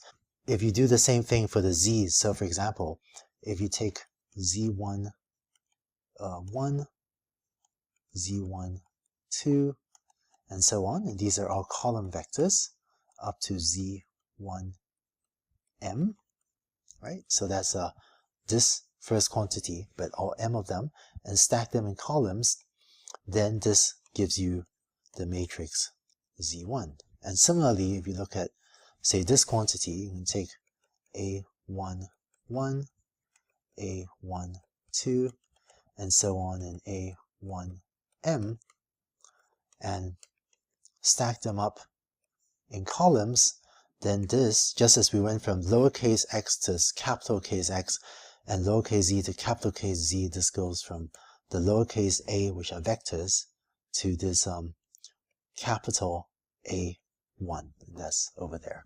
And similarly for Z2 and A2. Right? They're also obtained by taking these vectors and stacking them horizontally, and taking these vectors and stacking them horizontally in order to get Z, capital Z2 and capital A2. One other property of this notation that might help you to think about it is that these matrices, say Z and A, horizontally we're going to index across training examples. So that's why the horizontal index, corresponds to different training examples. And you sweep from left to right, you're scanning through the training set. And vertically, this vertical index corresponds to different nodes in the neural network. So, for example, this node, this value at the top leftmost corner of the matrix corresponds to the activation of the first hidden unit on the first training example. One value down corresponds to the activation in the second hidden unit on the first training example, then the third hidden unit on the first training example, and so on. So as you scan down, this is indexing into the hidden unit number. Whereas if you move horizontally, then you're going from the first hidden unit in the first training example to now the first hidden unit in the second training example, the third training example, and so on until this node here corresponds to the activation of the first hidden unit in the final training example, in the mth training example. Okay, so the horizontally, the matrix A goes over different training examples. And vertically, the different indices in the matrix A corresponds to different hidden units.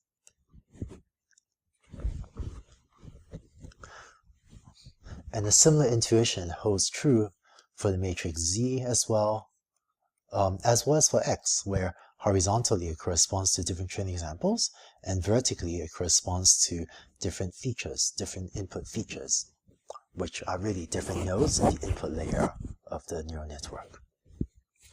So with these equations, you now know how to implement a neural network with vectorization, that is vectorization across multiple examples. In the next video, I want to show you a bit more justification about why this is a correct implementation of this type of vectorization. It turns out the justification would be similar to what you had seen for logistic regression. Let's go on to the next video. In the previous video, we saw how with your training examples stacked up horizontally in the matrix X, you can derive a vectorized implementation of forward propagation for your neural network. Let's give a bit more justification for why the equations we wrote down is a correct implementation of vectorizing across multiple examples. So let's go through part of the forward propagation calculation for a few examples. Let's say that for the first training example, you end up computing this x1 plus b1, and then for the second training example, you end up computing this 1x2 plus b1, and then for the third training example, you end up computing this x3 plus b1. So just to simplify the explanation on this slide, I'm going to ignore b. So let's just say, to simplify this justification a little bit, that b is equal to 0. But the argument I'm going to lay out will work with just a little bit of a change, even when b is non-zero. But this just to simplify the description on this slide a bit. Now, W1 is going to be some matrix, right? So I have some number of rows in this matrix. So if you look at this calculation x1, what you have is that W1 times x1 gives you some column vector, which I'm going to draw like this. And similarly, if you look at this vector x2, you have that W1 times x2 gives some other column vector, right? And that's gives you this, I guess, z12. And finally, if you look at x3, you have W1 times x3 gives you some third column vector. That's this z13. So now, if you consider the training set capital X, which we form by stacking together all of our training examples. So the matrix capital X is formed by taking the vector x1 and stacking it vertically with x2, and then also x3 This is if we have only 3 training examples. If you have more, it'll keep stacking horizontally like that. But if you now take this matrix X and multiply it by W, then you end up with, if you think about how matrix multiplication works, you end up with the first column being these same values that I had drawn up there in purple.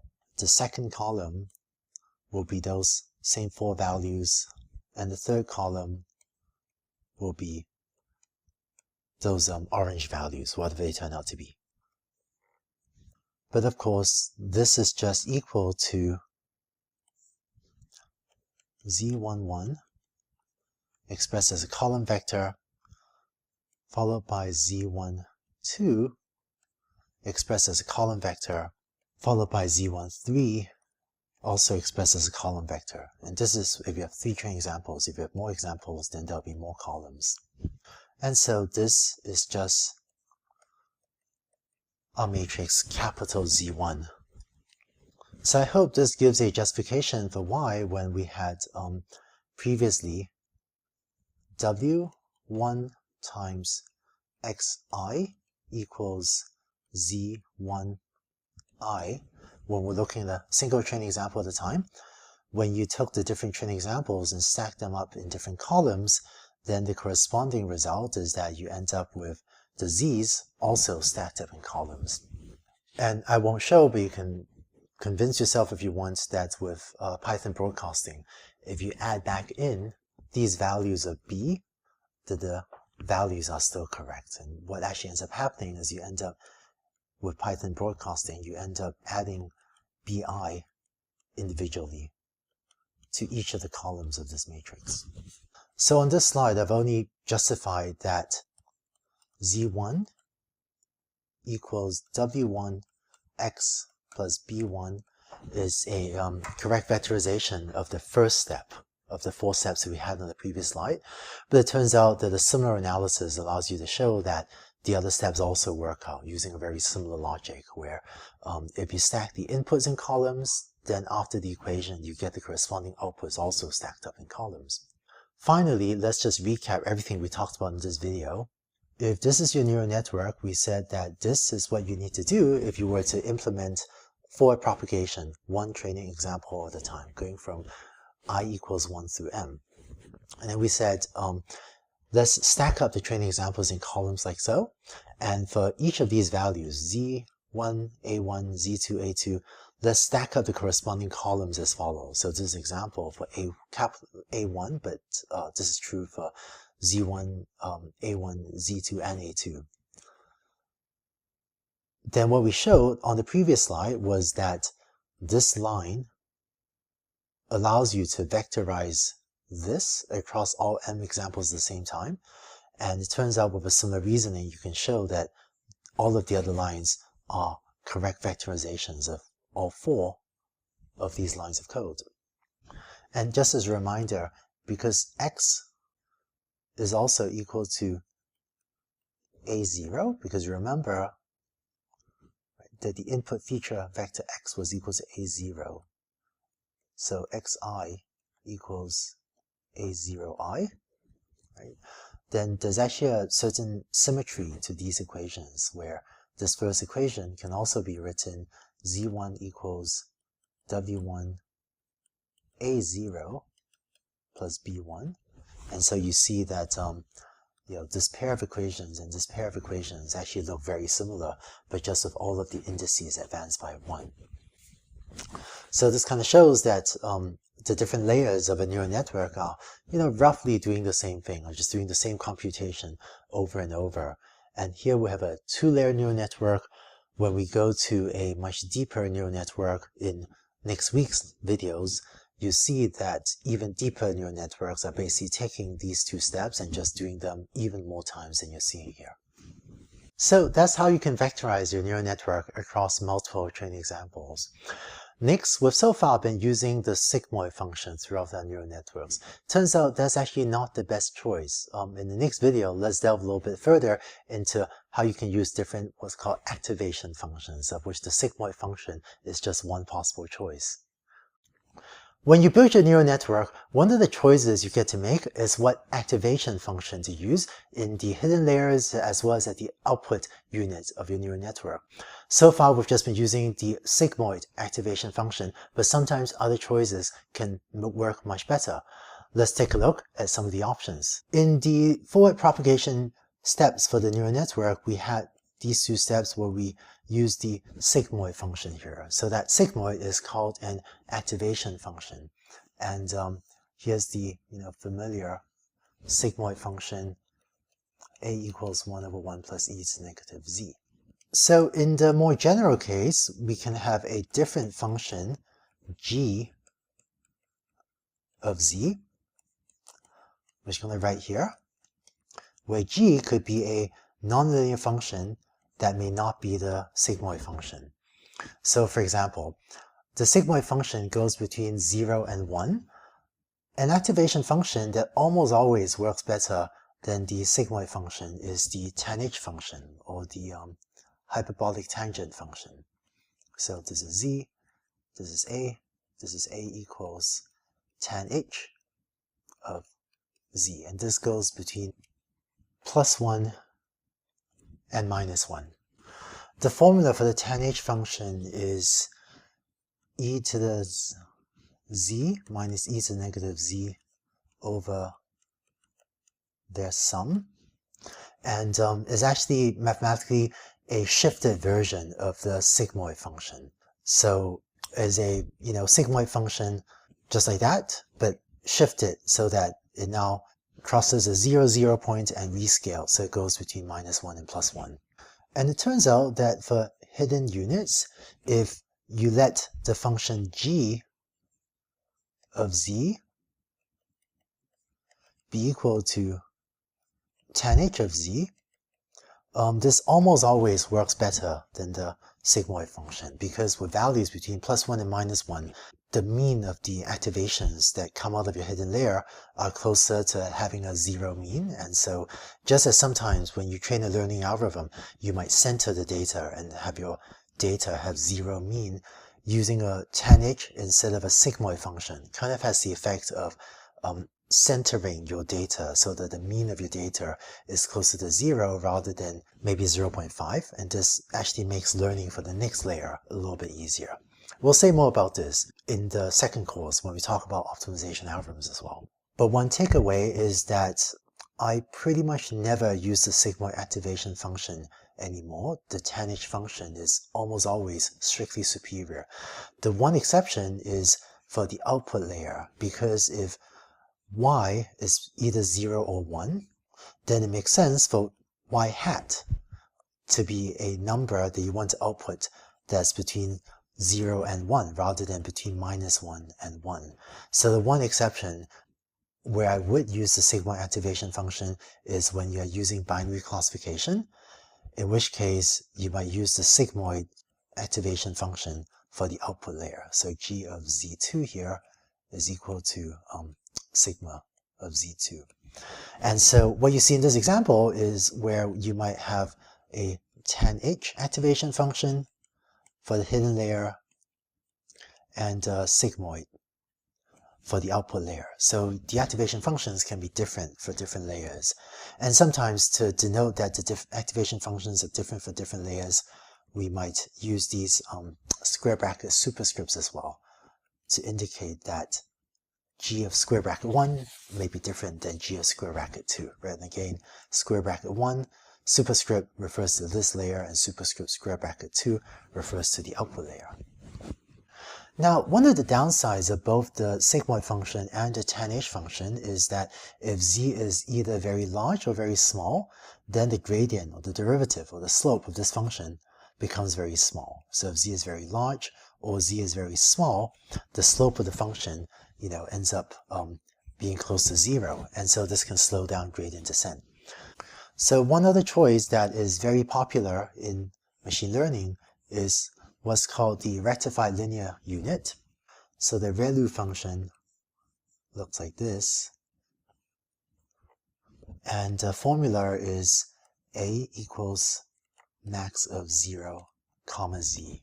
So the derivative is 1, so long as z is positive and the derivative or the slope is 0 when z is negative. If you're implementing this, technically the derivative when z is exactly 0 is not well defined, but when you implement this in the computer, the odds that you get exactly z equals 0.00000000000 is very small, so you don't need to worry about it. In practice, you could pretend the derivative when z is equal to 0. You can pretend it's either 1 or 0, and your code will work just fine. So the fact that it's not differentiable, the fact that So here are some rules of thumb for choosing activation functions. If your output is 0, 1 valued, if you're using binary classification, then the sigmoid activation function is a very natural choice for the output layer. And then for all other units, ReLU, or the rectified linear unit, is increasingly the default choice of activation function. So if you're not sure what to use for your hidden layer, I would just use the ReLU activation function. It's what you see most people using these days, although sometimes people also use the tanh activation function. One disadvantage of the ReLU is that the derivative is equal to 0 when z is negative. In practice, this works just fine, but there is another version of the ReLU called the leaky ReLU. We'll give you the formula on the next slide, but instead of it being 0 when z is negative, it just takes a slight slope like so. So this is called the leaky ReLU. This usually works better than the ReLU activation function, although it's just not used as much in practice. Either one should be fine, although if you had to pick one, I usually just use the ReLU. And the advantage of both the ReLU and the leaky ReLU is that for a lot of the space of z, the derivative of the activation function, the slope of the activation function, is very different from 0. And so in practice, using the ReLU activation function, your neural network will often learn much faster than you're using the tanh or the sigmoid activation function. And the main reason is that there's less of this effect of the slope of the function going to 0, which slows down learning.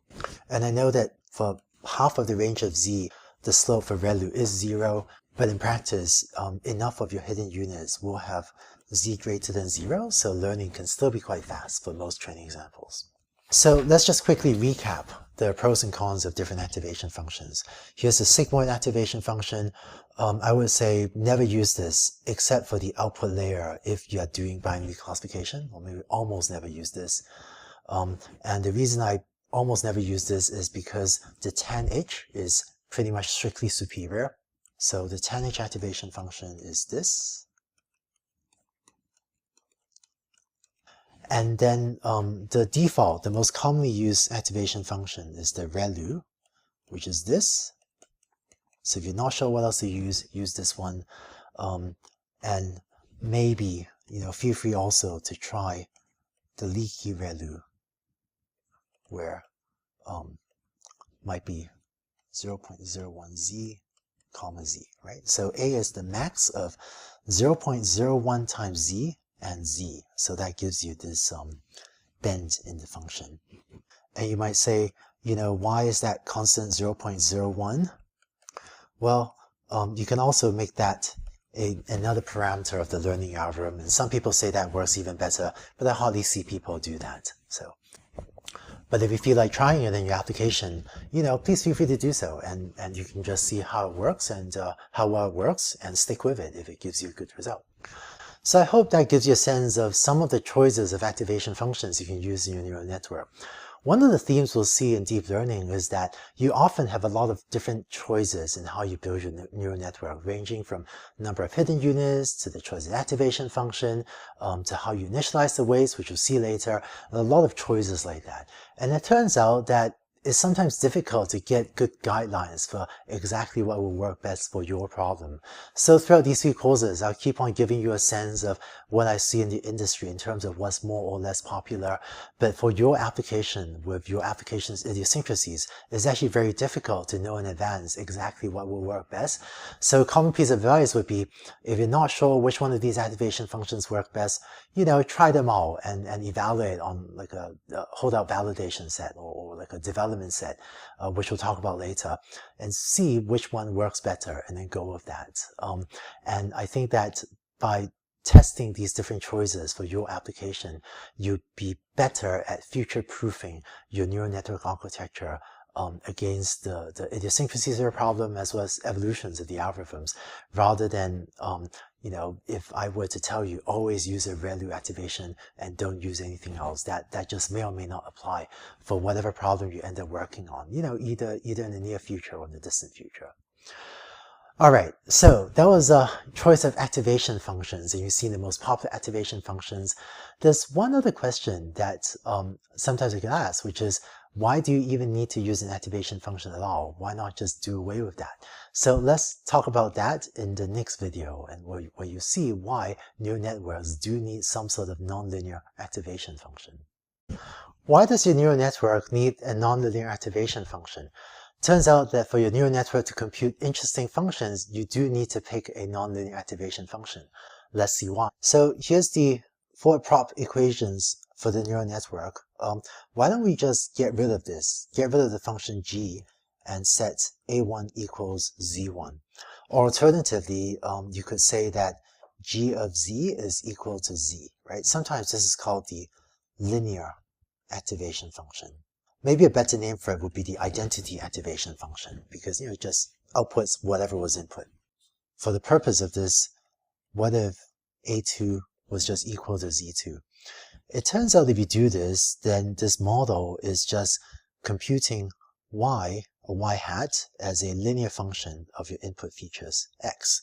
To take the first two equations, if you have that a1 is equal to z1 is equal to w1 x plus b, and if then a2 is equal to z2 is equal to w2 a1 plus b, then if you take this definition of a1 and plug it in there, you find that a2 is equal to w2 times w1x plus b1. Let's clean that up a bit. Right, so this is a1 plus b2, and so this simplifies to w2 w1x plus w2 b1 plus b2. So this is just, let's call this w prime b prime. So this is just equal to w prime x plus b prime. If you were to use linear activation functions, or we could also call them identity activation functions, then the neural network is just outputting a linear function of the input. And we'll talk about deep networks later, neural networks with many, many layers, many, many hidden layers. And it turns out that if you use a linear activation function, or alternatively, if you don't have an activation function, then no matter how many layers your neural network has, all it's doing is just computing a linear activation function. So you might as well not have any hidden layers. Some of the cases that I'll briefly mention, it turns out that if you have a linear activation function here and a sigmoid function here, then this model is no more expressive than standard logistic regression without any hidden layer. So I won't bother to prove that, but you could try to do so if you want. But the take home is that a linear hidden layer is more or less useless, because the composition of two linear functions is itself a linear function. So unless you throw a nonlinearity in there, then you're not computing more interesting functions even as you go deeper in the network. There is just one place where you might use a linear activation function, g of z equals z, And that's if you are doing machine learning on a regression problem. So if y is a real number. So for example, if you're trying to predict housing prices, so y is not 0 or 1, but is a real number, anywhere from, I don't know, $0 is the price of house up to however expensive, right, houses get, I guess. Maybe houses can be, potentially millions of dollars. So however much houses cost in your data set. But if y takes on these real values, then it might be okay to have a linear activation function here so that your output y hat is also a real number going anywhere from minus infinity to plus infinity. But then the hidden units should not use linear activation functions. They could use ReLU or tanh or leaky ReLU or maybe something else. So the one place you might use a linear activation function is usually in the output layer. But other than that, using a linear activation function in a hidden layer, except for some very special circumstances relating to compression that we'll want to talk about, using a linear activation function is extremely rare. Oh, and of course, if you're actually predicting housing prices, as we saw in the week 1 video, because housing prices are all non-negative, perhaps even then, you could use a ReLU activation function so that your outputs y hat are all greater than or equal to 0. So I hope that gives you a sense for why having a nonlinear activation function is a critical part of neural networks. Next, we're going to start to talk about gradient descent. And to do that, to set up for our discussion for gradient descent, in the next video, I'm going to show you how to estimate or how to compute the slope or the derivatives of individual activation functions. So let's go on to the next video. When you implement backpropagation for your neural network, you need to be able to compute the slope or the derivative of the activation functions. So let's take a look at our choices of activation functions and how you can compute the slope of these functions. Here's the familiar sigmoid activation function. And so for any given value of z, maybe this value of z, this function will have some slope or some derivative corresponding to, if you draw a little line there, the height over width of this little triangle here. So if g of z is the sigmoid function, then the slope of the function is d dz g of z. And so we know from calculus that this is the slope of g of x at z. And if you are familiar with calculus and know how to take derivatives, if you take the derivative of the sigmoid function, it is possible to show that it is equal to this formula. And again, I'm not going to do the calculus steps, but if you're familiar with calculus, feel free to pause the video and try to prove this yourself. And so this is equal to just g of z times 1 minus g of z. So let's just sanity check that this expression makes sense.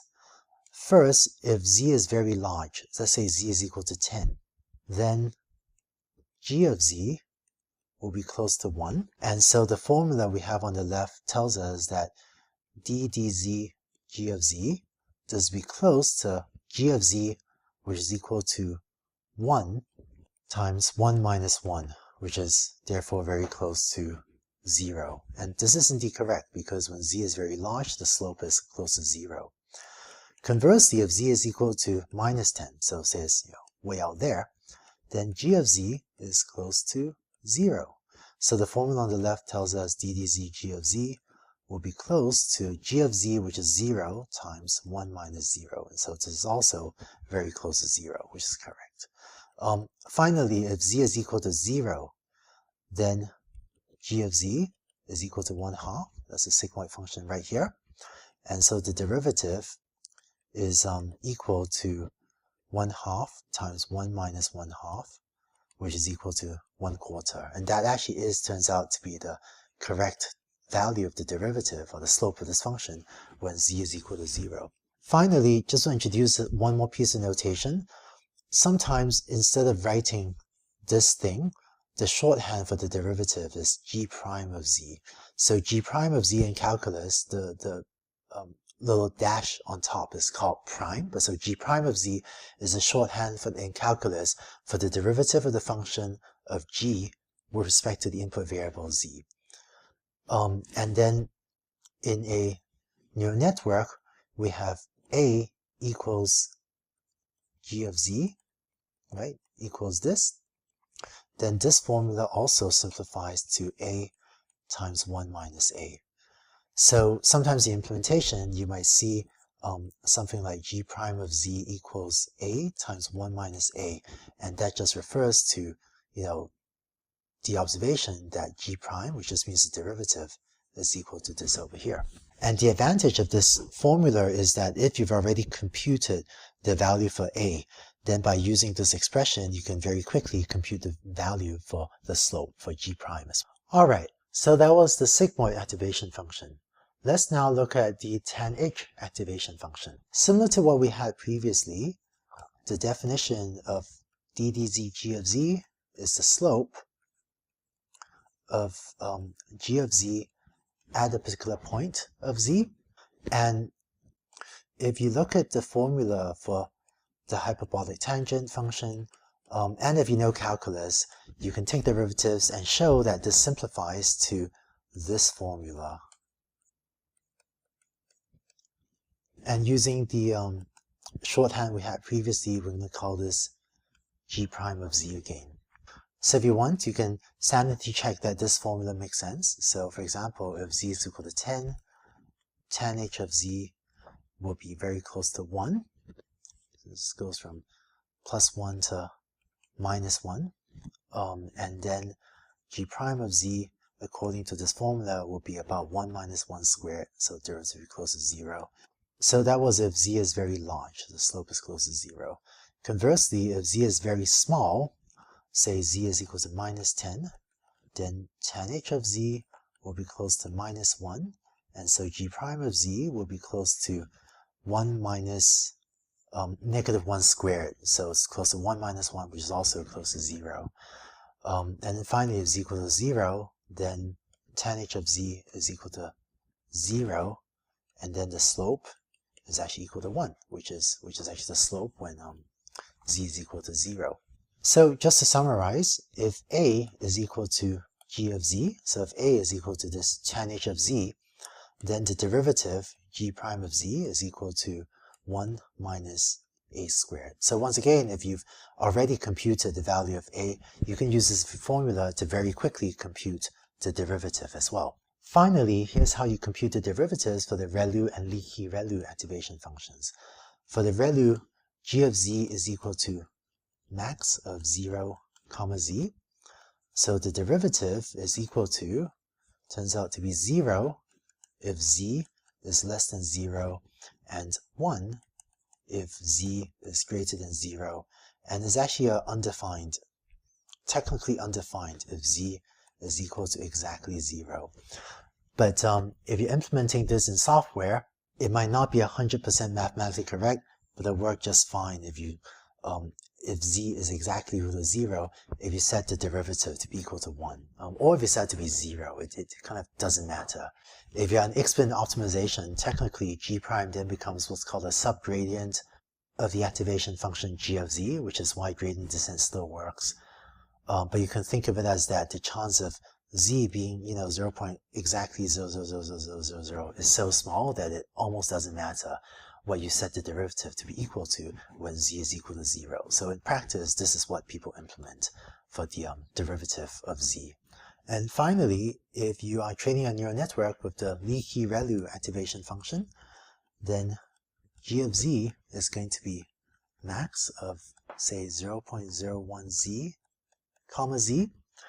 And so g prime of z is equal to 0.01 if z is less than 0, and 1 if z is greater than 0. And once again, the gradient is technically not defined when z is exactly equal to 0.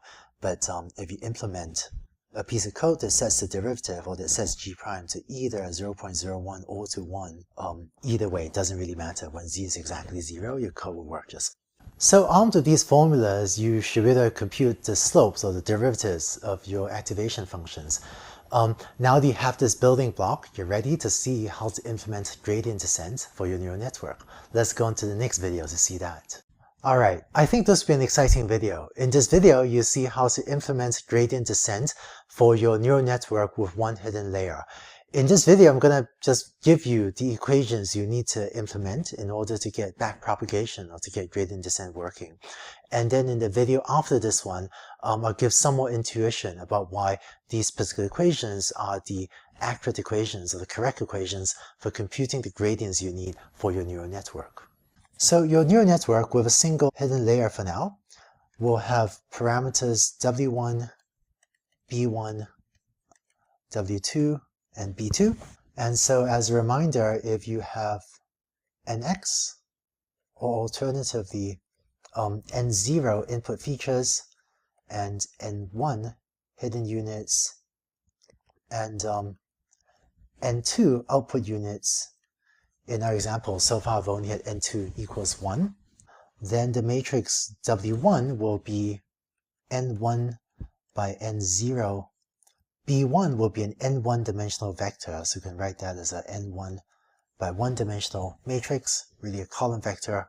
The dimensions of W2 will be N2 by N1, and the dimension of B2 will be N2 by 1.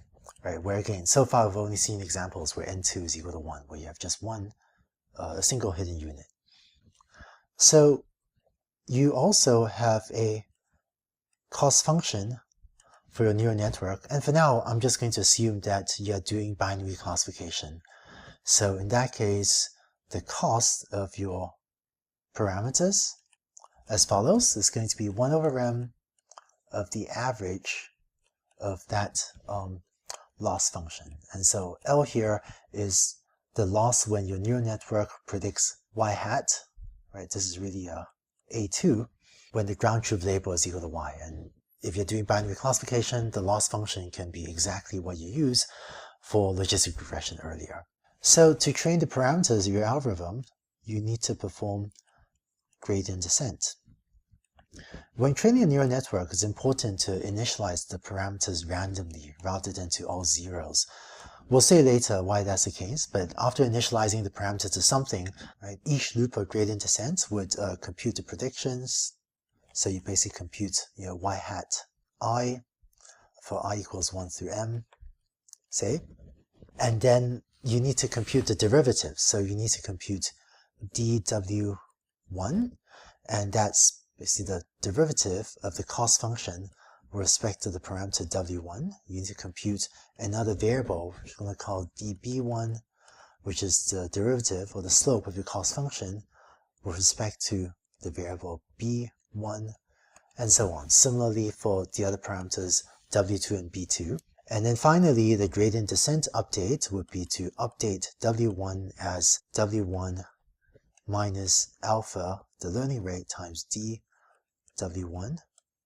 b1 gets updated as b1 minus the learning rate times d b1. And similarly for w2 and b2. And sometimes I use colon equals and sometimes equals, as either notation works fine. And so this would be one iteration of gradient descent, and then you repeat this some number of times until your parameters look like they're converging. So in previous videos, we talked about how to compute the predictions, how to compute the outputs, and we saw how to do that in a vectorized way as well. So the key is to know how to compute these partial derivative terms, the dw1, db1, as well as the derivatives, dw2 and db2.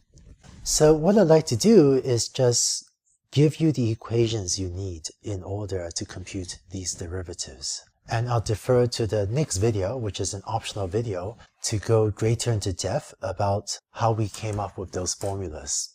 So let me just summarize again the equations for propagation. So you have z1 equals w1x plus b1, and then a1 equals the activation function in that layer applied element-wise to z1, and then z2 equals w2 a1 plus b2, And then finally, this is all vectorized across your training set, right? A2 is equal to G2 of Z2. But again, for now, if we assume you're doing binary classification, then this activation function really should be the sigmoid function. So I can just fill that in here. So that's the forward propagation, or the left to right forward computation for your neural network. Next, let's compute the derivatives. So this is the backpropagation step. I'm going to compute dz2 equals a2 minus the ground truth y. And just as a reminder, all this is vectorized across examples. So the matrix Y is this 1 by m matrix that lists all of your m examples stacked horizontally. Then it turns out dw2 is equal to this. In fact, these first three equations are very similar to gradient descent for logistic regression. Comma, x is equals 1, comma, keep dims equals true. And just a little detail, this np.sum is a Python NumPy command for summing across one dimension of a matrix, in this case, summing horizontally. And what keep dims does is it prevents Python from outputting one of those funny rank 1 arrays, right, where the dimensions was, n comma.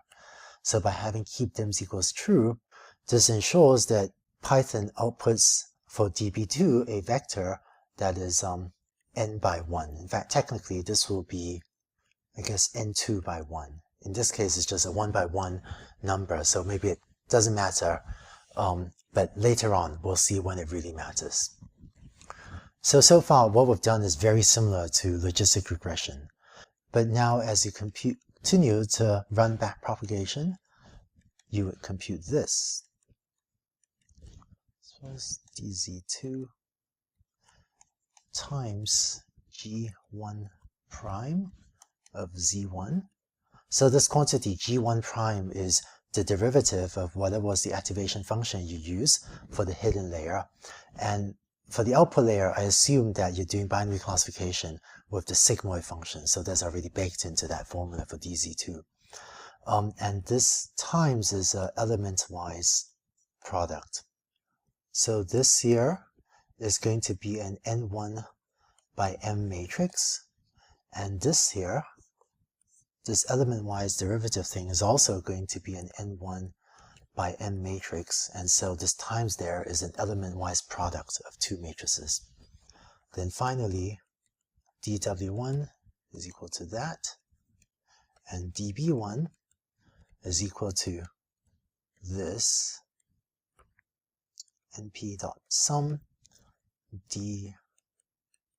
dz1 axis equals 1, keep dims equals true. So whereas previously the keep dims maybe mattered less if n2 is equal to 1, so this is just a 1 by 1 thing, it's just a real number. Here, db1 will be a n1 by 1 vector, and so you want Python, you want np.sum to output something of this dimension rather than a funny rank 1 array of that dimension, which could end up messing up some of your later calculations. The other way would be to not have to keep dim parameters, but to explicitly call, reshape, to reshape the output of np.sum into this dimension, which you would like db to have. So that was forward propagation in, I guess, 4 equations, and backpropagation in, I guess, 6 equations. I know I just wrote down these equations, but in the next optional video, let's go over some intuitions for how the 6 equations for the backpropagation algorithm were derived. Please feel free to watch that or not, but either way, if you implement these algorithms, you will have a correct implementation of forward prop and backprop, and you'll be able to compute the derivatives you need in order to apply gradient descent to learn the parameters of your neural network. It is possible to implement this algorithm and get it to work without deeply understanding the calculus. A lot of successful deep learning practitioners do so. But if you want, you can also watch the next video just to get a bit more intuition about the derivation of these equations. In the last video, you saw the equations for backpropagation. In this video, let's go over some intuition using the computation graph for how those equations were derived.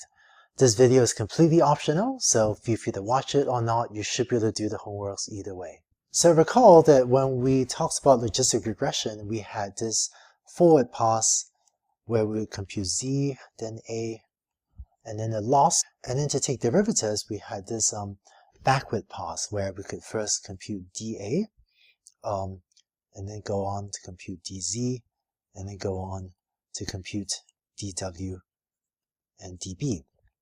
So the definition for the loss was L of a comma y equals negative y log a minus 1 minus y times log 1 minus a. So if you're familiar with calculus and you take the derivative of this with respect to a, that would give you the formula for dA. So dA is equal to that.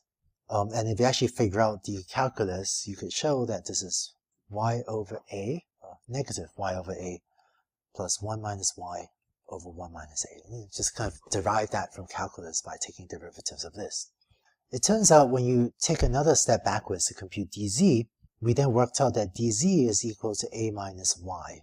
I didn't explain why previously, but it turns out that from the chain rule of calculus, dz is equal to dA times g prime of z, where here g of z equals sigmoid of z is our activation function for this output unit in logistic regression.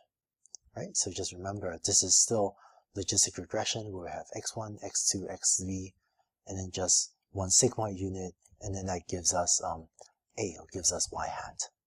So here, the activation function was a sigmoid function.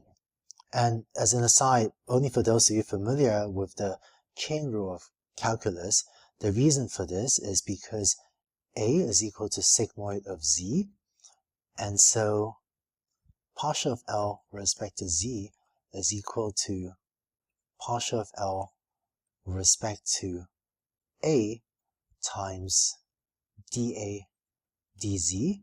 But since a is equal to sigmoid of z, this is equal to d dz g of z, right? Which is equal to g prime of z. So that's why this expression, which is dz in our code, is equal to this expression, which is dA in our code, times g prime of z. And so this is just that. So that last derivation would have made sense only if you're familiar with calculus, and specifically the chain rule from calculus. But if not, don't worry about it. I'll try to explain the intuition wherever is needed. And then finally, having computed dz for logistic regression, we would compute dw, which it turned out was dz times x, and db, which is just dz when you have a single training example. So that was logistic regression. So what we're going to do when computing backpropagation for a neural network is a calculation a lot like this, but only we'll do it twice, because now we have not x going to an output unit, but x going to a hidden layer, and then going to an output unit. And so instead of this computation being sort of one step as we have here, we'll have, two steps here, right, in this kind of a neural network with two layers.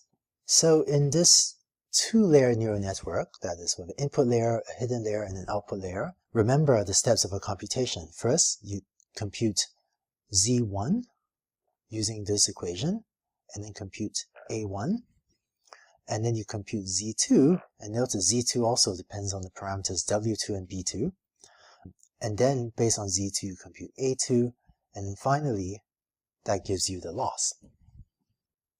So what backpropagation does is it will go backward to compute dA2, and then dZ2, I can go back to compute dw2 and db2, go back to compute dA1, dz1, and so on.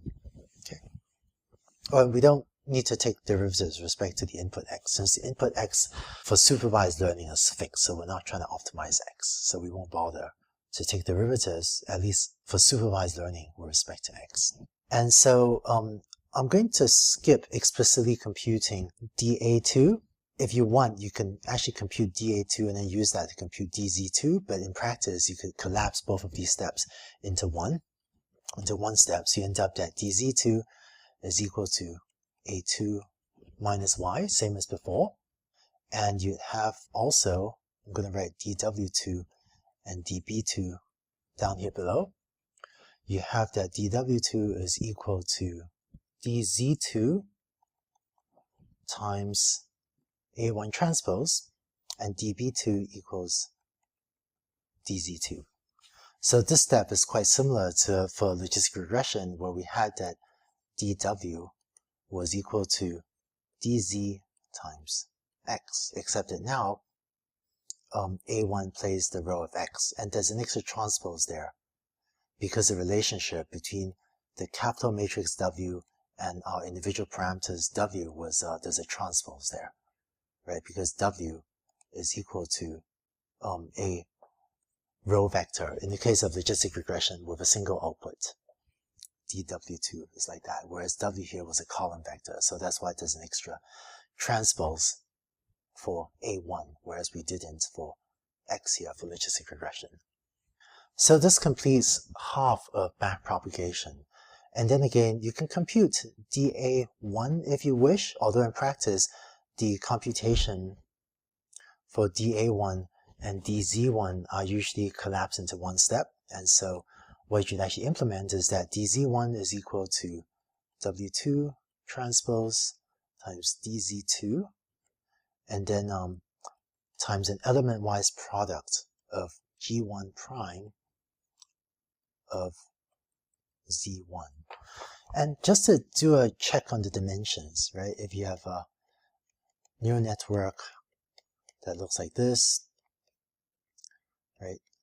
Outputs y. So if you have n0 and x equals n0 input features, n1 hidden units, and n2 so far, and n2 in our case just one output unit, then the matrix W2 is n2 by n1 dimensional, z2, and therefore dz2 are going to be n2 by 1 dimensional. It's really going to be a 1 by 1 when we're doing binary classification. And z1, and therefore also dz1, are going to be n1 by 1 dimensional.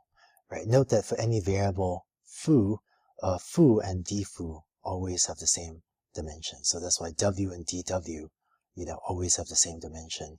And similarly for b and db and z and dz and so on. So to make sure that the dimensions of this all match up, we have that dz1 is equal to w2 transpose times dz2, and then this is an element-wise product times g1 prime of z1. So matching the dimensions from above, this is going to be n1 by 1 is equal to w2 transpose, we transpose of this, so this is going to be n1 by n2 dimensional. dz2 is going to be n2 by 1 dimensional, and then this is the same dimension as z1, so this is also n1 by 1 dimensional, so element-wise product. So the dimensions do make sense, right? An n1 by 1 dimensional vector can be obtained by an n1 by n2 dimensional matrix times n2 by n1, because the product of these two things gives you an n1 by 1 dimensional matrix. And so this becomes the element-wise product of two n1 by 1 dimensional vectors. And so the dimensions do match up. One tip when implementing backprop, if you just make sure that the dimensions of your matrices match up. So if you think through what are the dimensions of your various matrices, including W1, W2, Z1, Z2, A1, A2, and so on, and just make sure that the dimensions of these matrix operations match up, sometimes that will already eliminate quite a lot of bugs in backprop. Alright, so this gives us DZ1, and then finally, just to wrap up, DW1 and DB1, we should write them here, I guess, but since I'm running out of space, I'll write them on the right of the slide. DW1 and DB1 are given by the following formulas. This is going to be equal to DZ1 times X transpose, and this is going to be equal to DZ. And you might notice a similarity between these equations and these equations, right, which is really no coincidence because X plays the role of A0, so X transpose is A0 transpose. So those equations are actually very similar. Alright, so that gives a sense for how backpropagation is derived. And we have 6 key equations here for DZ2, DW2, DB2, DZ1, DW1, and DB1. So let me just take these 6 equations and copy them over to the next slide. Here they are. And so far, we've derived backpropagation for if you're training on a single training example at a time. But it should come as no surprise that rather than working on a single example at a time, we would like to vectorize across different training examples. So you remember that for propagation, when we're operating on one example at a time, we had equations like this, as well as say A1 equals G1 of Z1. And in order to vectorize, we took, say, the Z's and stacked them up in columns like this, onto Z1M, and called this capital Z. And then we found that, by stacking things up in columns and defining the capital uppercase version of these, we then just had Z1 equals W1X plus B, and A1 equals G1 of Z1, right? And we defined the notation very carefully in this course to make sure that stacking examples in the different columns of a matrix makes all this work out. So it turns out that if you go through the math carefully, the same trick also works for backpropagation. So the vectorized equations are as follows. First, if you take these DZs for different training examples and stack them as the different columns of a matrix, and same for this and same for this, then this is the vectorized implementation. And then here's the definition or here's how you can compute DW2. There is this extra 1 over m because the cost function j is this 1 over m of sum from I equals 1 through m of the losses. And so when computing derivatives, we have that extra 1 over m term, just as we did when we were computing the weight updates for logistic regression. And then that's the update you get for db2. Again, sum of the dz's, and then with a 1 over m. And then dz1 is computed as follows. Once again, this is an element-wise product. Only whereas previously, we saw on the previous slide that this was an n1 by 1 dimensional vector. Now this is a n1 by m dimensional matrix. And both of these are also n1 by m dimensional. And so that's why that asterisk is a element-wise product. Right? And then finally, the remaining 2 updates perhaps shouldn't look too surprising. So I hope that gives you some intuition for how the backpropagation algorithm is derived. In all of machine learning, I think the derivation of the backpropagation algorithm is actually one of the most complicated pieces of math I've seen. And it requires knowing both linear algebra as well as the derivative of matrices to really derive it from scratch, from first principles. If you are an expert in matrix calculus, using this process, you might be able to derive the algorithm yourself, but I think that there are actually plenty of deep learning practitioners that have seen the derivation at about the level you've seen in this video and are already able to have all the right intuitions and be able to implement this algorithm very effectively. So if you are an expert in calculus, do see if you can derive the whole thing from scratch. It is one of the very hardest pieces of math, one of the very hardest derivations that I've seen in all of machine learning. But either way, if you implement this, this will work, and I think you have enough intuitions to tune it and get it to work.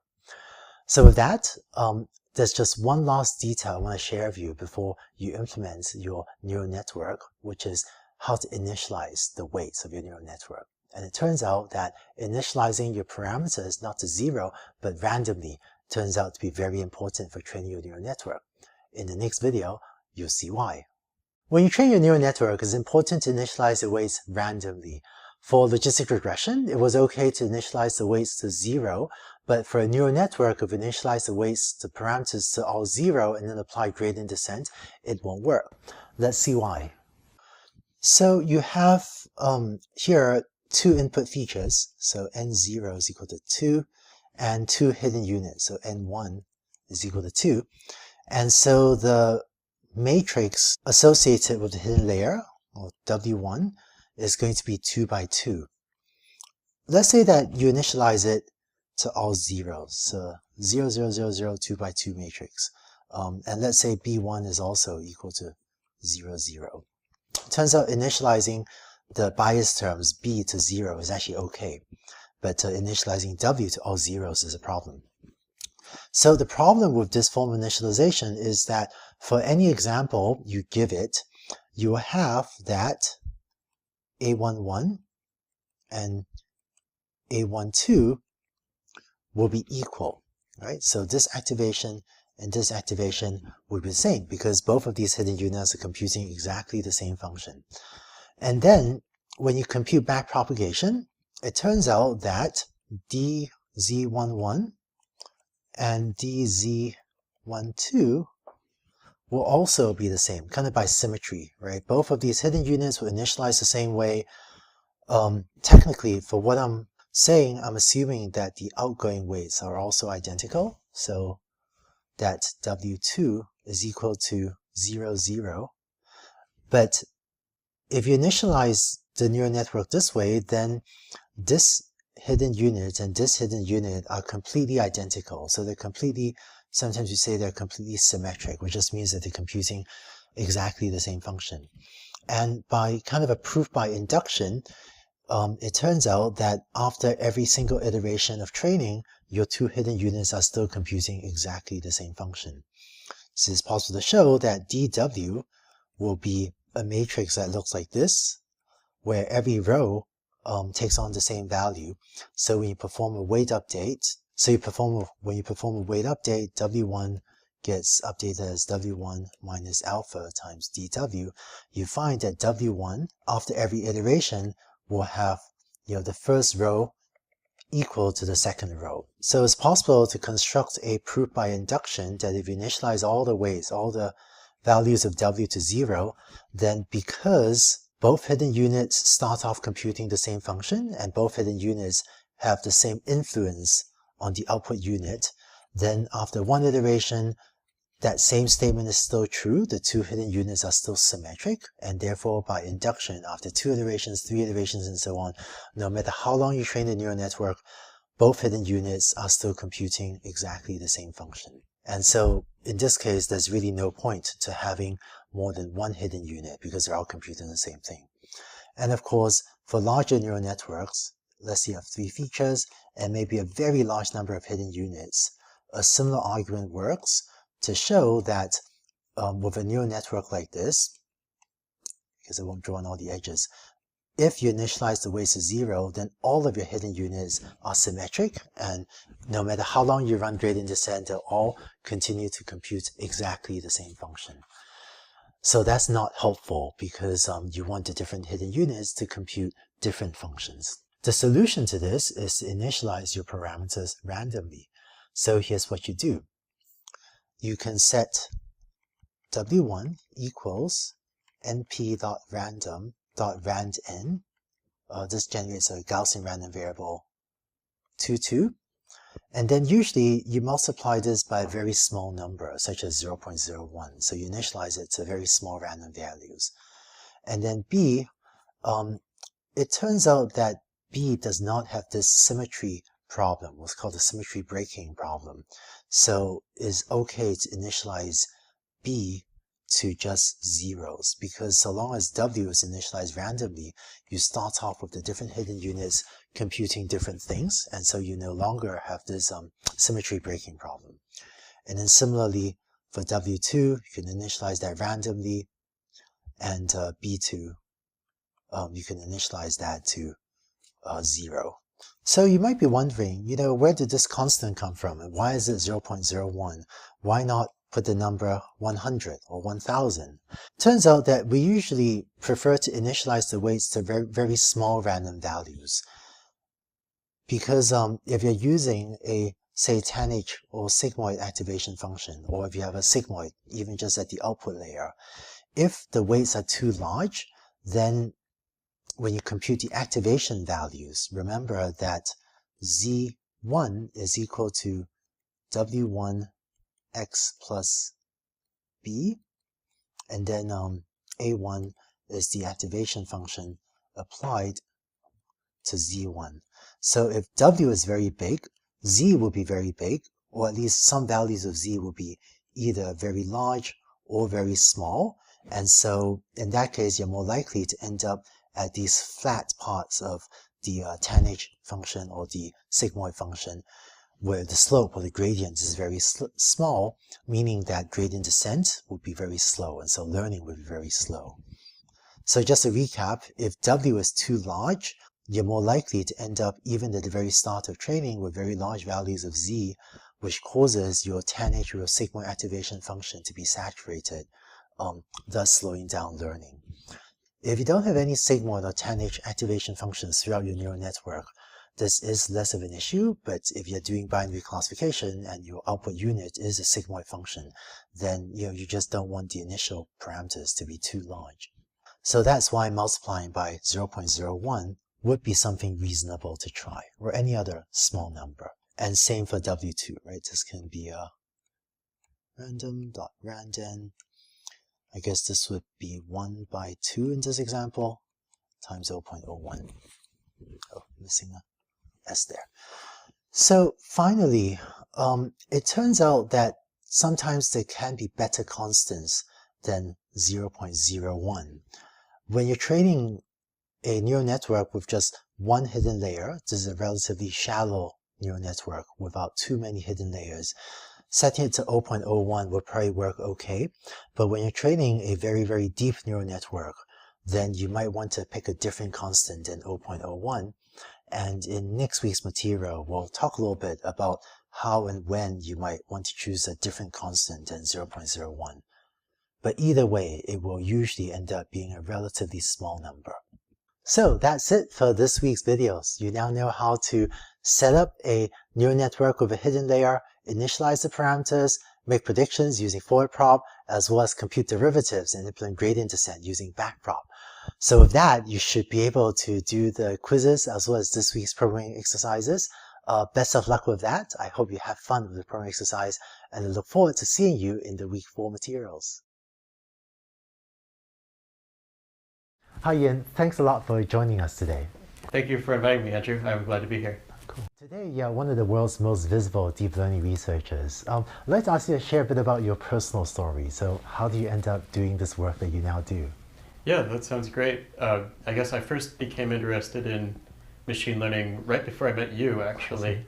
I had been working on neuroscience, and my undergraduate advisor, Jerry Kane at Stanford, encouraged me to take your Intro to AI class. Oh, I didn't know that. Okay. So I had always thought that AI was a good idea, but that in practice, the main thing I knew that was happening was like game AI, where people have a lot of hard-coded rules for non-player characters in games to say different scripted lines at different points in time. And then when I took your Intro to AI class, and you covered topics like linear regression and the bias and variance decomposition of the error of linear regression, I started to realize that this was a real science, and I could actually have a scientific career in AI rather than neuroscience. I see. Oh, great. And then what happened? Well, I came back and I TA'd your course later. I see, right. And Okay, TA. so a really big turning point for me was while I was TAing that course, one of the students, my friend Ethan Dreyfus, got interested in Geoff Hinton's deep belief net paper. I see. And the two of us ended up building one of the first GPU CUDA-based machines at Stanford in order to run Boltzmann machines in our spare time over winter break. And at that point, I started to have a very strong intuition that deep learning was the way to go in the future. That a lot of the other algorithms I was working with, like support vector machines, didn't seem to have the right asymptotics. That you add more training data and they get slower. Or for the same amount of training data, it's hard to make them perform a lot better by changing other settings. And at that point, I started to focus on deep learning as much as possible. And then in the, I remember Rajat Raina's very old GPU paper, right, acknowledges you for having done a lot of early work. Yeah, yeah. That was written using some of the machines that we built. Yeah. The first machine I built was just something that Ethan and I built at Ethan's mom's house with our own money, and then later we used lab money to build the first 2 or 3 for the Stanford lab. I see. Wow, that's great. I never knew that story. That's great. Yeah. And then today, one of the things that's really taken the deep learning world by storm is your invention of GANs. So how did you come up with that? I'd been studying generative models for a long time. So GANs are a way of doing generative modeling where you have a lot of training data and you'd like to learn to produce more examples that resemble the training data, but they're imaginary. They've never been seen exactly in that form before. There were several other ways of doing generative models that had been popular for several years before I had the idea for GANs. And after I'd been working on all those other methods throughout most of my PhD, I knew a lot about the advantages and disadvantages of all the other frameworks like Boltzmann machines and sparse coding and all the other approaches that had been really popular for years. I was looking for something that would avoid all of those disadvantages at the same time. And then finally, when I was arguing about generative models with my friends in a bar, something clicked into place. And I started telling them, you need to do this, this, and this, and I swear it'll work. And my friends didn't believe me that it would work. I was supposed to be writing the deep learning textbook at the time, but I believed strongly enough that it would work that I went home and coded it up the same night, and it worked. So it took you one evening to implement the first version of GANs. I implemented it around midnight after going home from the bar where my friend had his going away party. I see. And the first version of it worked, which is very, very fortunate. I didn't have to search for hyperparameters or anything. There was a story I read that somewhere where you had a near-death experience and that reaffirmed your commitment to AI.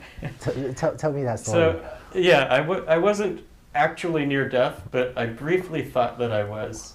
I had a very bad headache, and some of the doctors thought that I might have a brain hemorrhage.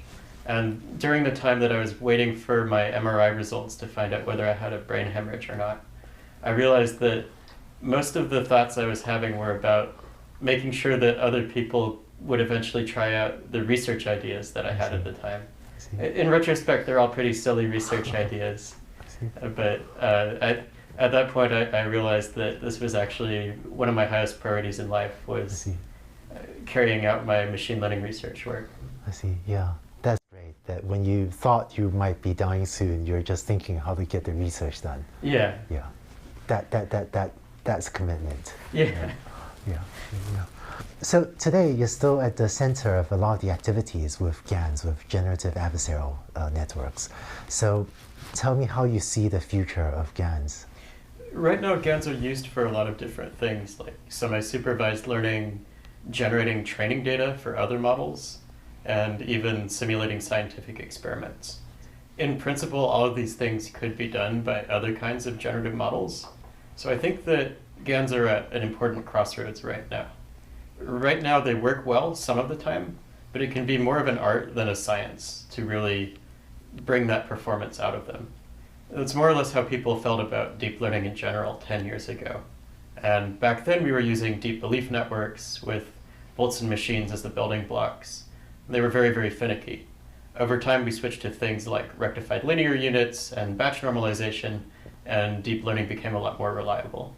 If we can make GANs become as reliable as deep learning has become, then I think we'll keep seeing GANs used in all the places they're used today with much greater success.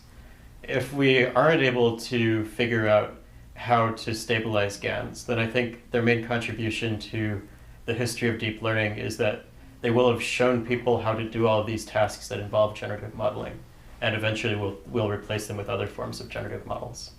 So I spend maybe about 40% of my time right now working on stabilizing GANs. I see, cool, yeah, great.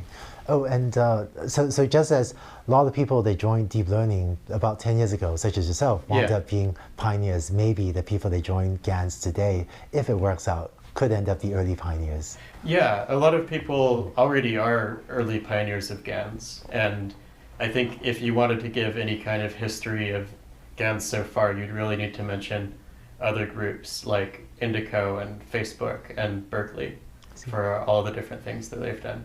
So in addition to all your research, you also co-authored a book on deep learning. How's that going? So that's right, with Yoshua Bengio and Aaron Corville, who were my PhD co-advisors, we wrote the first textbook on the modern version of deep learning. And that has been very popular both in the English edition and the Chinese edition. We've sold about, I think, around 70,000 copies total between those two languages. And I've had a lot of feedback from students who say that they've learned a lot from it. One thing that we did a little bit differently than some other books is we start with a very focused introduction to the kind of math that you need to do deep learning.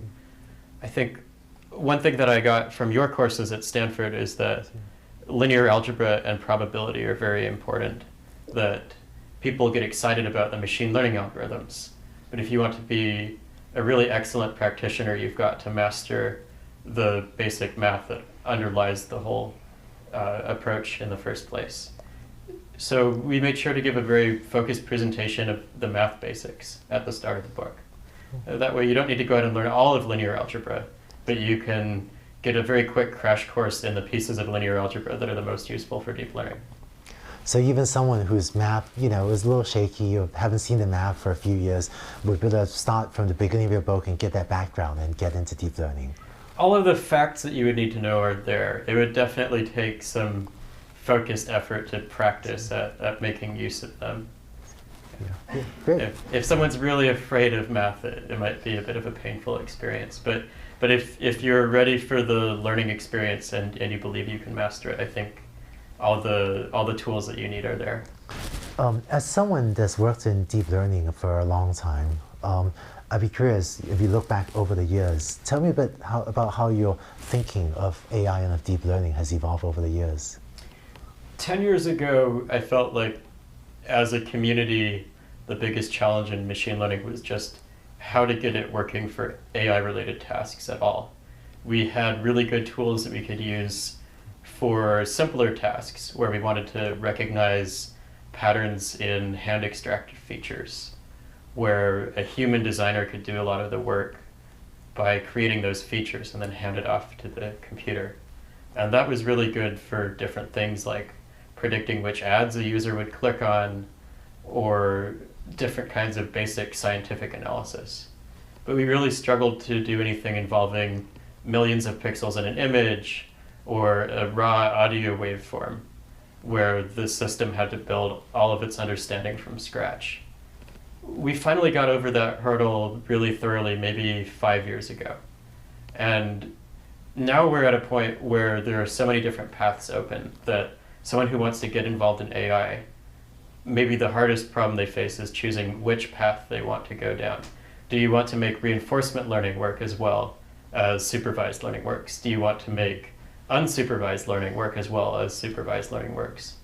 Do you want to make sure that machine learning algorithms are fair and don't reflect biases that we'd prefer to avoid? do you want to make sure that the societal issues surrounding AI work out well, that we are able to make sure that AI benefits everyone rather than causing social upheaval and trouble with loss of jobs. I think right now there's just really an amazing amount of different things that can be done, both to prevent downsides from AI, but also to make sure that we leverage all of the upsides that it offers us. And so today there are a lot of people wanting to get into AI. So what advice would you have for someone like that? I think a lot of people that want to get into AI start thinking that they absolutely need to get a PhD or some other kind of credential like that. I don't think that's actually a requirement anymore. One way that you could get a lot of attention is to write good code and put it on GitHub. If you have an interesting project that solves a problem that someone working at a top lab wanted to solve, once they find your GitHub repository, they'll come find you and ask you to come work there. A lot of the people that I've hired or recruited at OpenAI last year or at Google this year, I first became interested in working with them because of something that I saw that they'd released in open source form on the internet. Writing papers and putting them on archive can also be good. A lot of the time, it's harder to reach the point where you have something polished enough to really be a new academic contribution to the scientific literature. But you can often get to the point of having a useful software product much earlier. Cool. So sort of, read your book, practice the materials, and post on GitHub and maybe on archive. I think if you learn by reading the book, it's really important to also work on a project at the same time, to either choose some way of applying machine learning to an area that you're already interested in. Like if you're a field biologist and you want to get into deep learning, maybe you could use it to identify birds. Or if you don't have an idea for how you'd like to use machine learning in your own life, you could pick something like making a Street View house numbers classifier, where all the data sets are set up to make it very straightforward for you. That way you get to exercise all of the basic skills while you read the book or while you watch Coursera videos that explain the concepts to you. So over the last couple of years, I've also seen you do more and more work on adversarial examples. Can you tell us a bit about that? Yeah, I think adversarial examples are the beginning of a new field that I call machine learning security.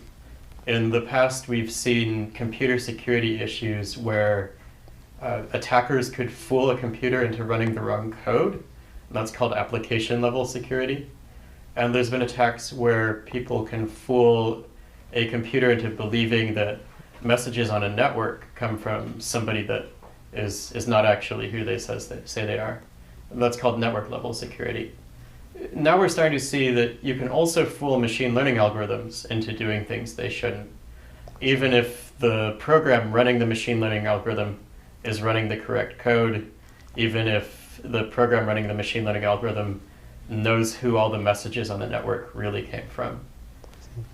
And I think it's important to build security into any new technology near the start of its development. We found that it's very hard to build a working system first and then add security later. So I am really excited about the idea that if we dive in and start anticipating security problems with machine learning now, we can make sure that these algorithms are secure from the start instead of trying to patch it in retroactively years later. Thank you. That was great. There was a lot about your story that I thought was fascinating and that despite having known you for years, I didn't actually know. So thank you for sharing all that. Oh, very welcome. Thank you for inviting me. It was a great chat. Okay, thanks you. Very welcome. Welcome to the fourth week of this class. By now, you've seen forward propagation and back propagation in the context of a neural network with a single hidden layer, as well as logistic regression. And you've learned about vectorization and when it's important to initialize the weights randomly. If you've done the past couple of weeks' homeworks, you've also implemented and seen some of these ideas work for yourself. So by now, you've actually seen most of the ideas you need to implement a deep neural network. What we're going to do in this week is take those ideas and put them together so that you'll be able to implement your own deep neural network. Because this week's programming exercise is longer and just has a bit more work, I'm going to keep the videos for this week shorter so you can get through the videos a little bit more quickly and then have more time to do a significant programming exercise at the end, which I hope will leave you having built a deep neural network that you feel proud of. So what is a deep neural network? You've seen this picture for logistic regression, and you've also seen neural networks with a single hidden layer. So here's an example of a neural network with 2 hidden layers and a neural network with 5 hidden layers. We say that logistic regression is a very shallow model, whereas this model here is a much deeper model. And shallow versus depth is a matter of degree. So a neural network with a single hidden layer, this would be a 2-layer neural network. Remember, when we count layers in a neural network, we don't count the input layer, we just count the hidden layers as well as the output layer. So this would be a 2-layer neural network, is still quite shallow, but not as shallow as logistic regression. Technically, logistic regression is a 1-layer neural network. But over the last several years, the AI and the machine learning community has realized that there are functions that very deep neural networks can learn that shallower models are often unable to. Although for any given problem, it might be hard to predict in advance exactly how deep a neural network you would want, so it would be reasonable to try logistic regression, try 1 and then 2 hidden layers, and view the number of hidden layers as another hyperparameter that you could try a variety of values of and evaluate on holdout cross-validation data or on your development set. Say more about that later as well. Let's now go through the notation we'll use to describe deep neural networks. Here is a 1, 2, 3, 4-layer neural network with 3 hidden layers, and the number of units in these hidden layers are, I guess, 5, 5, 3, and then there's 1 output unit. So the notation we're going to use is going to use capital L to denote the number of layers in the network. So in this case, L is equal to 4. And so that's the number of layers. And we're going to use n superscript L to denote the number of nodes or the number of units in layer lowercase l. So if we index this, the input, as layer 0, this is layer 1, this is layer 2, this is layer 3, and this is layer 4, then we have that, for example, n1, that would be this, the first hidden layer, would be equal to 5 because we have 5 hidden units there. For this one, we have that n2, the number of units in the second hidden layer, is also equal to 5. N3 is equal to 3, and n4, which is n capital L, is the number of units, this number of output units is equal to 1, because here capital L is equal to 4. And we're also going to have here that for the input layer, n0 is just equal to nx is equal to 3. Okay, so that's the notation we'll use to describe the number of nodes we have in different layers. For each layer L, we're also going to use AL to denote the activations in layer L. So we'll see later that in forward propagation, you end up computing AL as the activation G applied to ZL, and perhaps the activation is indexed by the layer L as well. And then we'll use WL to denote, the weights for computing the values ZL in layer L, and similarly BL is used to compute ZL. Finally, just to wrap up on the notation, the input features are called X, but X is also the activations of layer 0. So A0 is equal to X, and the activation of the final layer, A capital L, is equal to Y hat. So A superscript square bracket capital L is equal to the predicted output, the prediction Y hat of the neural network. So you now know what a deep neural network looks like, as was the notation we'll use to describe and to compute with deep networks. I know we've introduced a lot of notation in this video, but if you ever forget what some symbol means, we've also posted on the course website a notation sheet or a notation guide that you can use to look up what these different symbols means. Next, I'd like to describe what forward propagation in this type of network looks like. Let's go on to the next video. In the last video, we described what is a deep L-layer neural network and also talked about the notation we use to describe such networks. In this video, you'll see how you can perform forward propagation in a deep network. As usual, let's first go over what forward propagation will look like for a single training example X, and then later on we'll talk about the vectorized version where you want to carry out forward propagation on the entire training set at the same time. But given a single training example X, here's how you compute deactivations of the first layer. So for this first layer, you would compute Z1 equals W1 times X plus B1. So W1 and B1 are the parameters that affect the activations in layer 1. Right? Remember, this is layer 1 of the neural network. And then you compute the activations for that layer to be equal to G of Z1.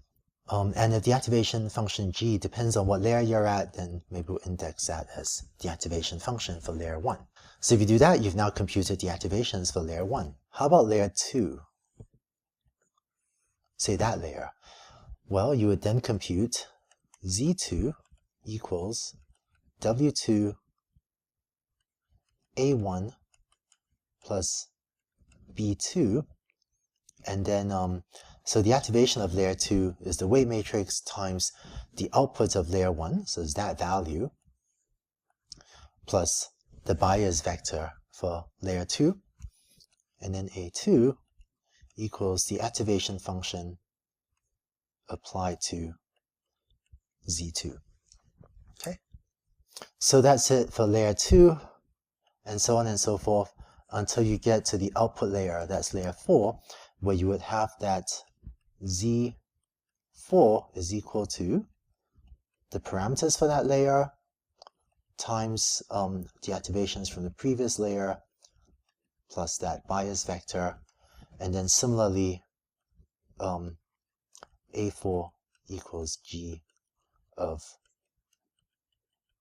Z4. And so that's how you compute your estimated output Y hat. So just one thing to notice, X here is also equal to A0 because the input feature vector X is also the activations of layer 0. So if we scratch out X, I'm going to cross out X and put A0 here, then all of these equations basically look the same. Right? The general rule is that ZL is equal to WL times A of L minus 1 plus BL, there's a 1 there, and then the activations for that layer is the activation function applied to the values Z. So that's the general forward propagation equation. So we've done all this for a single training example. How about for doing it in a vectorized way for the whole training set at the same time? The equations look quite similar as before. For the first layer, you would have capital Z1 equals W1 times capital X plus B1, and then A1 equals G of Z1, right? And bearing in mind that X is equal to A0, these are just, the training examples stacked in different columns. You could take this, let me scratch out X, you can put A0 there. And then for the next layer, it looks similar, Z2 equals W2 A1 plus B2, and A2 equals G of Z2, right? We're just taking these vectors Z or A and so on and stacking them up. This is Z vector for the first training example, Z vector for the second training example, and so on down to the nth training example, and stacking these in columns and calling this capital Z, right? And similarly for capital A, just as capital X, all the training examples are column vectors stacked left to right. And then at the end of this process, you end up with Y hat, which is equal to G of Z4, this is also equal to A4, and that's the predictions on all of your training examples stacked horizontally. So just to summarize, our notation, I'm going to modify this up here. Our notation allows us to replace lowercase z and a with the uppercase counterparts, because that already looks like a capital Z. And that gives you the vectorized version of forward propagation that you carry out on the entire training set at a time, where A0 is X. Now, if you look at this implementation of vectorization, it looks like that there is going to be a for loop here, right? So it's for L equals 1 to 4, or for L equals 1 through capital L, that you have to compute the activations for layer 1, then for layer 2, then for layer 3, and then for layer 4. So it seems that there is a for loop here. And I know that when implementing neural networks, we usually want to get rid of explicit for loops, but this is one place where I don't think there's any way to implement this without an explicit for loop. So when implementing forward propagation, it is perfectly okay to have a for loop that computes the activations for layer 1, then layer 2, then layer 3, then layer 4. No one knows, and I don't think there exists any way to do this without a for loop that goes from 1 to capital L, from 1 through the total number of layers in the neural network. So in this place, it's perfectly okay to have an explicit for loop. So that's it for the notation for deep neural networks, as well as how to do forward propagation in these networks. If the pieces we've seen so far looks a little bit familiar to you, that's because what we've seen is taking a piece very similar to what you've seen in the neural network with a single hidden layer and just repeating that more times.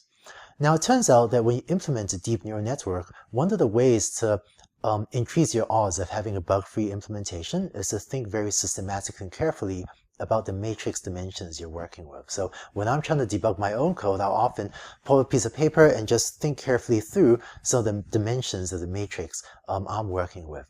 Let's see how you could do that in the next video. When implementing a deep neural network, one of the debugging tools I often use to check the correctness of my code is to pull a piece of paper and just work through the dimensions of the matrix I'm working with. So let me show you how to do that, since I hope this will make it easier for you to implement your deep nets as well. So capital L is equal to 5. Right? Count down quickly, not counting the input layer. There are 5 layers here, so 4 hidden layers and 1 output layer. And so if you implement forward propagation, the first step will be Z1 equals W1 times the input features X plus B1. So let's ignore the bias terms B for now and focus on the parameters W. Now, this first hidden layer has 3 hidden units. So this is layer 0, layer 1, layer 2, layer 3, layer 4, and layer 5. So using the notation we had from the previous video, we have that N1, which is the number of hidden units in layer 1, is equal to 3. And here we would have that N2 is equal to 5, N3 is equal to 4, N4 is equal to 2, and N5 is equal to 1. And so far we've only seen neural networks with a single output unit, but later, in later courses, we'll talk about neural networks with multiple output units as well. And finally, for the input layer, we also have N0 equals Nx is equal to 2. So now let's think about the dimensions of Z, W, and X. Z is the vector of activations for this first hidden layer. So Z is going to be 3 by 1. It's going to be a 3-dimensional vector. So I'm going to write it as a n1 by 1 dimensional vector, or n1 by 1 dimensional matrix. Right? It's 3 by 1 in this case. Now, how about the input features X? X, we have 2 input features. So X is, in this example, 2 by 1. But more generally, it will be n0 by 1. So what we need is for the matrix W1 to be something that when we multiply an n0 by 1 vector to it, we get an n1 by 1 vector, right? So you have sort of a 3-dimensional vector equals something times a 2-dimensional vector. And so by the rules of matrix multiplication, this has got to be a 3 by 2 matrix. Right? Because a 3 by 2 matrix times a 2 by 1 matrix, or times a 2 by 1 vector, that gives you a 3 by 1 vector. And more generally, this is going to be an n1 by n0 dimensional matrix. So what we figured out here is that the dimensions of W1 has to be n1 by n0. And more generally, the dimensions of WL must be NL by NL minus 1. So for example, the dimensions of W2, for this, it will have to be 5 by 3, or it will be N2 by N1, because we're going to compute Z2 as W2 times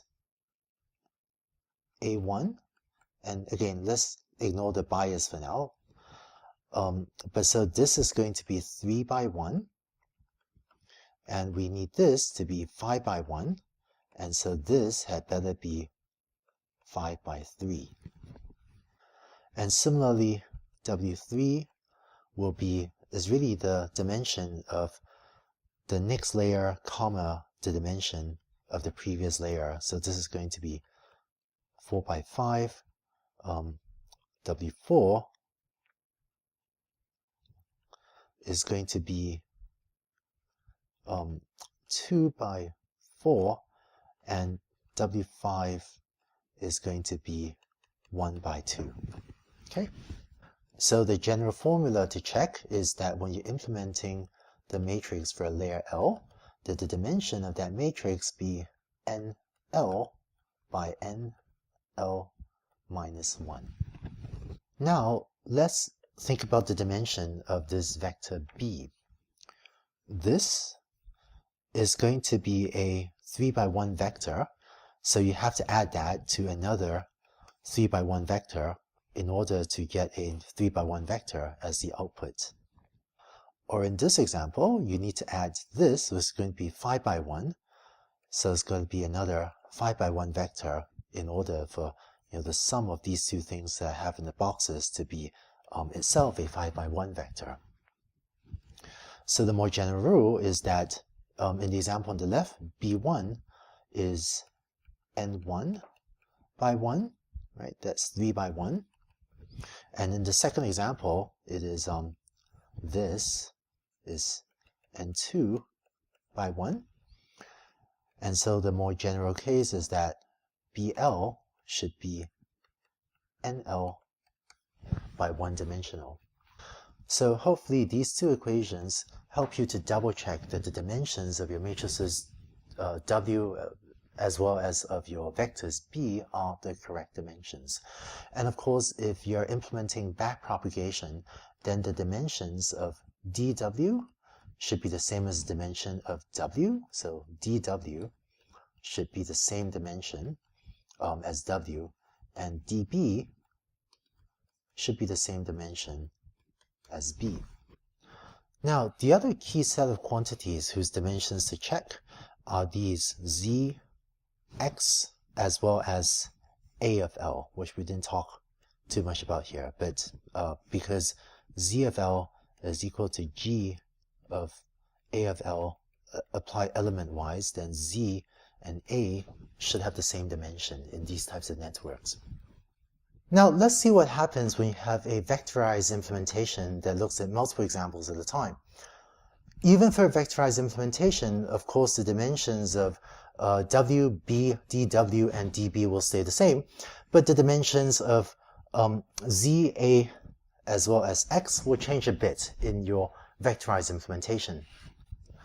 So previously, we had Z1 equals W1 times X plus B1, where this was N1 by 1, this was N1 by N0, X was N0 by 1, and B was N1 by 1. Now, in a vectorized implementation, you would have Z1 equals W1 times X plus B1, where now Z1 is obtained by taking the Z1s for the individual example, so that's Z11, Z12, up to Z1M, and stacking them as follows, and this gives you Z1. So the dimension of Z1 is that instead of being N1 by 1, it ends up being N1 by M, if M is the size of your training set. The dimensions of W1 stays the same, so it's still N1 by N0. And X, instead of being N0 by 1, is now all your training examples stacked horizontally. So it's now N0 by M. And so you notice that when you take a N1 by N0 matrix and multiply that by an N0 by M matrix, that together they actually give you an N1 by M dimensional matrix as expected. Now the final detail is that B1 is still N1 by 1, but when you take this and add it to B, then through Python broadcasting, this will get duplicated into an N1 by M matrix and then added element-wise. So on the previous slide, we talked about the dimensions of W, B, DW, and DB. Here, what we see is that whereas ZL, as well as AL, are of dimension NL by 1, we have now instead that capital ZL as well as capital AL are NL by M. And the special case of this is when L is equal to 0, in which case A0, which is equal to just your training set input features X, is going to be equal to N0 by M as expected. And of course, when you're implementing this in backpropagation, we'll see later you end up computing DZ as well as DA, and so these will of course have the same dimension as Z and A. So I hope the little exercise went through helps clarify the dimensions of the various matrices you'll be working with. When you implement backpropagation for a deep neural network, so long as you work through your code and make sure that all the matrices dimensions are consistent, that will usually help go some ways toward eliminating some class of possible bugs. So I hope that exercise for figuring out the dimensions of the various matrices you'll be working with is helpful. When you implement a deep neural network, if you keep straight the dimensions of these various matrices and vectors you're working with, hopefully that'll help you eliminate some class of possible bugs. It certainly helps me get my code right. So next, we've now seen some of the mechanics of how to do certainly forward propagation in a neural network. But why are deep neural networks so effective, and why do they do better than shallow representations? Let's spend a few minutes in the next video to discuss that. We've all been hearing that deep neural networks work really well for a lot of problems. And it's not just that they need to be big neural networks, it's that specifically they need to be deep or to have a lot of hidden layers. So why is that? Let's go for a couple examples and try to gain some intuition for why deep networks might work well. So first, what is a deep network computing? If you're building a system for face recognition or face detection, here's what a deep neural network could be doing. Perhaps you input a picture of a face. Then the first layer of the neural network you can think of as maybe being a feature detector or an edge detector. In this example, I'm plotting what a neural network with maybe 20 hidden units might be trying to compute on this image, with the 20 hidden units visualized by these little square boxes. So for example, this little visualization represents a hidden unit that's trying to figure out if, where are the edges of that orientation in the image. And maybe this hidden unit might be trying to figure out where are the horizontal edges in this image. And when we talk about convolutional networks in a later course, this particular visualization will make a bit more sense. But informally, you can think of the first layer of the neural network as looking at a picture and trying to figure out where are the edges in this picture. Now that it's figured out where are the edges in this picture by grouping together pixels to form edges, it can then take the detected edges and group edges together to form parts of faces. So for example, you might have a little neuron trying to see if it's finding an eye, or a different neuron trying to find that part of the nose. And so by putting together lots of edges, it can start to detect different parts of faces. And then finally, by putting together different parts of faces, like an eye or a nose or an ear or a chin, it can then try to recognize or detect different types of faces. So intuitively, you can think of the earlier layers of a neural network as detecting simpler functions like edges, and then composing them together in the later layers of a neural network so that it can learn more and more complex functions. These visualizations will make more sense when we talk about convolutional nets. And one technical detail of this visualization, the edge detectors are looking in relatively small areas of an image, maybe very small regions like that. And then the facial detectors, can look at maybe much larger areas of the image. But the main intuition what you take away from this is just finding simpler things like edges and then building them up, composing them together to detect more complex things like an eye or a nose, and then composing those together to find even more complex things. And this type of simple to complex hierarchical representation or compositional representation applies in other types of data than images and face recognition as well. For example, if you're trying to build a speech recognition system, it's harder to visualize speech, but if you input an audio clip, then maybe the first level of a neural network might learn to detect low-level audio waveform features, such as, is this tone going up, is it going down, is it white noise or sibilant sound like s, right? And what is the pitch? But it can detect low-level waveform features like that. And then by composing low-level waveforms, maybe you'll learn to detect basic units of sound. So in linguistics, they're called phonemes. But for example, in the word cat, the k is a phoneme, the a is a phoneme, the t is another phoneme, but it learns to find maybe the basic units of sound. And then composing that together, maybe you learn to recognize words in the audio, and then maybe you can compose those together in order to recognize entire phrases or sentences. So a deep neural network with multiple hidden layers might be able to have the earlier layers learn these lower level simpler features, and then have the later deeper layers then put together the simpler things that's detected in order to detect more complex things, like recognize specific words or even phrases or sentences that you're uttering in order to carry out speech recognition. And what we see is that whereas the earlier layers are computing what seems like relatively simple functions of the input, such as where are the edges, by the time you get deep in the network, you can actually do surprisingly complex things, such as detect faces or detect words or phrases or sentences. Some people like to make an analogy between deep neural networks and the human brain, where we believe, or neuroscientists believe, that the human brain also starts off detecting simple things like edges in what your eyes see, and then builds those up to detect more complex things like the faces that you see. I think analogies between deep learning and the human brain are sometimes a little bit dangerous, but there is a lot of truth to this being how we think the human brain works, and that the human brain probably detects simple things like edges first and then puts them together to form more and more complex objects. And so that has served as a loose form of inspiration for some deep learning as well. We'll say a bit more about the human brain, or about the biological brain, in a later video this week.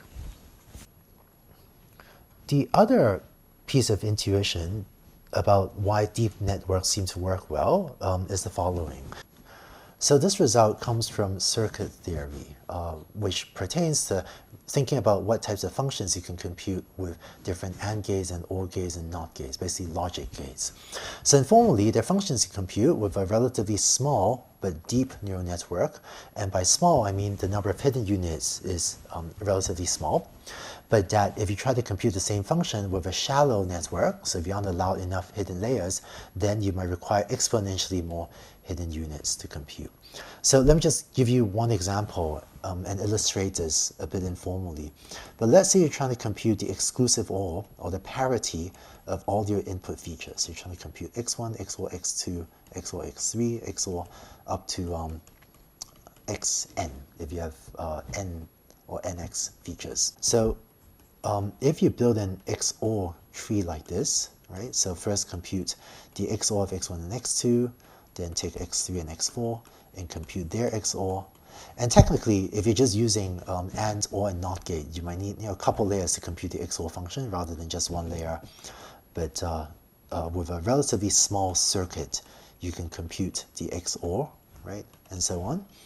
And then you can, build really an XOR tree like so, until eventually you have a circuit here that outputs, let's call this y, that outputs y hat equals y, the exclusive or the parity of all of these input bits. So to compute the XOR, the depth of the network will be on the order of log n, right, with this type of XOR tree. So the number of nodes, or the number of circuit components, or the number of gates in this network is not that large. You don't need that many gates in order to compute the exclusive OR. But now, if you're not allowed to use a neural network with multiple hidden layers, with, in this case, order log n hidden layers, if you're forced to compute this function with just one hidden layer, right? So you have all these things going into, set of hidden units, and then these things then outputs y. Then in order to compute the parity of x, or to compute this XOR function, this hidden layer will need to be exponentially large, because essentially you need to exhaustively enumerate all 2 to the n possible configurations, or on the order of 2 to the n possible configurations of the input bits that result in the exclusive OR being either 1 or 0. So you end up needing a hidden layer that is exponentially large in the number of bits. I think technically you could do this with 2 to the n minus 1 hidden units, right? But that's the order 2 to the n. So it's going to be exponentially large in the number of bits. So I hope this gives a sense that there are mathematical functions that are much easier to compute with deep networks than with shallow networks. I have to admit, I personally found the result from circuit theory less useful for gaining intuitions, but this is one of the results that people often cite when explaining the value of having very deep representations. Now, in addition to these reasons for preferring deep neural networks, to be perfectly honest, I think the other reason the term deep learning has taken off is just branding, right? These things used to be called neural networks with a lot of hidden layers, but the phrase deep learning, it's just a great brand. It's so deep, right? So I think that once that term caught on, that really neural networks rebranded, or neural networks with many hidden layers rebranded, helped to capture the popular imagination as well. But regardless of the PR branding, deep networks do work well. Sometimes people go overboard and insist on using tons of hidden layers, but when I'm starting out with a new problem, I'll often really start out with even logistic regression, then try something with 1 or 2 hidden layers and use that as a hyperparameter, use that as a parameter or hyperparameter that you tune in order to try to find the right depth for your neural network. But over the last several years, there has been a trend toward people finding that for some applications, very, very deep neural networks, with maybe many dozens of layers sometimes, can sometimes be the best model for a problem. So that's it for the intuitions for why deep learning seems to work well. Let's now take a look at the mechanics of how to implement not just forward propagation, but also back propagation. In the earlier videos from this week, as well as from the videos from the past several weeks, you've already seen the basic building blocks of forward propagation and back propagation, the key components you need to implement a deep neural network. Let's see how you can put these components together to build your deep net.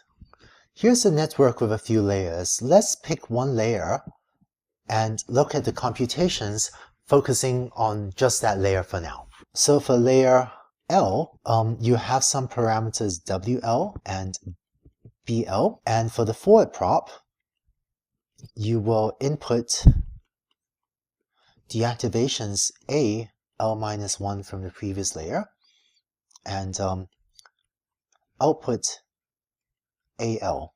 So the way we did this previously was you compute ZL equals WL times AL minus 1 plus BL, and then AL equals G of ZL, right? So that's how you go from the input AL minus 1 to the output AL. And it turns out that for later use, it'll be useful to also cache the value ZL. So let me include this cache as well, because storing the value ZL will be useful for for the backpropagation step later. And then for the backward step, or really for the backpropagation step, again focusing on the computation for this layer L, you're going to implement a function that inputs dA of L and outputs dA L minus 1. And just to flesh out the details, the input is actually dA of L as well as the cache. So you have available to you the value of ZL that you computed. And then in addition to outputting dAL minus 1, you will output the gradients you want in order to implement gradient descent for learning. Okay, so this is the basic structure of how you implement this forward step. We're going to call it a forward function, as well as this backward step, which we're going to call a backward function. So just to summarize, in layer L, you're going to have the forward step, or the forward prop, or the forward function, input AL minus 1 and output AL. And in order to make this computation, you need to use WL and BL. And it'll also output a cache, which contains ZL.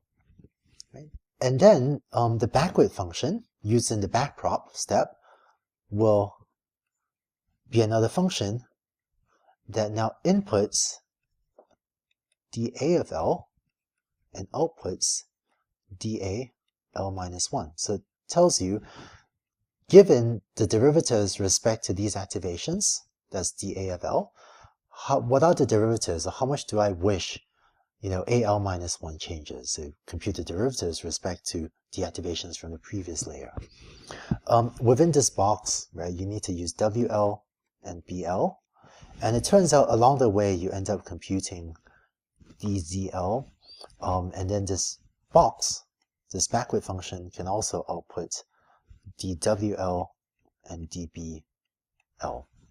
And I was sometimes using red arrows to denote the backward iteration. So if you prefer, we could draw these arrows in red.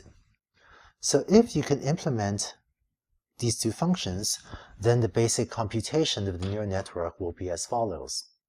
You're going to take the input features A0, feed that in, and that will compute the activations of the first layer. Let's call that A1. And to do that, you needed W1 and B1. And then we'll also, cache away Z1. Right? Now, having done that, you feed that to the second layer, and then using W2 and B2, you're going to compute the activations of the next layer, A2, and so on, until eventually you end up outputting A capital L, which is equal to Y hat. And along the way, we cached all of these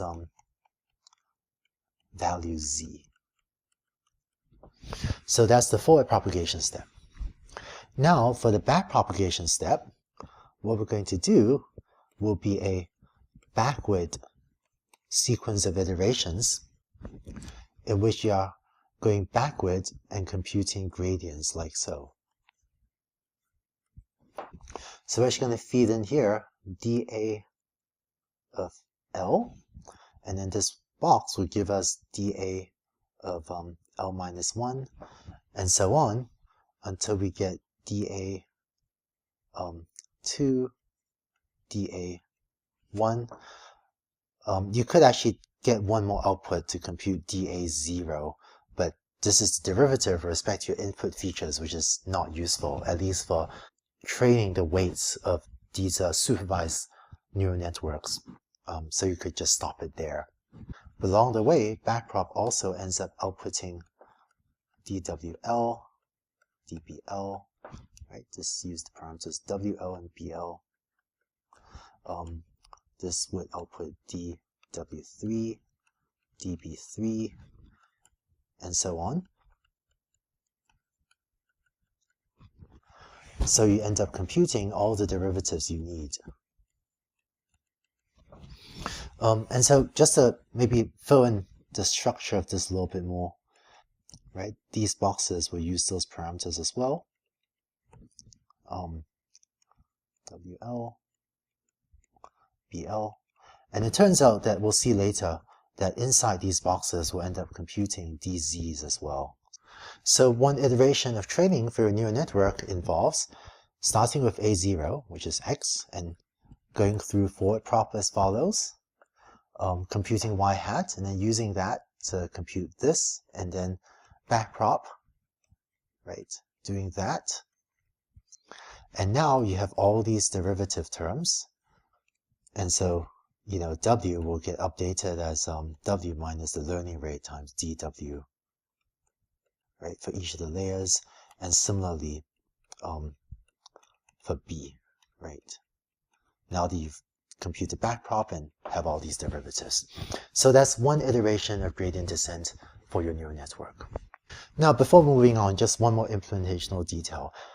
Conceptually, it'll be useful to think of the cache here as storing the value of Z for the backward functions. But when you implement this, and you see this in the programming exercise, when you implement this, you find that the cache may be a convenient way to get this value of the parameters of W1, B1 into the backward function as well. So in the programming exercise, you actually store in the cache Z as well as W and B, right? So to store Z2, W2, B2. But from an implementational standpoint, I just find this a convenient way to just, you know, get the parameters copied to where you need to use them later when you're computing backpropagation. So that's just an implementational detail that you see when you do the programming exercise. So you've now seen what are the basic building blocks for implementing a deep neural network. In each layer, there's a forward propagation step, and there's a corresponding backward propagation step, and there's a cache to pass information from one to the other. In the next video, we'll talk about how you can actually implement these building blocks. Let's go on to the next video. In the previous video, you saw the basic blocks of implementing a deep neural network, a forward propagation step for each layer and a corresponding backward propagation step. Let's see how you can actually implement these steps. We'll start with forward propagation. Recall that what this will do is input AL-1 and output AL and the cache ZL. And we just said that from implementational point of view, maybe we'll cache WL and BL as well, just to make the functions call a bit easier in the programming exercise. And so the equations for this should already look familiar.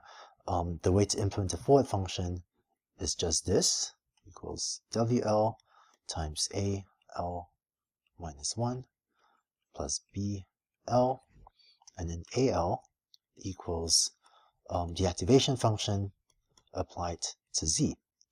And if you want a vectorized implementation, then it's just that times AL minus 1 plus B, with the B, adding B being Python broadcasting, and AL equals G apply element-wise to Z.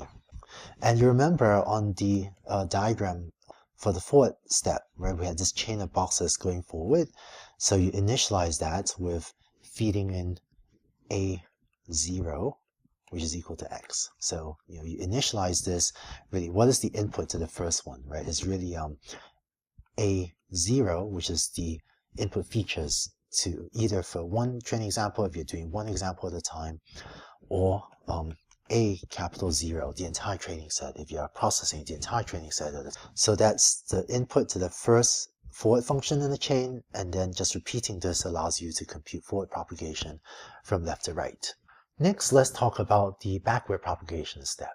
Here, your goal is to input DAL and output DAL minus 1 and DWL and DB. Let me just write out the steps you need to compute these things. DZL is equal to DAL element-wise product with G of L prime z of L, and then to compute the derivatives, dWL equals dzL times A of L minus 1. I didn't explicitly put that in the cache, but it turns out you need this as well. And then dBL is equal to dzL, and finally dA of L minus 1 is equal to WL transpose times dzL. Okay?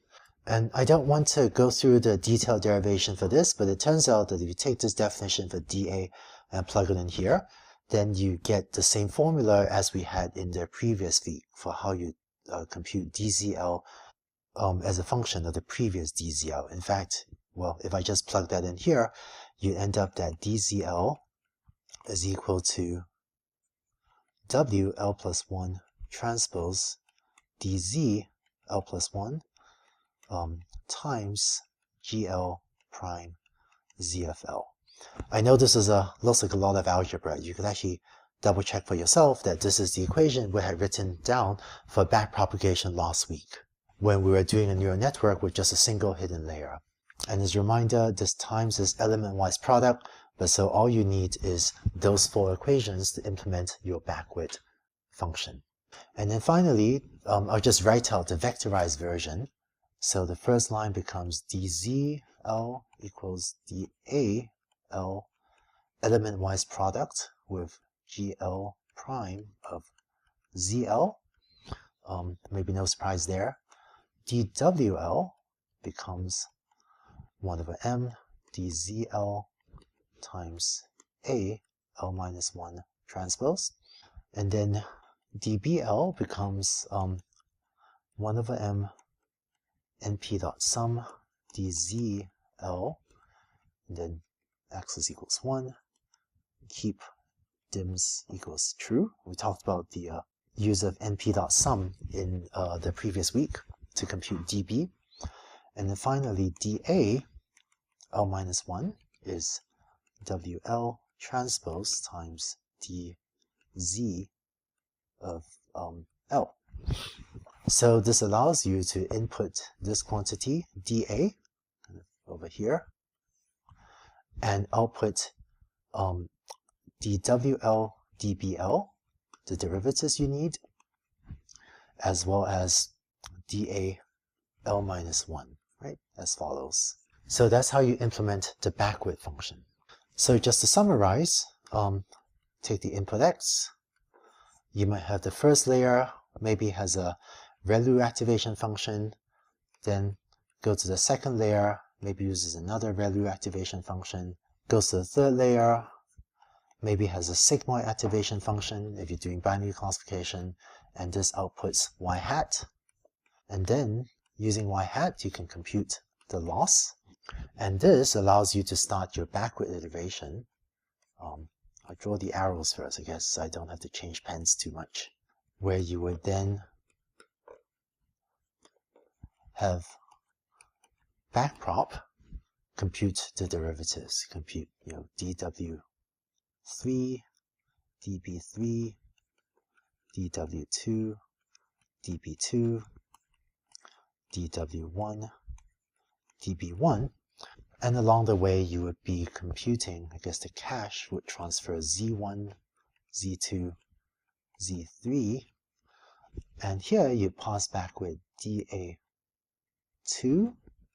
and dA1. This could compute dA0, but we won't use that, so you can just discard that, right? And so this is how you implement forward prop and back prop for a 3-layer neural network. Now, there's just one last detail that I didn't talk about, which is for the forward recursion, we would initialize it with the input data X. How about the backward recursion? Well, it turns out that dA of L, when you're using logistic regression, when you're doing binary classification, is equal to y over A plus 1 minus y over 1 minus A. So it turns out that the derivative of the loss function with respect to the output, with respect to y hat, can be shown to be equal to this. If you're familiar with calculus, if you look up the loss function L and take derivatives with respect to y hat or respect to a, you could show that you get that formula. So this is the formula you should use for dA for the final layer, capital L. And of course, if you were to have a vectorized implementation, then you initialize the backward recursion, not with this, but with dA, capital A, for the layer L, which is going to be, the same thing for the different examples, right, over A for the first training example plus 1 minus Y for the first training example over 1 minus A for the first training example, dot, dot, dot, down to the mth training example. It's 1 minus A of m. So that's how you implement the vectorized version. That's how you initialize the vectorized version of backpropagation. So you've now seen the basic building blocks of both forward propagation as well as backpropagation. Now, if you implement these equations, you will get a correct implementation of forward prop and back prop to get you the derivatives you need. You might be thinking, wow, that was a lot of equations, I'm slightly confused, I'm not quite sure I see how this works. And if you're feeling that way, my advice is when you get to this week's programming assignment, you will be able to implement these for yourself and they'll be much more concrete. And I know there was a lot of equations and maybe some of the equations didn't make complete sense, but if you work through the calculus and the linear algebra, which is not easy, so feel free to try, but that's actually one of the more difficult derivations in machine learning. It turns out the equations we wrote down are just the calculus equations for computing the derivatives, especially in backprop. But once again, if this feels a little bit abstract, a little bit mysterious to you, my advice is when you've done the programming exercise, it will feel a bit more concrete to you. Although I have to say, even today when I implement a learning algorithm, sometimes even I'm surprised when my learning algorithm implementation works. And it's because a lot of the complexity of machine learning comes from the data rather than from the lines of code. So sometimes you feel like you implement a few lines of code, not quite sure what it did, but this almost magically works. And it's because a lot of the magic is actually not in the piece of code you write, which is often, not too long. It's not exactly simple, but it's not, 10,000 or 100,000 lines of code, but you feed it so much data that sometimes, even though I've worked in machine learning for a long time, sometimes it still, surprises me a bit when my learning algorithm works, because a lot of the complexity of your learning algorithm comes from the data rather than necessarily from your writing, thousands and thousands of lines of code. All right, so that's how you implement deep neural networks. And again, this will become more concrete when you've done the programming exercise. Before moving on, I want to discuss, in the next video, hyperparameters and parameters. It turns out that when you're training deep nets, being able to organize your hyperparameters well will help you be more efficient in developing neural networks. In the next video, let's talk about exactly what that means. Being effective in developing your deep neural nets requires that you not only organize your parameters well, but also your hyperparameters. So what are hyperparameters? Let's take a look. So the parameters of your model are W and B. And there are other things you need to tell your learning algorithm, such as the learning rate alpha, because you need to set alpha, and that in turn will determine how your parameters evolve, or maybe the number of iterations of gradient descent you carry out. Your learning algorithm has other numbers that you need to set, such as the number of hidden layers, so we call that capital L, or the number of hidden units, right, such as N1, N2, and so on. And then you also have the choice of activation function. Do you want to use a ReLU or a tanh or a sigmoid or something, especially in the hidden layers?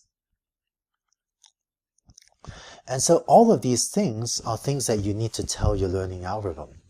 And so these are parameters that control the ultimate parameters W and B. And so we call all of these things below hyperparameters.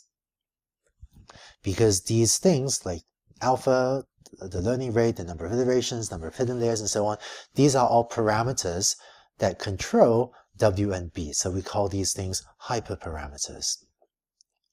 Because it is the hyperparameters that somehow determine the final value of the parameters W and B that you end up with. In fact, deep learning has a lot of different hyperparameters. Later, in the later course, we'll see other hyperparameters as well, such as the momentum term, the mini batch size, various forms of regularization parameters, and so on. And if none of these terms at the bottom make sense yet, don't worry about it. We'll talk about them in the second course. Because deep learning has so many hyperparameters, in contrast to earlier eras of machine learning, I'm going to try to be very consistent in calling the learning rate alpha a hyperparameter rather than calling it a parameter.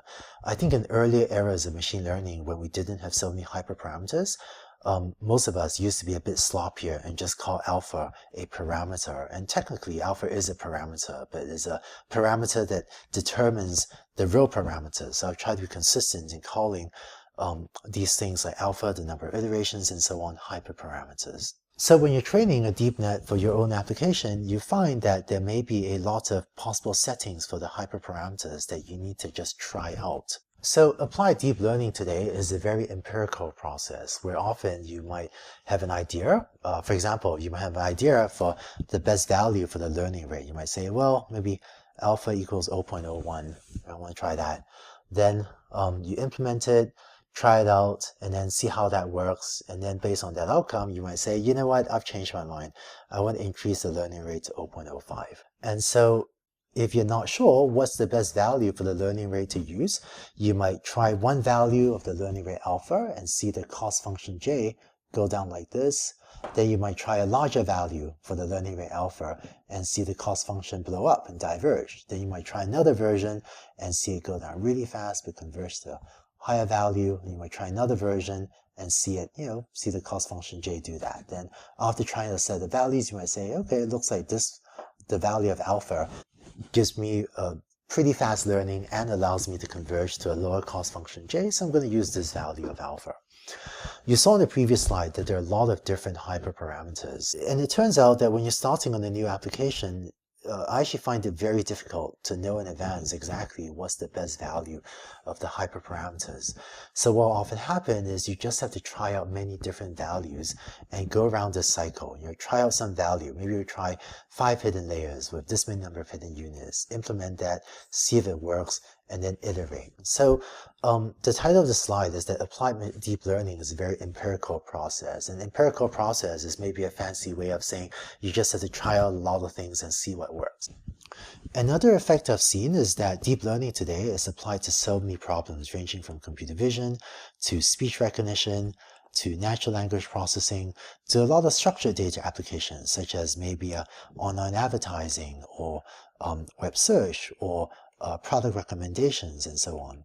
And what I've seen is that first, I've seen researchers from one discipline, any one of these, try to go to a different one, and sometimes the intuitions about hyperparameters carries over, and sometimes it doesn't. So I often advise people, especially when we're starting on a new problem, to just try out a range of values and see what works.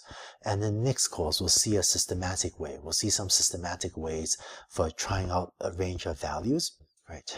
And second, even if you're working on one application for a long time, maybe you're working on online advertising, as you make progress on the problem, it's quite possible that the best value for the learning rate, the number of hidden units and so on might change. So even if you've tuned your system to have the best value of hyperparameters today, it's possible you find that the best value might change a year from now. Maybe because the compute infrastructure, be it CPUs or the type of GPU you're running on or something has changed. But so maybe one rule of thumb is, every now and then, maybe every few months if you're working on a problem for an extended period of time, for many years, just try a few values for the hyperparameters and double check if there's a better value for the hyperparameters. And as you do so, you slowly gain intuition as well about the hyperparameters that work best for your problem.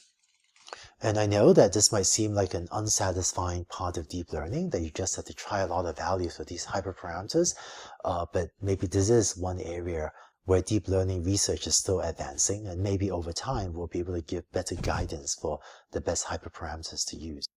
But it's also possible that because CPUs and GPUs and networks and data sets are all changing and it's possible that the guidance won't converge for some time, and you just need to keep trying out different values and evaluate them on a Holacross validation set or something, and pick the value that works for your problem. So that was a brief discussion of hyperparameters. In the second course, we'll also give some suggestions for how to systematically explore the space of hyperparameters. But by now, you actually have pretty much all the tools you need to do the programming exercise. Before you do that, just want to share with you one more set of ideas, which is, I often am asked, what does deep learning have to do with the human brain? So what does deep learning have to do with the brain? At the risk of giving away the punchline, I would say not a whole lot. But let's take a quick look at why people keep making the analogy between deep learning and the human brain. When you implement a neural network, this is what you do: forward prop and back prop.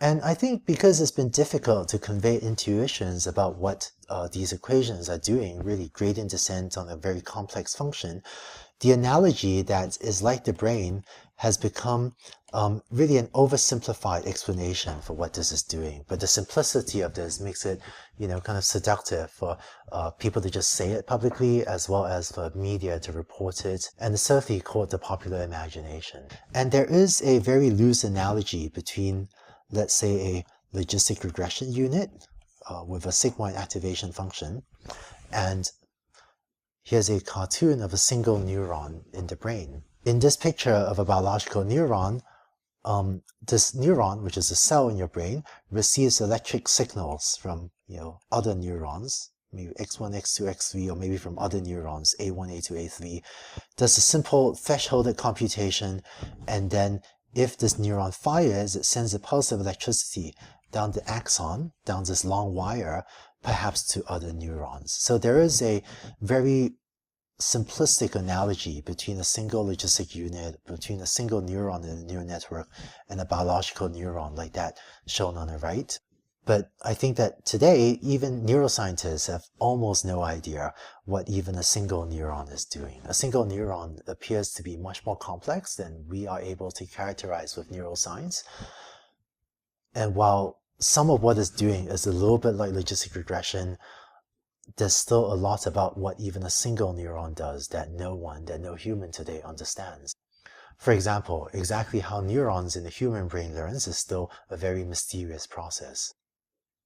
And it's completely unclear today whether the human brain uses an algorithm that's anything like backpropagation or gradient descent, or if there's some fundamentally different learning principle that the human brain uses. So when I think of deep learning, I think of it as being very good at learning very flexible functions, very complex functions, to learn X to Y mappings, to learn input-output mappings in supervised learning. And whereas the is like the brain analogy, maybe that was useful once, I think the field has moved to the point where that analogy is breaking down, and I tend not to use that analogy much anymore. So that's it for neural networks and their brain. I do think that maybe the field of computer vision has taken a bit more inspiration from the human brain than other disciplines that also apply deep learning, but I personally use the analogy to the human brain less than I used to. So that's it for this video. You now know how to implement forward prop and back prop and gradient descent even for deep neural networks. Best of luck with the programming exercise, and I look forward to sharing more of these ideas with you in the second course.